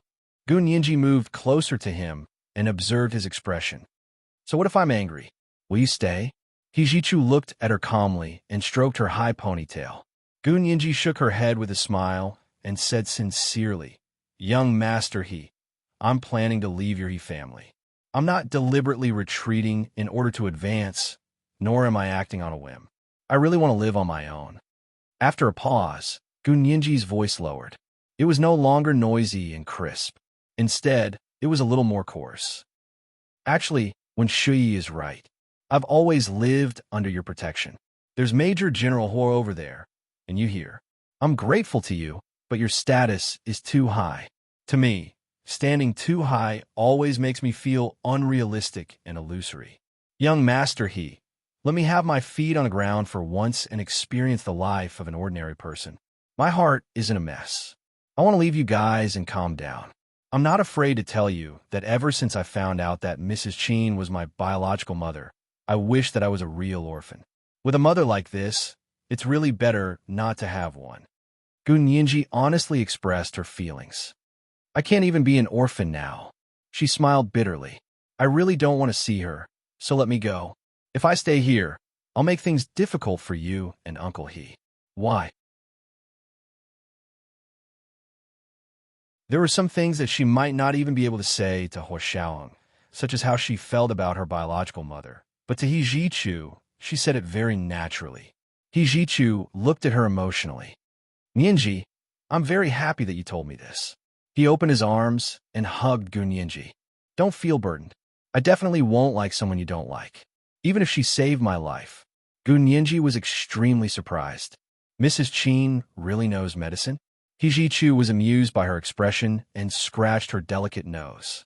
Mrs. Qin is indeed a genius in medicine. He thought about it for a moment and told Gun Yinji, Your father, Gu Xiangwen, is an absolute genius.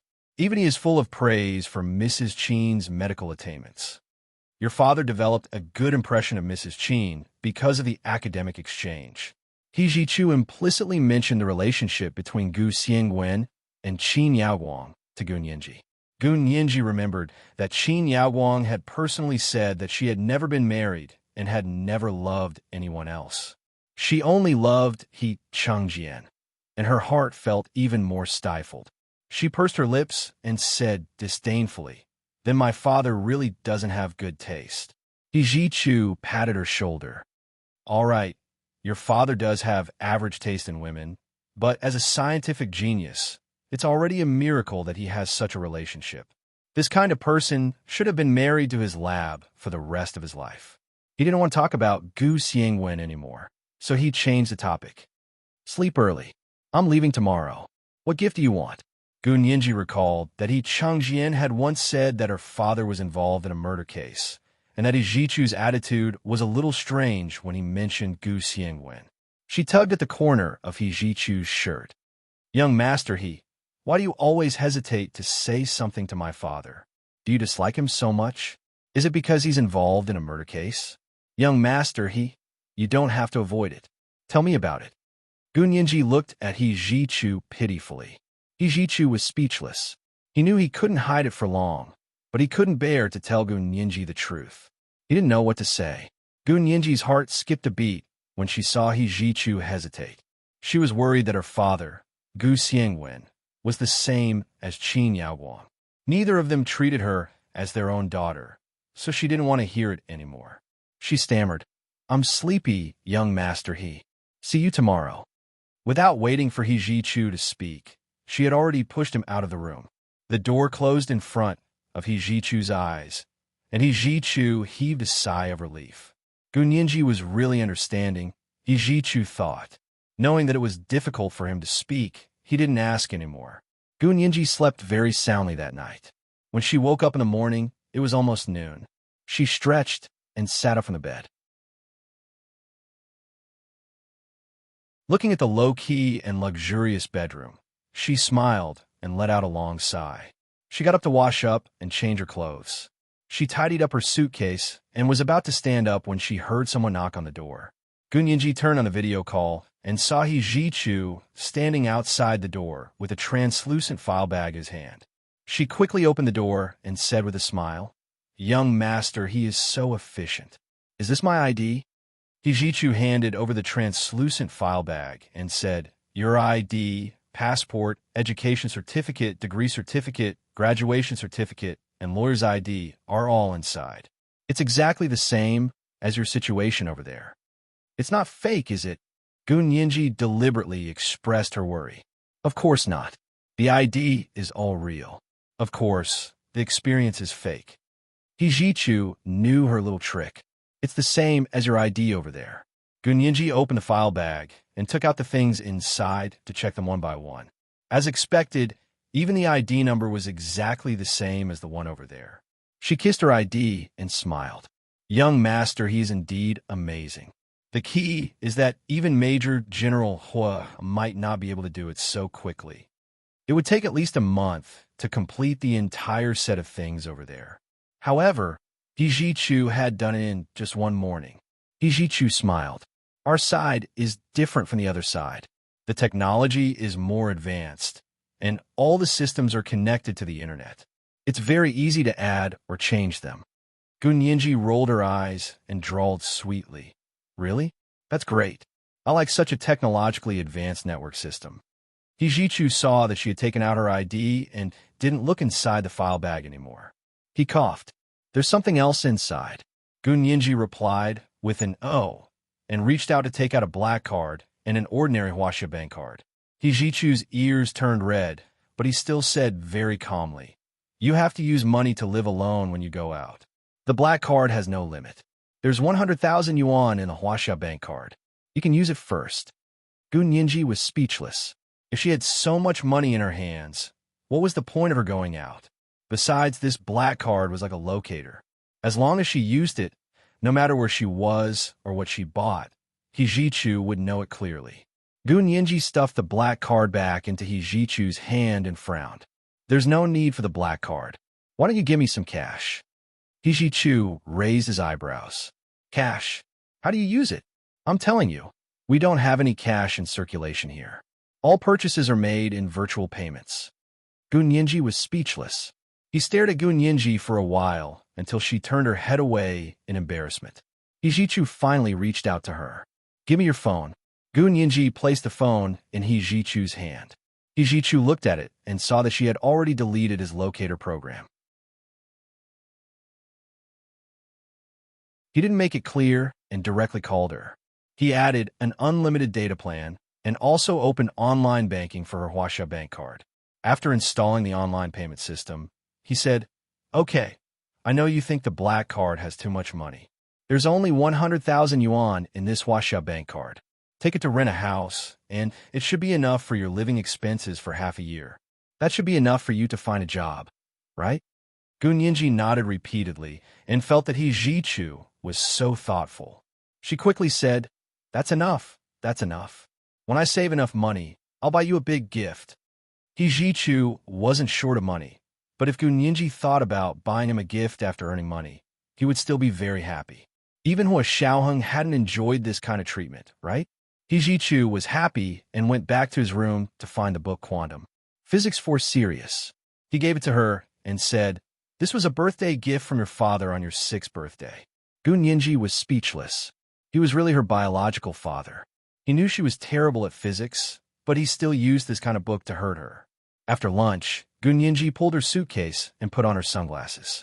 She waved happily at Hijichu and left the He family's front door. Hijichu stood on the balcony on the 2nd floor and watched Gunyinji drag her suitcase as she walked away. He suddenly felt like an empty nest old man. The child had grown up and her wings had hardened. Look how fast she flew. Hijichu, the empty nest old man, watched Gunyinji get into a car at the door reluctantly. He Chengjian walked over and stood beside him. He whispered, "If Ninji had grown up on our side, she would be at the age to go to university. Yes, just treat it as making up for our shortcomings." Hijichu crossed his arms. "Dad, I haven't been to the military in a long time. I'll be busy soon. You should rest more. Don't tire yourself out." "I know. I'll take good care of myself," He Chengjian said with a smile. "With you sharing my worries, my illness will recover faster." Hijichu turned to look at He Chengjian. Seeing that his complexion was indeed much better than yesterday, he nodded slightly. "Then I'll go to the military." He then asked, "What about Qin Jining? Has the order been given?" "Yes, Qin Jining is driving that car. He will settle down with Ninji first, then go from public to private. In the future, he will walk around as a cousin, as a relative." He Chengjian had made very detailed arrangements. Hijichu was also at ease with Qin Jining. "Thank you for your hard work, cousin. I'll treat him to dinner when we settle down." Gunyinji got into Qin Jining's car and sat in the front passenger seat. Qin Jining was going to be Gunyinji's bodyguard now. Although he didn't like her very much, he wasn't that dissatisfied anymore. He asked calmly, "Where are you going?"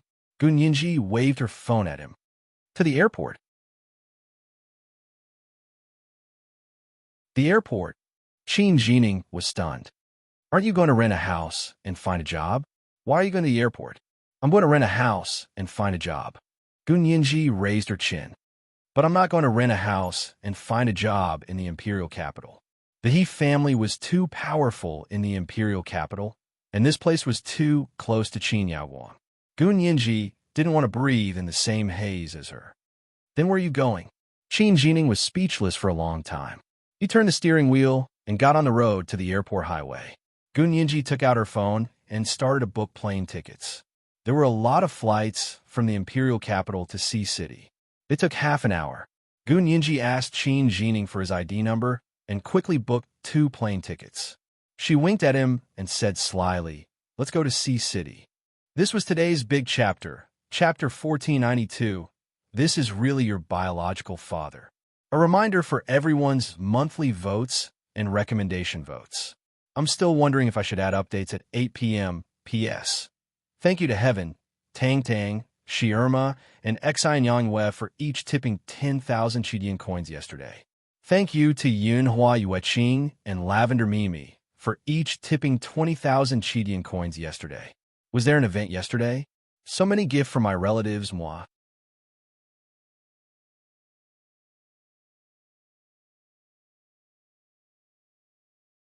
Chapter 1504. Gunyinji had lived in Sea City for 5 years. She was more familiar with all aspects of Sea City than the imperial capital. She just didn't know how different Sea City was from the other side. When they arrived at the airport, He Jichu and He Chengjian each received a text from Qin Jining saying that he and Gunyinji were about to board the plane to Sea City. He Jichu didn't say anything and replied with a text. Protect her well. He Chengjian's reply was even shorter. There were only 3 words. Got it. Qin Jining bent over and sat beside Gunyinji. He secretly looked at his phone to see if there were any instructions from his superiors. When he saw the text messages from the two of them, he was a little speechless. He put his phone away and turned around to see that Gunyinji had already stood up in high spirits. He said, "It's time to board the plane." Her suitcase had already been checked in, and she was carrying an orange Hermes platinum bag on her arm. Qin Jining looked up at her and stood up to say deliberately, "This kind of bag looks better on a mature woman." "You're right. You're a little lacking." "Mature woman?" Gunyinji was deep in thought. "You mean older women, right?" Qin Jining nodded. "You could say that." "Like when Shui?" Gunyinji tilted her head and smiled slyly. Qin Jining was annoyed. He turned his head and ignored her. He walked to the boarding gate alone. Gunyinji followed beside him and smiled. "Don't just be angry. I bought you a plane ticket. Remember to pay me back." Qin Jining stopped his tracks and said coldly, "Your phone number." Gunyinji gave him a string of numbers. Qin Jining entered his phone and transferred the money for the plane ticket to her. "We don't owe each other anything now." "Yes, yes, yes." Gunyinji nodded repeatedly and smiled. "That's great. It doesn't hurt money if we don't talk about feelings." Qin Jining didn't say much along the way. Fortunately, it was only 2 or 3 hours from the imperial capital to Sea City. Gunyinji took a nap. When she woke up, the plane was already about to land. Qin Jining stood up and took his backpack down. He asked, "Do you have a place to stay here?" Gunyinji thought about it. "Let's find a hotel first, then rent a place." She had lived in Sea City before, and the West District was where the government's main departments were located. The residential areas there were especially expensive, but the facilities were very good.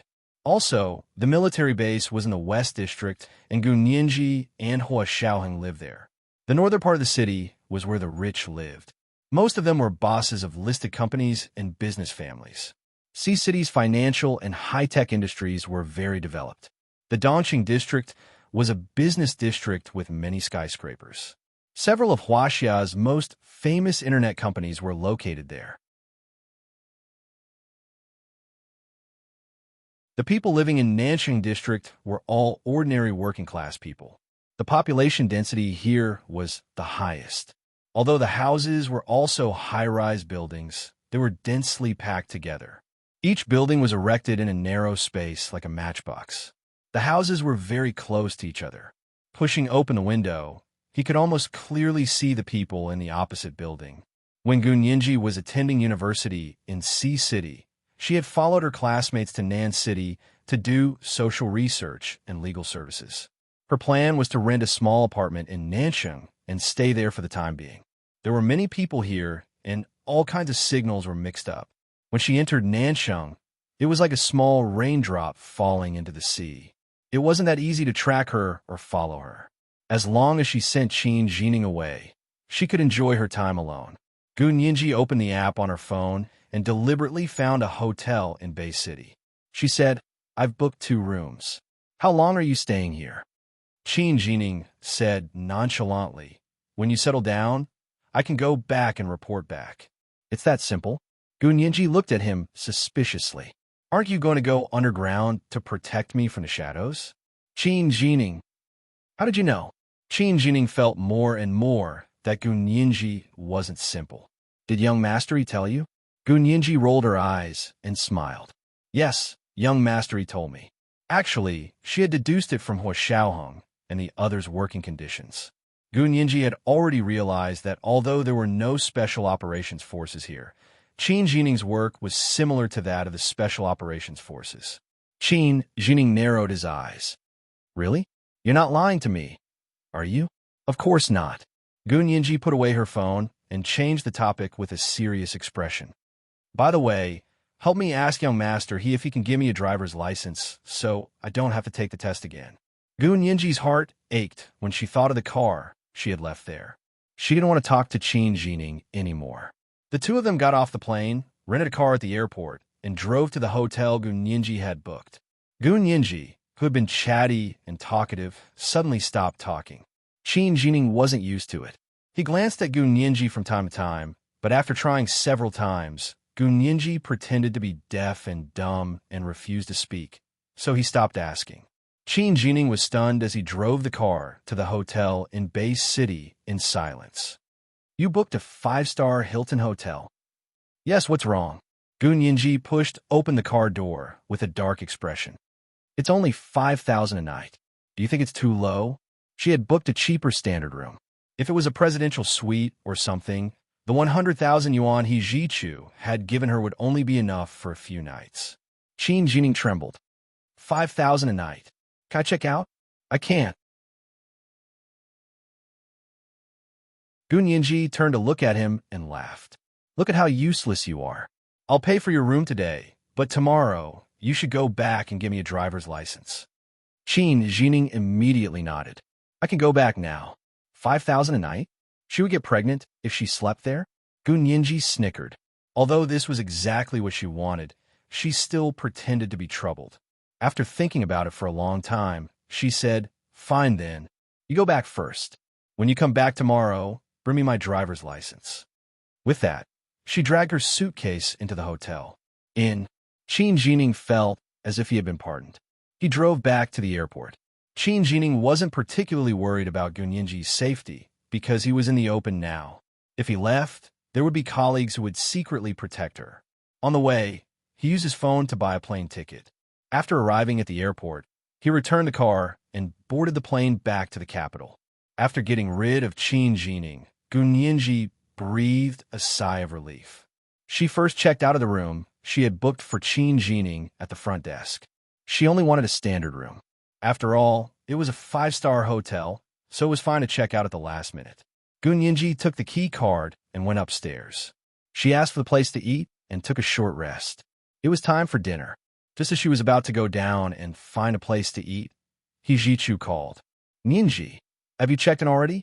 He Jichu sat in his office and called Gun Yinji with his Bluetooth headset on. Gun Yinji smoothed her hair in the mirror and walked out with her phone in her hand. I just checked in. Brother Little Ning has already returned to the capital. Young Master He, can you help me get a driver's license for him to bring over? He Jichu knew that Gun Yinji had a driver's license there, so he nodded and agreed. When little Qin comes back, I'll ask him to bring it over for you. Gun Yinji smiled and thanked him. Is there anything else, young Master He? I'm going to have dinner. He Jichu quickly said, hurry up and go eat. Don't starve yourself.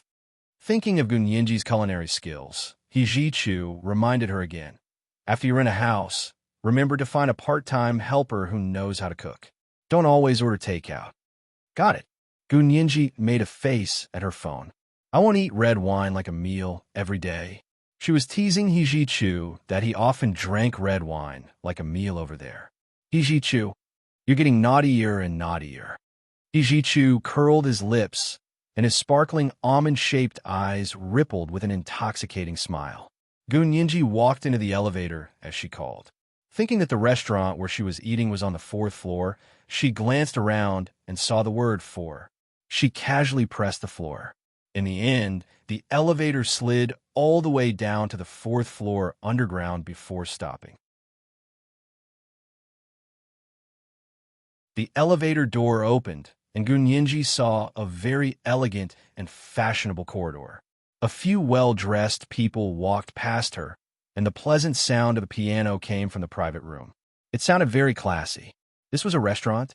Gun Yinji walked out of the elevator and looked for signs everywhere. After looking for a long time, she finally realized that this was the 4th floor underground. There was a dash in front of the 4 she had pressed, but she hadn't noticed it. However, from the looks of it, it seemed to be a place to eat, and it was very stylish. Gun Yinji was curious and decided to find a place to eat here. She looked at the private rooms one by one. Some of the private rooms were closed, while others had their doors ajar. There weren't many people inside, and they were in groups of 3 or 5, sipping wine. There were also many people, and it seemed like they were having a party. However, it wasn't noisy, and everyone seemed very polite. Gunyinji was almost at the end of the corridor, but she didn't see a place like a restaurant to order food. She was a little disappointed and was about to return to the restaurant on the 4th floor upstairs. There must be a place to order food there. At that moment, the door of a private room was suddenly pushed open. A drunk man came out from inside. He held the door and panted for a while, as if he was about to vomit. Gunyinji quickly moved away, not seeming to be affected by the smell of alcohol. The man looked up, and in his drunken haze, he saw a girl with a ponytail walk past in front of him. He couldn't see her face, but her fair side profile flashed past his eyes, and it was extremely seductive. His gaze followed her, and he saw her back. Under a simple white t-shirt, her slender waist could not be grasped, and a pair of long legs covered in blue jeans. They were so straight that it made one's imagination run wild. If such a pair of legs wrapped around his waist, damn, he was actually going to get hard. He wiped his mouth and chased after her. "Miss, are you coming to the stage?" Gunyinji turned around and inexplicably saw a drunk young man walking over. He leaned against the wall and struck what he thought was his most handsome pose, grinning. "What stage?" Gunyinji pointed in the direction of the elevator. "Are you looking for the front desk? Go up from here to the lobby on the 1st floor. The front desk is there." Although the man was drunk, he wasn't drunk to the point of losing consciousness. As soon as he heard Gunyinji's words, and then looked at her attire and temperament, he knew he had the wrong person. This girl wasn't a prostitute here. He chuckled and didn't want to retreat. He leaned over and sniffed. "What perfume are you using? Why does it smell so good?" As he spoke, he wanted to block her against the wall. Gunyinji finally understood that she had met a hooligan with bad intentions. In a rage, she suddenly reached out and grabbed the man's wrist, twisted it, and pinned it behind him. She dragged him to a place in the corridor where the surveillance cameras couldn't see and kicked him in the knee. The man couldn't stand steadily and knelt down. Gunyinji grabbed his head and slammed it against the wall. "Open your F***king eyes and take a look. How dare you provoke anyone? Are you blind?" Gunyinji was so angry that she punched and kicked the man. Gunyinji, who had grown up with Huashaoheng in the army, had been trained. She was more than enough to deal with this kind of pervert. Besides, the man was already drunk, and Gunyinji had pinched the numb tendon on his arm. His head had been hit so hard that he was seeing stars. He was in so much pain that he started wailing like a ghost. The doors of the private rooms were pushed open one after another. Gunyinji saw that she had alarmed someone and immediately ran towards the elevator. However, she heard the alarm in the corridor ring, and there were already guards standing in front of the elevator door. She cursed her bad luck. She didn't want to make a big deal out of it and be scolded by He Changjian. She didn't want Qin Yaoguang and Wen Shui to know that she had caused trouble as soon as she left the He family. In a moment of desperation, the door of a private room opposite suddenly opened. "Come in." A female voice rang out and dragged her in.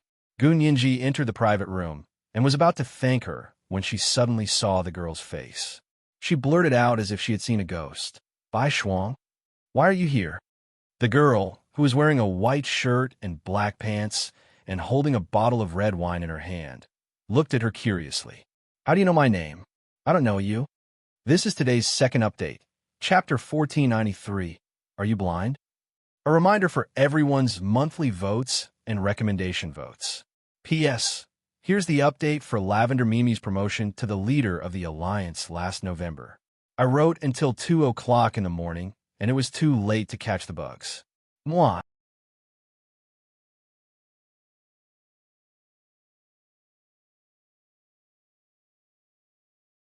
Chapter 1505. Gunyinji clenched her fists reflexively. She was very annoyed at herself for speaking out of turn.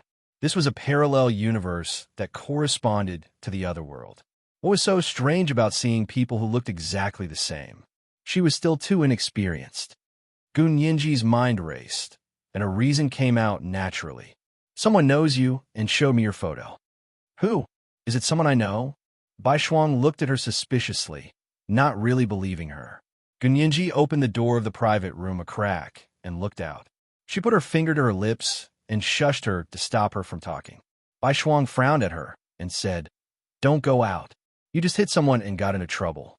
That person's family is quite powerful." Gunyinji smiled and waved her hand. "It's okay. That person won't say that I hit him." "Why not? Do you think he's that kind?" Bai Shuang pursed her lips. "That person is the most lecherous, and his family is rich. None of the sisters in the hotel dare to offend him. I wonder how much he has taken advantage of them." Gunyinji opened the door of the private room a little more and said, "Listen for yourself." Bai Shuang leaned over. The man was helped over by two people. He was talking to the police who had come to investigate and collect evidence. He spat. "Officer, you must catch him and avenge me. That person is a brawny man who is 9 meters tall. He weighs about 250 kilograms. His arms are as thick as my thighs, and his fists are shockingly big. I resisted with all my might, so he pushed me to the ground." Bai Shuang. She quickly glanced at Gunyinji. The girl was tall and slender, with curves in all the right places. Her appearance was even more delicate and intelligent. How was that a brawny man who was 9 meters tall? Had the man outside been beaten silly by this girl? Was he talking nonsense? Gunyinji saw her doubt and closed the door of the private room tightly with satisfaction. She smiled and said, "This kind of B***TCH bullies the weak and fears the strong. He also wants a safe face. He won't give me up. Think about it. If his friends find out that he was beaten black and blue by a young girl, how will he be able to show his face in the future? Where's his shame? So the person who beat him up must be a brawny man who is 9 meters tall." Gunyinji puffed out her chest. "A brawny man who's 9 meters tall is here. Miss, do you have any objections?" Bai Shuang giggled at her teasing and pinched Gunyinji's face. "Your little mouth sure knows how to talk. You're also so smart." Gunyinji also touched Bai Shuang's face and said with a smile, "You flatter me." She quickly glanced at the private room and saw that there were 8 large screens as tall as a person facing the door. They blocked the view of the people entering the room, and she could not see who was inside. There was a wine table beside him with all kinds of red wine on it. It looked expensive. The lady in the hotel uniform should be the lady selling red wine. Gunyinji had a strange expression on her face. She didn't expect that Bai Shuang was actually a bar girl in the hotel. On the other side, although Bai Shuang was implicated by her father and didn't end up well before that, Bai Shuang was the spokesperson for the Ministry of Foreign Affairs. It was like heaven and earth. Bai Shuang noticed that Gunyinji was looking at her strangely and asked her in confusion, "Who showed you my photo? Maybe I know him." Gunyinji sighed inwardly and casually said, "You know him. It's Brother Zay." "Little Zay?" Bai Shuang's expression became strange. "What's his full name?" "Zhao Yangza." "His name is Zhao Yangza. I call him Brother Zay." Gunyinji randomly made up a story.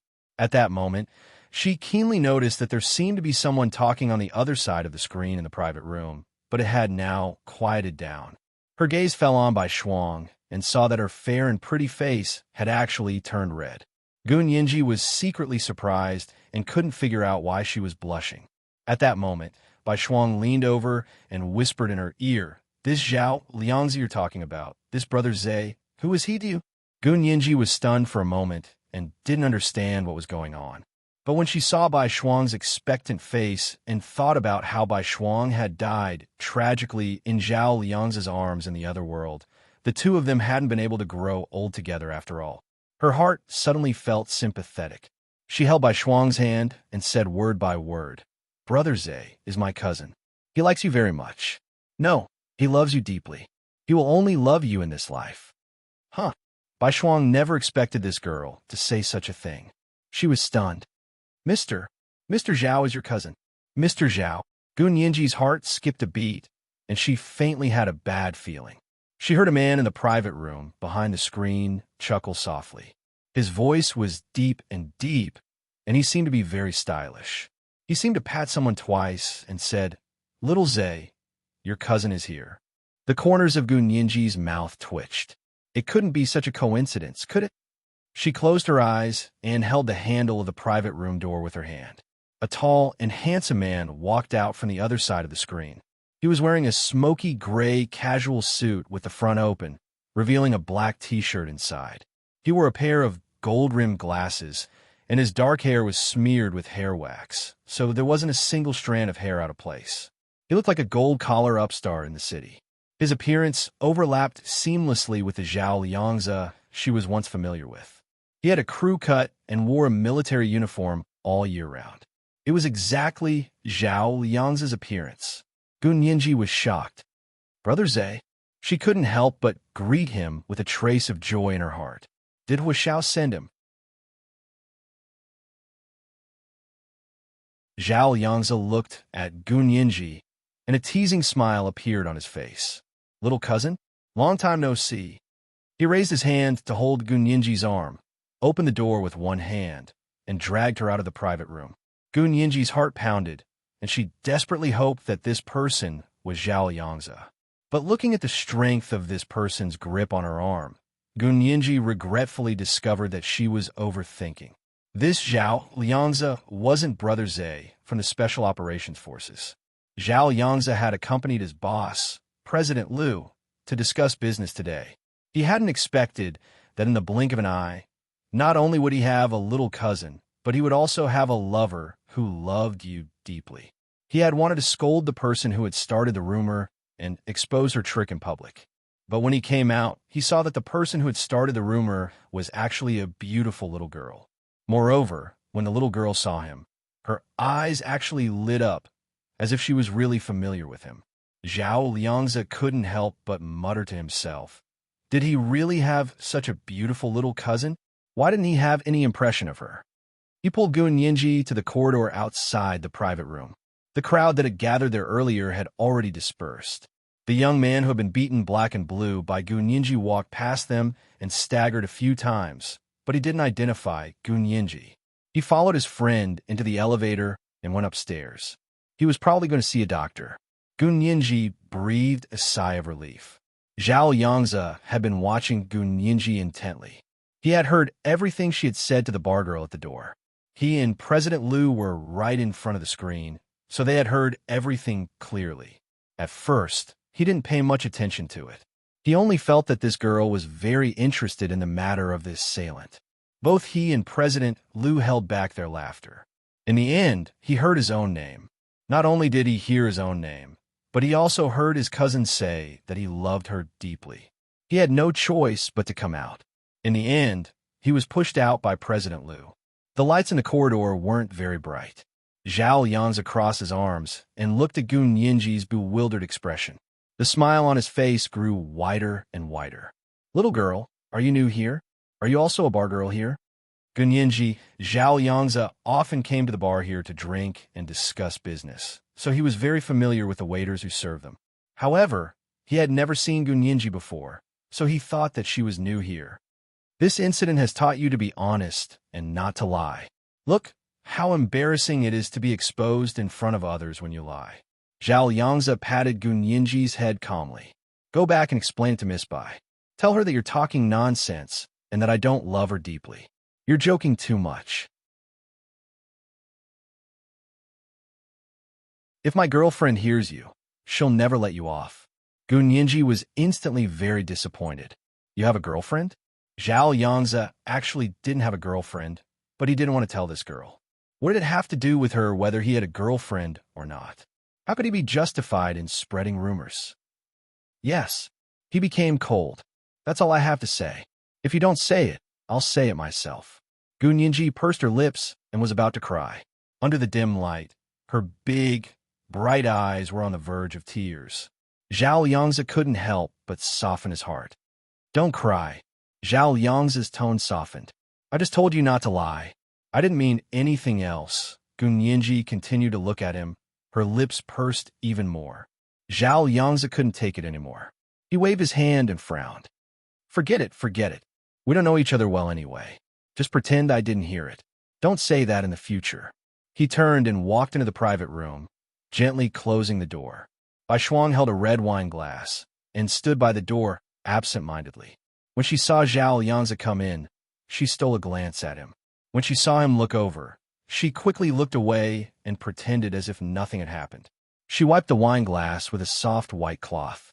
Zhao Yangzi pursed his lips and said politely, "Miss Bai, please don't take offense. That lady was just joking. I've already told her." He paused and said, "She's not my cousin."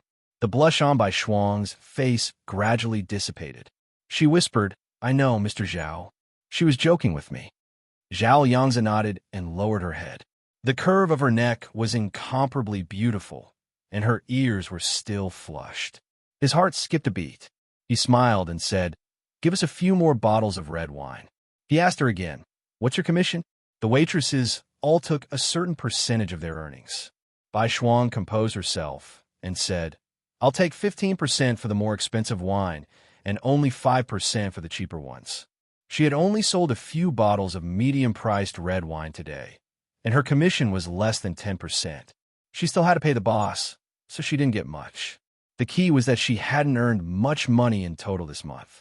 Zhao Lianzi smiled and said, "Just give us a few bottles of your 15% commission red wine. President Liu is paying the bill anyway." He winked at her and went in with a smile. Bai Shuang was stunned. She couldn't believe that she had such good luck. She quickly took a few bottles of the most expensive red wine on hand and went in. Zhao Yangzi was sitting next to a tall, middle-aged man and talking to him. Bai Shuang recognized this person as Zhao Yangzi's boss, Liu Yuan. "Mr. Zhao, President Liu, these are the wines you ordered." Bai Shuang carefully placed 2 bottles of red wine on the coffee table in front of the two of them and looked at them anxiously. This was almost like forcing them to buy and sell. Bai Shuang was very embarrassed, but this amount of money was just a drop in the bucket for them, right? But to her, it was very important. It was the rent she had to pay, the food she had to buy, and her mother's medical expenses. Bai Shuang tried her best to restrain her shame. Zhao Yangzi and President Liu didn't care about these 2 bottles of wine. They let Bai Shuang open it and take a sip. Then they asked someone to leave it in the bar and drink it later. Even if both bottles of wine were sold, Bai Shuang could get a commission of 4,000 yuan from these 2 bottles of wine alone. She breathed a sigh of relief. After paying 1,000 yuan, she could save the remaining 3,000 yuan. After Zhao Yangzi and President Liu finished talking, they shook hands with their partners and agreed to sign the contract tomorrow. "President Liu, you guys continue playing. We'll be leaving first." They stood up. "We're paying the bill today. Everyone, have fun." President Liu and Zhao Lianzi walked out of the private room one after another. Bai Shuang also followed them out. Zhao Lianzi turned around and was a little surprised to see her. "Aren't you going to continue selling red wine? The people inside will probably buy more. They can drink more than us." Bai Shuang shook her head uncomfortably and said in a low voice, "They're going to play dirty next. I won't sit on the stage or appear on stage. They won't buy my wine." She sold less than others because she didn't want to sit on the stage or appear on stage. She graduated from a proper university and had her own clerical job during the day. Only at night did she use her rest time to sell red wine to earn some extra money to improve her family's life. If her mother hadn't suddenly fallen ill, Bai Shuang wouldn't have had to come here to sell red wine part-time. However, selling red wine was already her bottom line. She wouldn't sell herself. Zhao Yangzi replied with an "oh" and glanced at Bai Shuang again. For some reason, he said, "It's very late. Are you hungry? I'll treat you to supper." Bai Shuang shook her head. "I'm not hungry." "Then where do you live? I'll send you back." Zhao Yangzi refused to give up. President Liu, who was walking in front of him, looked back at him and smiled. "Little Zay, I'll be leaving first. See you tomorrow." Zhao Yangzi chuckled and waved his hand. "See you tomorrow, President Liu." Bai Shuang's face turned even redder. "No need. I've already called a taxi." Her voice was so soft that it was almost inaudible. Zhao Yangzi handed her his business card. "Then I'll be leaving." After Gunyinji came up from the 4th floor, she didn't rush back to her room. Instead, she went to the restaurant to eat. She ordered a bowl of rice mixed in a stone pot and ate it with a plate of sour and spicy shredded radish. After taking 2 bites, she saw Bai Shuang walking over. She also ordered a bowl of rice mixed in a stone pot and took it away. Gun Yinji smiled and waved at Bai Shuang. "Miss Bai, over here." Bai Shuang turned her head and saw Gun Yinji. She came over with a food box. "You're here? I didn't see you just now. I thought I'd never see you again." Gun Yinji smiled and said, "How could that be? We're fated to meet." Bai Shuang smiled and said, "Mr. Zhao said you're not his cousin." Gun Yinji bit her chopsticks in embarrassment, and her eyes drifted. "I was just joking. Miss Bai, don't take it to heart." She gestured for Bai Shuang to sit down. "You also bought rice mixed in a stone pot? Come, let's eat together." Bai Shuang shook her head. "This is for my mother. My mother loves to eat this, but we haven't had such delicious food in a long time." The Hilton Hotel restaurant's stone pot rice was twice as expensive as other places, but Bai Shuang's mother loved it. Bai Shuang had earned some money today and decided to buy a bowl for her mother to enjoy.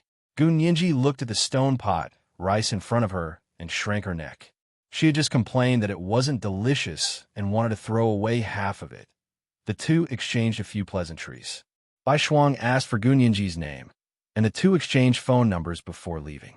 Gun Yinji finished dinner and came out of the restaurant. She saw that Zhao Yangzi had also come over. "Huh, little cousin, you came to eat alone?" Zhao Yangzi looked at her carefully and suddenly realized that she was definitely not a bar girl. Just the money on her wrist was enough for someone like Bai Shuang to buy 100 years' worth of red wine. She was also wearing a t-shirt, jeans, and sneakers. They looked ordinary, but they were all luxury brands. Gun Yinji saw that Zhao Yangzi also had a girlfriend and didn't like him very much. She said calmly, "Who are you? Do I know you? Don't try to get close to me. Aren't you afraid that your girlfriend won't be happy and won't let you off?" This is today's big chapter of 4,500 words. Chapter 1494, We're Fated to Meet. A reminder for everyone's monthly votes and recommendation votes. I only slept for 4 hours yesterday, so I have to go to bed early today. It's almost midnight. Mwah. You're tuning in to the Romance Rendezvous YouTube channel. We're so grateful for your support, and don't forget to subscribe to join us on this incredible journey through captivating stories. Your generosity through donations truly makes a world of difference, as it's the primary source of revenue that allows me to expand and enhance this channel for you. Thank you from the bottom of my heart for being a part of this adventure.